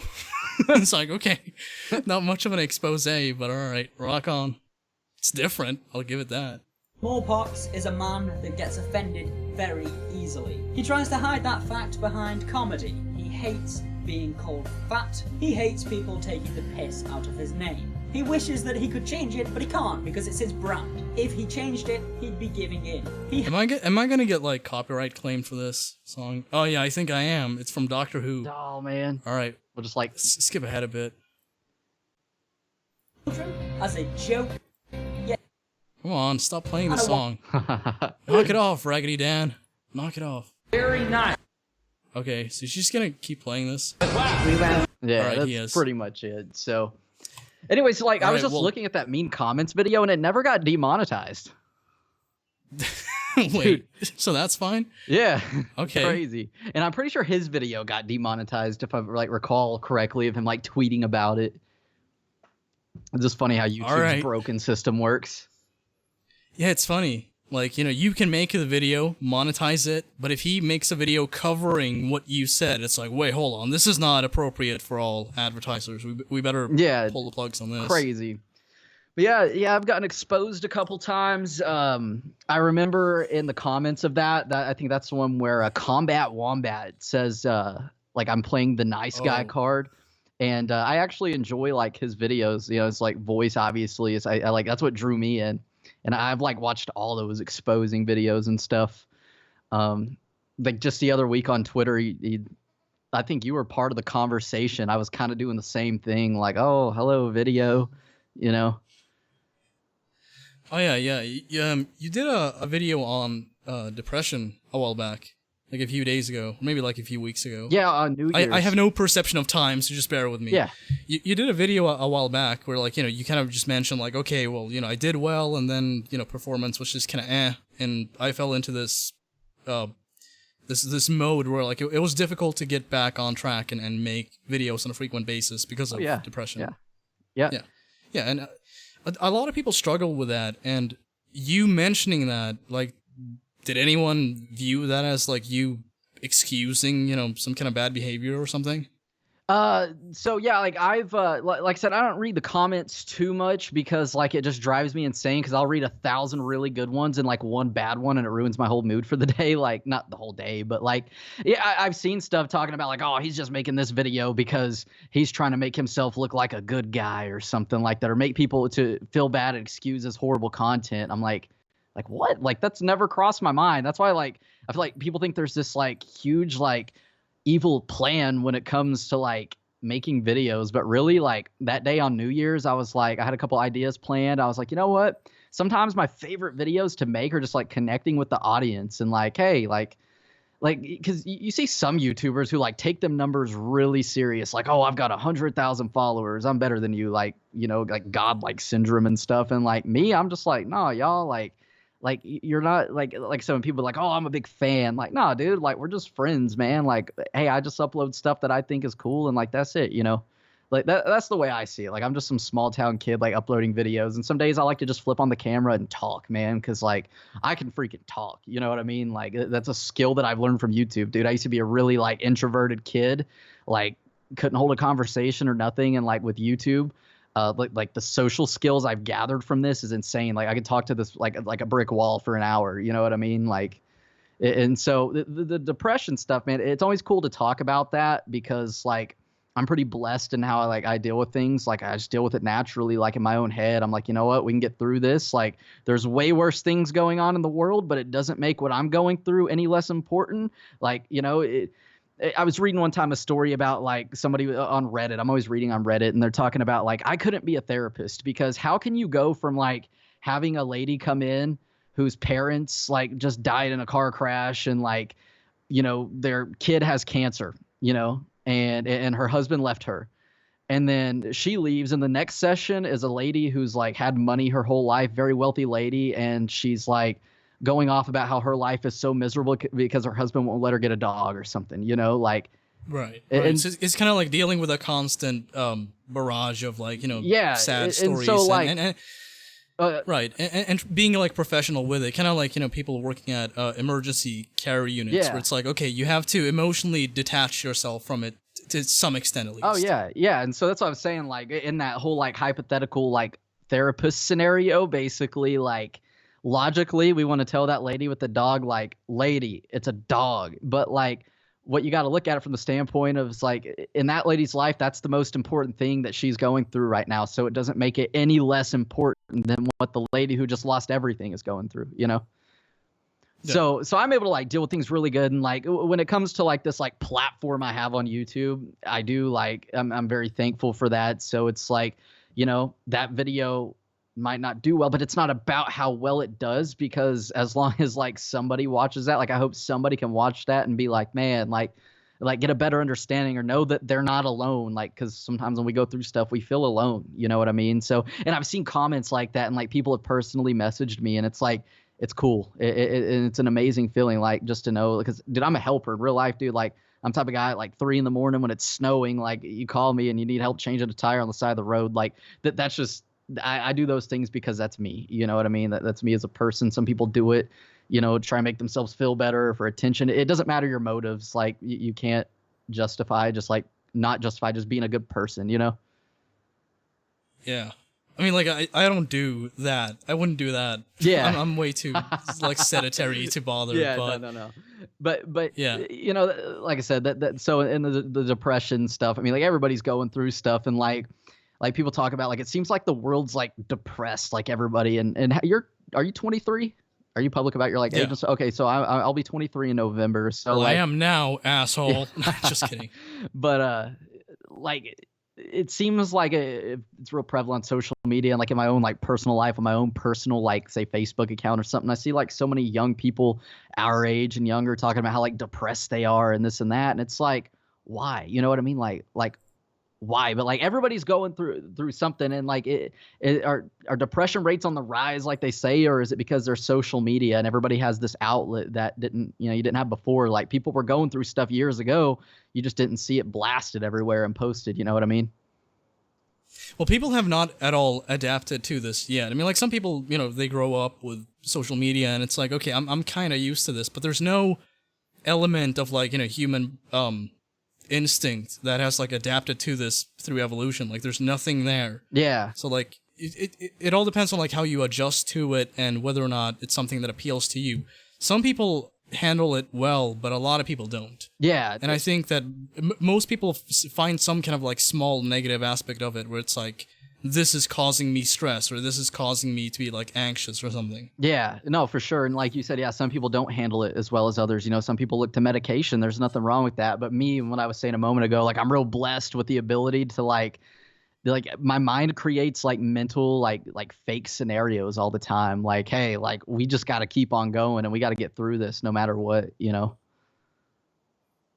Yeah, I think a lot of people do that. Yeah. But yeah, we have like 8 minutes left, so if you want to like get into a topic real quick, we could do that. Okay, no, that's cool. So like, I don't know, we want to like go back to the Dan Houser stuff because I missed out on. I was thinking we could do that. I was thinking we could do that. So like, how do you?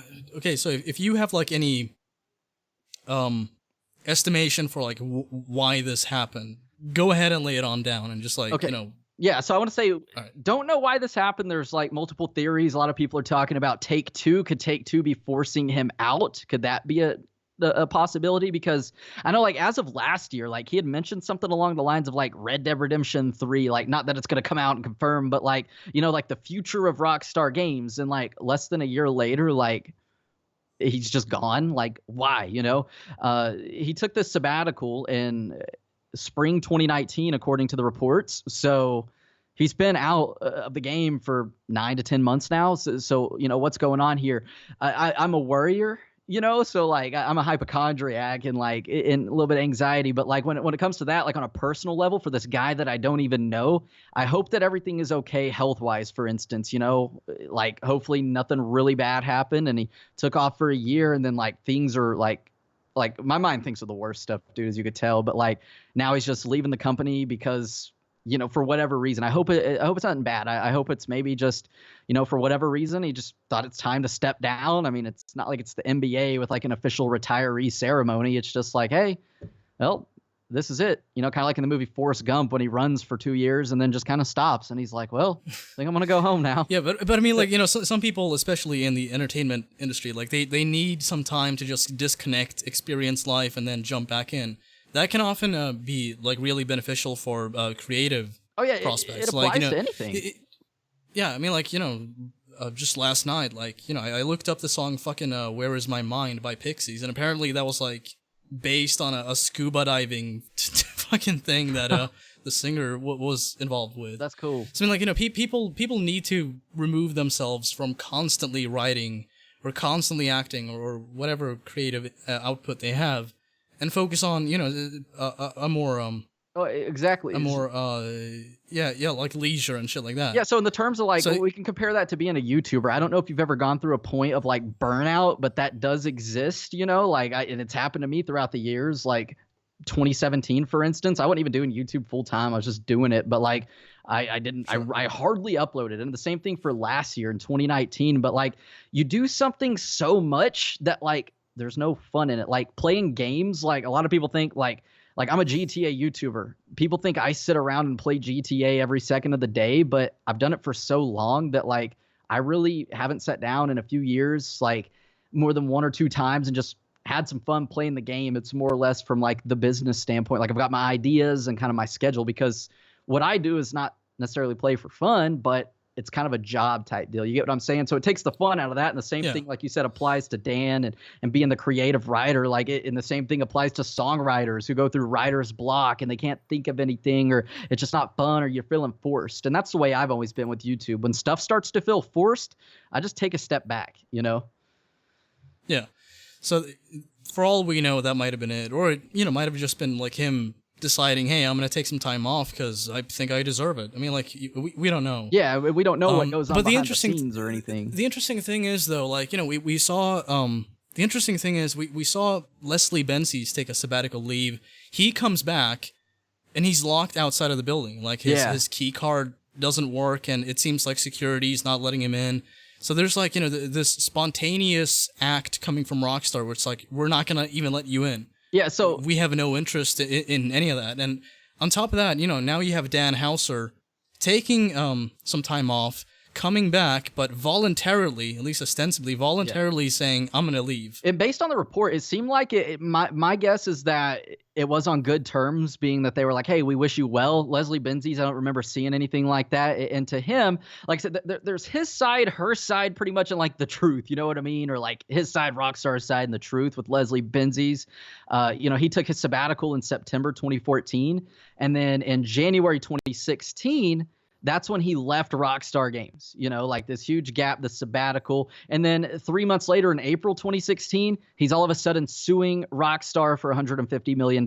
So like this didn't just happen overnight. Like something was brewing the whole time during the sabbatical for whatever reason. He's in a position where he can leave. And in this time, there's stuff going on behind the scenes that it'll never see the light of day. We won't know what happened. You know what I mean? So like I feel like there's just so much obviously that we don't know that we really can't like speculate. We can speculate, but it won't be fact. You know what I mean? Well, see, like I said in like the stream I've done so far, you kind of leave it up to the imagination of the internet when you don't provide anything that gives people insight into what happened or why this happened. Because, as I said, a person like Dan Houser, who has spent so much of his life building up this company from basically nothing and getting it to this point, and then you would have to like it's like what you know like, over time, eventually, like you're gonna get this emotional investment in said company. Yeah. And so leaving that behind and leaving all the success behind and maybe going independent or retiring, there has to be some kind of catalyst for that. That's not something that most people just suddenly feel like doing. Yeah, and I'm sure at any given point, obviously, he could come back. But that said, I do want to say that, like, a lot of people are like, so what's this mean for the future of Rockstar and GTA? Is this and that? So, like, I want to say we won't see the effects of that for a really long time. Like, GTA 6 obviously has been, like, in the works, whether it be written down on a piece of paper since, like, 2012, 2013, you know, before, like, right before or after GTA 5 released. So Dan Houser, for instance, who's written and co-written almost every Rockstar game, in that sense, like, GTA 6 is written. So, like, we're not going to see the effects of this for, you know, it makes me laugh, like GTA 7, for instance, like, or whatever, you know, we will probably never see that, or that's like 15 years away. And even then, take a look at Leslie Benzies, who left Rockstar in January 2016. He's a lead developer. When he left, he also took a huge, like,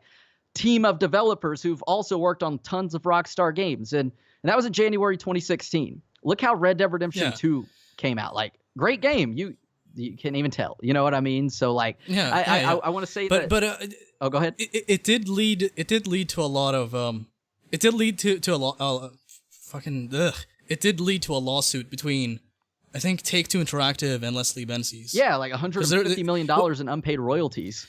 Yeah, they alleged that he was, quote-unquote, stealing employees from Rockstar and Take-Two. Yeah. Which I think eventually they just gave up on the case, because it's like you can't just, like, you know, own people like that. I was fact-checking the case earlier, and there was 18 different, like, cases, and 12 of those 18 were dismissed, meaning that, like, Rockstar Games dismissed those. The other 6, everything was, like, settled and all that stuff. And that was actually all settled, believe it or not, from between April 2016. It wasn't until February 2019. So last year, that's how long that case went on before it was finally just like, everybody's like, all right, man, like, let's just go home now, you know?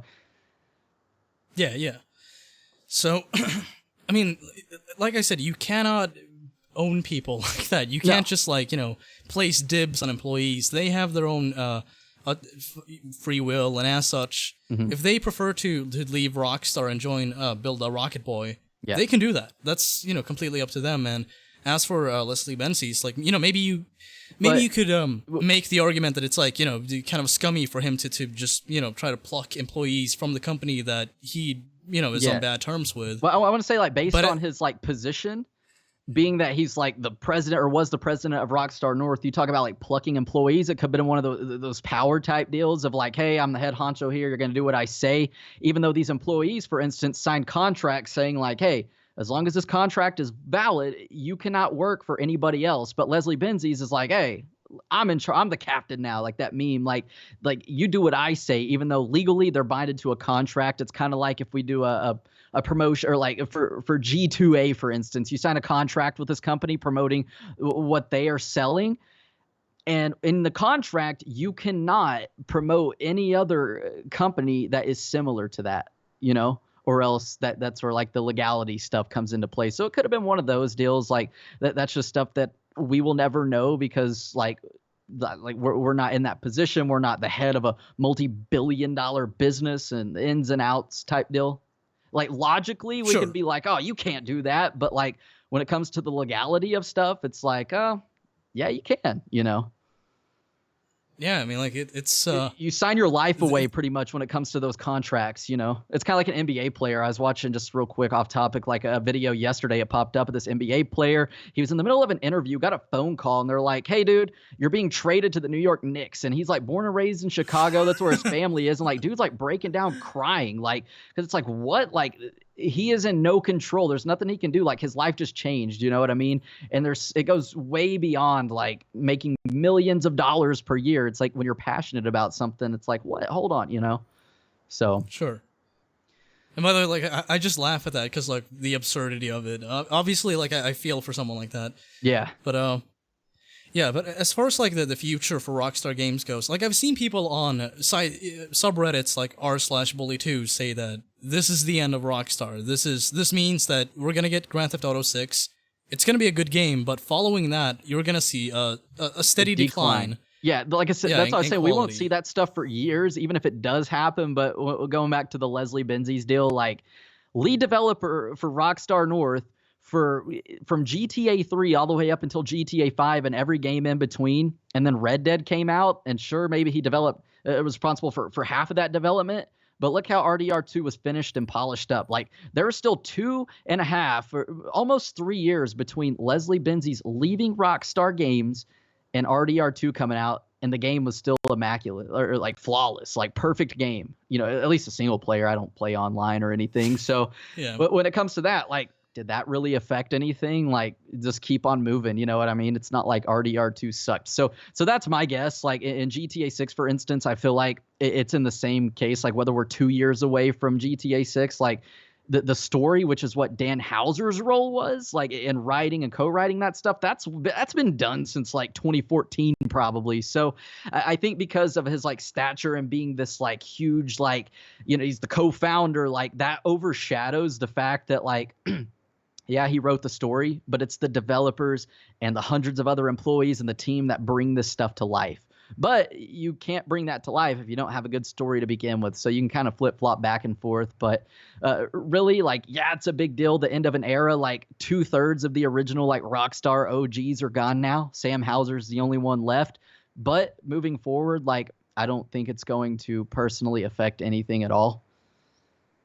So you're skeptical of that. You don't think there's anything to that. You think it's like, okay, well, you know, they're going to find someone else they could work with who will provide equal quality for writing and stuff like that. Yeah, I'm trying to be optimistic. Like, it can either be like really bad, like a really bad outcome, like, oh my god, the story modes, for instance, like suck now, or it's like, hold on a minute, like this is actually like, you know, like you don't even notice, or like it's, you know, even better because we're just talking the story, not like the elements of the game. You know what I mean? Like, and that's what Dan Houser was responsible for, like writing the stories. And obviously, like there's tons of good movies, tons of good games and stories that weren't written by Dan Houser, but they're still good. But obviously, we're talking GTA here, so like when it comes to that, I hope we still get good stories because I'm a story mode guy, like die hard, like to the day I die. Like story mode is where it's at. You know what I mean? So I would hate for it to decline, but look at the period of time between GTA 5 and GTA 6. We're almost 7 years in and we have like no official announcement from Rockstar. So say it's another 2 years. So it's a 9-year period between 5 and 6. Imagine the time period between 6 and 7, for instance. So like it's going to be a long time. We're going to be like geriatric 40, 50-year-old men and women and stuff who like, you know what I mean? Like when the next game comes out or whatever after 6. So like that's why I say I don't really think we'll notice that difference. And I've seen Take-Two talk about it before recently with like the longevity of their games. Like GTA 6 comes out, for instance, we're going to have GTA Online 2. Well, GTA Online for 5 is still going to be supported, but online or GTA 6, like whether they break the story up into like story DLCs to increase the longevity of the game, and then GTA Online 2 because the success of the original GTA Online, like, you know that this game is going to be made to last as long as possible. So we're not going to see any of that. You know what I mean? Like any of the negative effects. That's my viewpoint, which it doesn't mean anything. I'm just a guy talking, you know what I mean? So yeah, I mean, like I've said this multiple times by now, but GTA 6 is really going to be Rockstar's first it's going to be like their chance at proving that yes, we could do this with or without Dan, with or without Leslie. Yeah. And I think Red Dead Redemption 2 proved really well that, you know, Leslie Benzies, good influence on the company, but ultimately not really a must have kind of thing. It's Yeah. not ultimately not a necessity for the company to keep moving in a good direction. Yeah, and that goes back to like what I was saying about Dan Houser, like him leaving is overshadowing the fact that like, yeah, this guy's kind of like the brains behind the story, but it's everybody else that brings it to life. So Leslie Benzies, for instance, is like the head honcho boss, like sitting at the desk with his feet up on it. And then there's me and you and everybody else slaving away and working them extra hours to polish the game to get it out. You know what I mean? So that's on us at that point. Does that make sense? Sure.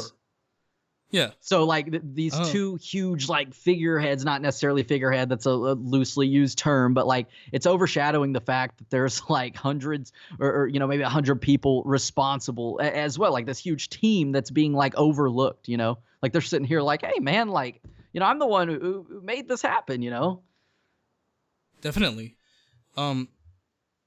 As far as Take-Two Interactive go, do you think there's anything to the speculation some people have where they believe that this is inevitably going to lead to them placing someone in his spot and being like, okay, we're going to place this yes man where Dan used to be so that we have more creative input, so that we can, have more control over how big of a priority microtransactions are. So do you think that's a possibility? Do you think that people should be concerned about that? When it comes to that, I don't think so, because let's talk about Sam Houser, Dan's brother. So like Dan is like the driving force behind like the stories and co-writing the games and writing games and things like that. And then you got Sam, who's like the business side of things, like controlling all of that. So it's been stated before that when it comes to like Take-Two telling like Rockstar, like, hey guys, could you please put out some games faster? Like you got Sam over here on the business side of things saying, hey, no, we're taking our time to polish the games. And Rockstar is so elite in like the world of video games and developers that like Take-Two isn't going to push them around. Does that make sense? Yeah, that's sure. the way I see it. So you got Sam over here, and I'm sure ultimately Sam, like it's going to be one of them things too. Like anybody to take Dan's spot, like Sam is going to make sure that person is like, hey, okay, they're not going to let some just amateur come in here and like tarnish. Rockstar Games started in 1998. Before that, they were, I think, BME Designs or something like that from like 1995. Like, almost like half of their life's worth of work. Just like anything, if you decided to like retire from your channel, for instance, like you wanted to keep it going, you're not just going to like draw a name out of a hat and be like, all right, somebody come on here. You know what I mean? You would want somebody that is going to like take care of it. This is your like baby, your pride and joy, and treat it just as well as you would, or if not better. Sure. So that's my uneducated like input. That means absolutely nothing, and I try to say that in all of my videos. Uneducated is kind of like a must, because it's not like we have any definitive resource or like any fact to go on. No, we're just like random people talking and discussing, Sure. But people like so like there's like this like hierarchy, like for instance, like people who watch content creators like look to us like as like the stuff we're putting out, like whether like I put out a video saying, hey, GTA 6 was not teased at the Super Bowl, to bring that up real quick. It was not, like, quit running with that. That was nothing. It was just homage to 1980s Miami, and anyways, as a YouTuber, I could say, hey, GTA 6 is going to take place in Liberty City. And all of a sudden people are going to be like, oh, he said it's taking place here, because for whatever reason, because we've got a huge following like online, like that instantly means what we say is factual when that's not the case. When you report on a lot of stuff, you're going to build trust with an audience. Yeah. And so if you make a claim, a lot of people are going to give you just like the benefit of the doubt and be like, okay, well, he wouldn't lie. Yeah. And that's where things can get like twisted, because it would never be my intention to do that. But sometimes things can get twisted and they'll be like, oh, but you said this, when like, that isn't what happened. I could tell you something, you could tell somebody else, and as it goes down the line, when it gets back to me, it's going to be like completely different than what I originally said, Yeah. I mean, like, I appreciate the trust some people have for me, but I don't think that they should blindly just listen to what somebody says. Yeah, no, I agree. Like, it's an honor. Like, oh, somebody trusts me, some random guy online. But at the same time, that puts a lot of pressure on me, obviously, because I'm like, hold up a minute. Like, no. I like when it comes to my videos, I always try to back things up with at least 3 pieces of evidence, whether if something is real or something is fake. You can't just blindly throw things out there. I always have some sort of source to back that up. But like, yeah, like it puts a lot of pressure. Like, hold on, even if this is wrong, like I'm just a guy talking with a decent sized following on the internet. That following doesn't justify anything, but you know what I mean? No. I mean, like, I don't know if it's a good idea to get into this, but there are plenty of news sources that people should be skeptical of. I'll just put it that Exactly. way. Like, no, I'm 100% with you on that, you know? Right. I'm yeah, because YouTube is kind of like, good friends with a lot of those people. Yeah. Somebody said I reached 153K subs just now, so I don't know if I did, but dude, I just want to say that's cool. really cool. Like, behind the scenes, I've been a huge advocate for your channel for like a really long time. So like, I don't think we've ever talked about this before real quick. And I don't know what time is it? Is it 4 o'clock where you are? Yeah, it's 4 fucking a.m. I went live at like 11 p.m. Yeah, I joined like right when you started. But anyways, like, so I'd been following your channel for like years. It's always like popped up. I wasn't like subscribed or anything, but I would always like occasionally your videos are always recommended, and like your voice stands out, like the way you script and the way you like enunciate things. So anyways, I'm drawn to that kind of stuff when watching videos or like the details, how like you'll be talking about something. And when your voice reaches like a certain pitch, there's like a cut in the game and like the gameplay footage, things like that. So, I'd never reached out to you before, but it wasn't until March or like February or March 2018. I think you were doing a stream. Something like that. Yeah, somebody mentioned and was like something about like Zach Cox, and you were like, oh, whatever. I don't even remember at this point. But oh yeah. Someone accused you of like stealing footage from them. It was oh yeah, and it turned out like that wasn't even real. Like, and I proved that, and the dude was like, oh, my bad, but you still suck. So like, anyways. Like you had said something like, oh, I don't know, like this and that. But I'd reached out to you and I was like, hey, like my whole time I've done like YouTube, dude, I've always been like a lone wolf type deal. Like I just really have worked alone. So like I've never really like reached out to people. So I thought it was cool. Just use that as a way to reach out. Yeah. And that's kind of how we. For me, like my perspective on it was like a lot of people had a lot of negative things to say about you. Yeah. And so obviously that's going to have some influence on what I view. Yeah. Because I mean, like, these are people that I trust. These are people that I've surrounded myself with. And so, like, I was just kind of like, all right, well, if this is true, then, fuck Zach. Yeah. Why'd he do this? Yeah. But I mean, like, you addressed this on Twitter. You posted, like, a quick video just responding to it. And watching that and just kind of thinking about it, I was just kind of like, okay, well, he actually handled this really well. Like, yeah. I don't know him personally. I don't know about, the accusations. I've not looked into them. Yeah. But as far as, like, just, like, responding to the criticism that I've just kind of like tacitly thrown to the side, just like, oh, well, fuck him for that. I think that was like respectable. So I was just kind of like, oh, cool. Yeah. No, like I said, dude, I just make them videos, like make videos. I enjoy it. It's just a topic I want to talk about. I talk about it. If it's not enjoyable, I don't talk about it. And that's it, man. I'm just here for a good time, So this not, and money. Yeah, the money. Yeah, we still got bills to pay. It don't matter what you do. Like people always talk about like, oh, you're a YouTuber. You need to get a real job. Like, excuse me, but like I pay. Dude, I used to work at a fucking call center. I hated that shit. Oh man, yeah. Not only was it like demotivating, I made way less than I make now, which is barely anything at all. So real job, I could do that. Like, but hey, here, nah. do you pay taxes where you live? Is that a yeah. thing? Yeah, okay. I live in like, Sweden. Yeah, I'm not sure how it works outside of it because I'm a closed-minded American fucking clickbait pig. I mean, like, I'll just say this, like, we have a value-added tax. So, like, anytime you buy basically anything, you're paying taxes. Yeah. So, yeah, I do pay a lot of taxes. So, like, anyways, when it comes to, like, get a real job, like, excuse me, but what is a fake job? Like, I pay more in taxes with my fake job than a real job to a lot of people is just, like, traditionally, like, I work a 9 to 5, and I'm unhappy, and I hate everything, so fuck you. But, like, fuck tradition, dude. Like, we're in 2020. Like, dude, we've got a supercomputer at our fingertips, and we can do anything, Like, I went from an introverted kid who just like hated life and stayed in my room to like I wanted a silver play button on YouTube, and then over time it turned into a job. Like it just happened, and like it's cool. And with that, I've used that money to invest outside of YouTube and so many things. Okay, but fuck all of those aspirations. Just give it up and just get a 9 to 5. You get a job at like Subway and just like slave away for the rest of your life. Yep. And don't pursue any kind of ambition you have. Yep. Real quick though, right. I know you gotta go, but like I was just talking, we got on this when I was talking about being an advocate for your channel and the success. When I first like reached out to you in 2018, at the beginning, I think you had like 40 or 50,000 subscribers. So it's just cool to see like how far you've come in that amount of time. And like over time, somebody Jimbothy, I don't know if you ever heard of him on YouTube.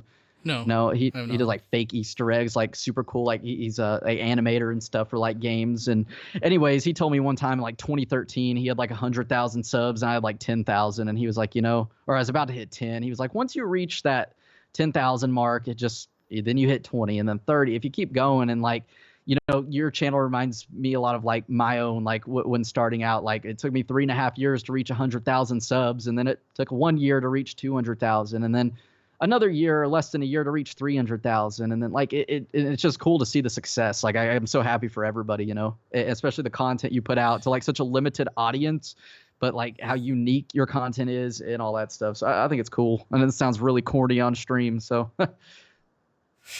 Well, thank you. Yeah. Before we wrap it up, I just like to just like revisit the Dan Houser topic one final time. Yeah. And just kind of like get your take on like just what do you think is gonna happen? Like just flat out, like what do you think is gonna happen? Do you think there's gonna be any significant difference at all, or do you feel like? No, I don't think anything will. To be honest, like okay, so like they're just gonna hire somebody else in his place, and he's gonna do as well of a job as Dan would have. Yeah, there's like, I mean, obviously the scenarios are infinite, but like, yeah, like either, for whatever reason, Dan could come back. Hey, cool, awesome, we missed you, man. But like, also think about prior to this day, like, who was like, nobody was really saying anything about Dan Houser. So even if he left and they didn't say anything, we wouldn't have known. You know what I mean? Yeah. Kind of like placebo type thing. Let's get into that for a quick second. Yeah. So Rockstar has not said anything about this at all, and it's interesting because like they announced this collaboration with Girls Games Lab or something to that effect. Yeah, I've seen that. Yeah, it's interesting. Like they announced that 3 hours or so prior to word getting out about Dan departing from the company, but they've yet to write anything or say anything about him leaving. Yeah, so to me that seems really odd. It could be one of them things where we see, an announcement tomorrow, like a little tweet, like, "Hey, we thank Dan for everything and making this happen," and that's that, or who knows? They might not say anything, and like you say, we didn't hear, anything from Rockstar, but like behind the scenes, I'm sure even the employees at Rockstar might not have even known about this, but the higher ups and behind the scenes, like super high up, like they've known about this. You know what I mean? Like for all we know, Dan Houser, taking his sabbatical last spring could have been like calling it quits back in July. Like, hey man, I ain't freaking, I'm done. When my contract expires in March, that's it. And they're just like, Dan, whatever, take some time, think about it. And then, it's finally January, February, and they're like, so were you serious? And he's like, yeah. And they're like, all right, then March 11th, your contract's up. That's it. Yeah, that could be happening. As I stated, it's not a good move by Rockstar, I think, to remain quiet about this. I think they're gonna have to say something. Yeah, no, I agree. Because like I said, like you leave it up to the imagination of the internet when you don't say anything about it, and yeah, as we know, everybody's like, oh my people god, online, GTA 6 canceled, Rockstar is dead, this and that, They tend to get really creative with, just fill in the blanks. Well, like for instance, we say that, let's talk about like clickbait. Like I uploaded a video talking about the subject like right after, and the title was R.I.P. Rockstar Games 1998 to 2020 as we know it. So Rockstar as we know it. And then I discussed that in the video, though. I'm like, hey, Dan Houser's leaving. Is this the end of Rockstar as we know it? I don't think so personally, but also like when it comes to things like that, I love to fuel the audience with like discussion, because this is a video that, it's a popular topic at least, so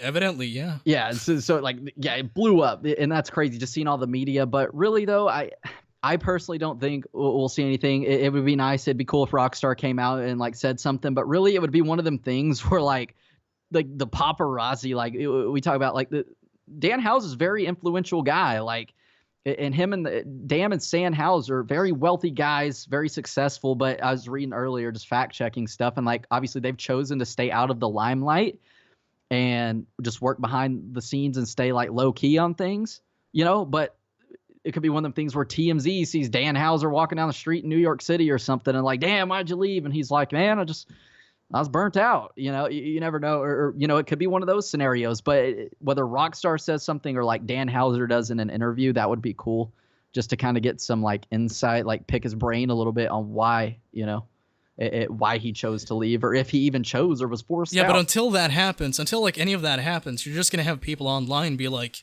he left because you know he hates Take-Two, and you know. Yeah, and that's shit like only that. because They're everybody gonna else fill in the hates blanks Take-Two, with like, whatever. Yeah.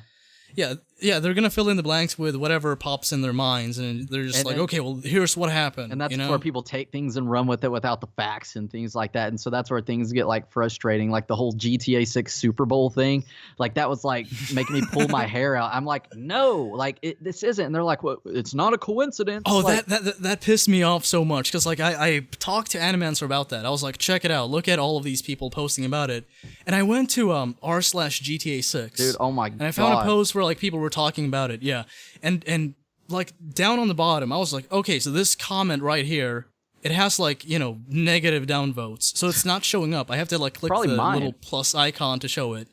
And I was like, I bet this person has just like a perfectly valid skeptical approach to this. Mm-hmm. I check out the comment, and it's like, well, you know, this doesn't necessarily mean that GTA 6 is being teased. I mean, like, it could just be like a, you know, a reference or a nod to a popular thing. If people were just kind of like, fuck you, skeptical person. Oh, dude, that's... How dare you encroach this discussion with your rationality. Yeah, I Get left a out of comment here. and I said, this is just referencing Vice City since the event takes place in ... Shut Miami. up, clickbaiter. Yeah, nothing confirmed. I got like negative 30 downvotes. Like, and when I made the video, I come up with like, dude, I had like 8 solid pieces of evidence as to like why this isn't hinting at GTA 6. For one, Rockstar isn't mentioned anywhere. 2, Rockstar doesn't need a Super Bowl. 3, this is taking place in Miami. Like all this stuff. And like 4, Rockstar's not going to reference Vice City. If they were going to tease anything, it would be something new that gets people like hyped the fuck up, you know? Like it's 2 days later and the whole Super Bowl thing's died out. But like, yeah, but like the same people who hate on like my videos, like when it comes to GTA 6 discussion, are like the same people saying, oh my God, this is confirmed now, you know? But like, oh, dude, it was just frustrating. And like the people also be like, well, it's no coincidence that this, like, dude, GTA's mentioned all the time in pop culture. That doesn't mean anything. Like there's a Vice City themed beer that came out last year, and that doesn't mean that, you know, GTA 6 Vice City confirmed, you know, like, oh, dude, that was just frustrating. That was one of them scenarios. I don't usually get mad at things like this, but I was like, come on, y'all. Like, man, you know. It's almost like Reddit invents a lot of hive minds, you know, where people just kind of you know, they like, upvote what they want to be true, Yeah, but they downvote anything that contradicts if it. it's not what you want to hear, yeah. Like GTA forums as well, dude. I've loved the forums for years, but like I cannot get on there anymore because like if I leave a comment, it's just like stupid fucking clickbaiter, go die. So like I'm gonna have to like make a fake account, and that like weirds me out. I'm like, that's so weird, like a burner account or something. But like, dude, I love the forums, man. Like I don't actually get on there and read anything at all, like really, but like from time to time, whether it's fact checking GTA stuff or I do occasionally tune into like the merchandise chat because like or the thread because I love like GTA promo items and stuff. But other than that, like I searched my name on there the other day and they were talking about how like Zach Cox just stalks this forum when like I've been on there once in like 3 months. So just, I mean, usually what I do when I go on GTA forums, if someone like makes a snide comment at me, I just make one back, but like in a playful manner, and based on that, they're like, oh, you know, he can easily take a joke, and you know, he's just kind of dude, I jabbing me can't back. do that. And that's I'm a it. fucking stupid GTA clickbaiter, and I need to go die. Like, dude, it's crazy. You make videos I don't like. Yeah, Die. really, I think it's the money aspect, like, because money is the root of all evil. So people are like, "Oh, you're making money and this and that." They were talking about in one thread the other day how I go the GTA forums and like steal ideas, like for like the GTA 6 and stuff. But like, dude, I'll just get on Twitter and see somebody retweeted an article from like VG247, and I read it, and I'm like, "Oh, that was pretty cool. I want to talk about this." You know, so like that's it. Like it's just insane. Like what? No, you stole their idea. And so, okay, real quick to talk about that, like the frustrations with that, like, you know, the whole like, oh, you know, how the people tell me I stole this idea or whatever, and I'm making money by it. Like, okay, we're talking about that. Let's talk about how like we are essentially that person. Like, say, I know like Dan Houser's watching this video, but he's listening to all these theories about why he left. He's sitting like in a cave in like, Scotland. Yeah, watching he's on Twitter, it like watching or like scrolling through in the fucking endless like wormhole, and Dan Houser leaves fucking Rockstar Games because he's sick or because Take-Two. And he's like, what the fuck? I just left because I wanted to spend more time with my daughters or something. You know what I mean? Like, just one of them things that's like so frustrating because you get frustrated about. You see, that's what I'm saying though. Like, I think you know? some things should be said. There should be some kind of clarification where it's like, here's why I left, or like, here's what I'm going to do now. Yeah, and it goes to one of them things failing too, where failing that, you're not going to have people really be that rational about it because what you have now is the beginning. It's only going to escalate from this point. People are going to come up with their own theories and shit, and so are journalists who cover this. I think it could be one of them lose-lose situations too, like you're playing with fire and walking on eggshells, because like if Dan Houser is like, okay, I'm leaving for maybe health reasons, everybody's like, oh, okay, thank you for your contributions. If he's leaving to like for personal family reasons, like, oh, okay, but why you got to do that? Or he's not going to win, because if he says, hey, I'm leaving because Take-Two is a piece of shit and I don't like what they're doing and how they're forcing us and got us under this like on this leash, everybody's like, oh, fuck Take-Two, and now we're boycotting this. And so like, it's just better sometimes like just stay quiet, let people say what they want to say. By doing that, he could also do damage to his own company. The prospect of prospect of like the company that he built doing well, or like the success of his own brother. Yeah. So the best thing to do probably is just like let the air clear, Quietly whether go it's away. 6 months, a year, 2 days, a week, and then be like, hey, we left. And even then he might be lying, but still it's like it's just like, if he's like, oh, I just left for personal reasons, everything's good, like, okay, cool, but he was lying, that way he didn't cause any damage. So that's one of the things that we can speculate on that all day. Coulda, shoulda, woulda, if and but, like all that stuff. But we won't know until there's an official source. When we'll get that, we don't know. We may never, But yeah, it'd be nice if we do get that. That way there isn't so much speculation. Yeah. But from the time that like Leslie Benzies left Rockstar, like it took that sabbatical in 2014, September 2014, didn't leave till January 2016. There's like nothing there, nobody thought anything of it. But when he left, everybody went crazy. And it wasn't until April 2016. So February, March, April, 3 months until we heard about the lawsuit. And then we're like, oh, okay, that makes sense. Sure. So at that point, like, people realized and they knew for certain that there's way more to it than meets the eye. Yeah, exactly. Because you don't sue people you've been working with for such a long time without there being some kind of incentive to do that. Yeah. This is not just like oops, I accidentally fucking sued, people I was, really close with for a long time. Yeah, and that's this is like, okay, this has been building up for a long time, and now it's gotten to the point where like someone's gonna have to fucking pay. Yeah, that is a whole nother can of worms too, because that's all in like the topic of money and $150 million. Like, you could be best friends with somebody your whole life, and you loan them $1,000 when they really need it, and they're like, okay, I'll pay you back, and then they never do, and you're like, you motherfucker, like, like it don't matter. We've been best friends for life. Like when money comes into the picture, things get messy. So it doesn't matter the amount, anything. Like it's just it's the whole. Anyways, it's just beyond. That's a whole nother topic. That's like a whole nother level. Like, anyways, it is. But as for the rumors people spread about this, and right now we have so many people just speculating or outright just stating, like, here's what's definitively happening, even though I'm talking out of my ass because I'm just some random jackass on GTA forums. Mm-hmm. You have so many people just like spreading bullshit, blatant bullshit based on the vaguest quote unquote evidence they can find. Yeah. At least for the time being. And as such, like, what I want to ask of people, and I know this is in vain, I know this is, it's not going to take care of the issue, but what I ask of the people watching, at least, is like, avoid doing that. Yeah. Because you're not going to do yourself any favor. You're killing your own credibility, and on top of that, you're misleading other people who really have like no interest other than just like learning about this. Yeah. If you don't know, just tell them what you do know and leave it at that. Yeah. Yeah, but as you know, things like obviously people take stuff and run with it. You say one thing, people interpret that, one way, other people interpret it the other. And so it's like just never ending type deal. So I think it'd be cool tomorrow if I log on to like Twitter in the morning and Rockstar's like, hey, puts out like an official like commemoration.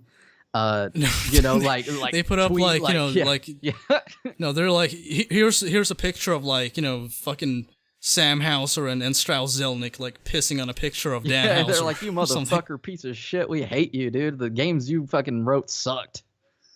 Yeah, and they're like, and remember, respect means everything. So like, and it just ends. Dude, we could keep going forever, but like, I want to ask you a could. question.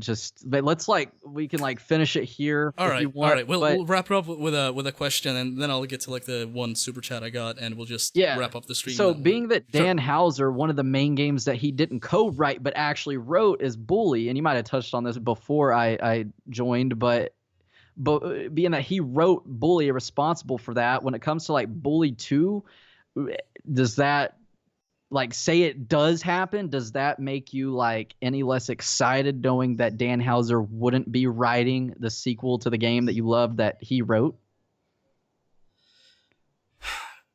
It's kind of a deep question. I know that Dan Hauser had such a big impact on Bully. Yeah. That I know. I know that, the skateboard would not be in the game had it not been for Dan Hauser or maybe Sam Hauser having that idea initially and being like, fuck it. Fuck the deadline, put it in the game. Yeah. I don't care how you do it, you just gotta do it. Which is unfair to the people developing it, but at the same time, it paid off. Yeah. People love that mechanic. It became iconic. Yeah.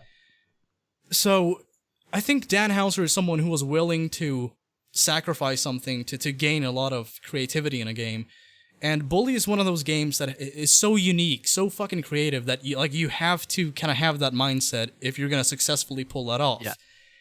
My problem has to do with, or my concern has to do with who can you get to do the same thing. Yeah. And I'm not just talking about people who can write the same story or reinvent the game or do the same thing, because I don't want to play the same thing over and over again. I want to play something that has enough merit to stand on its own. To last another 15 years, Yeah, exactly.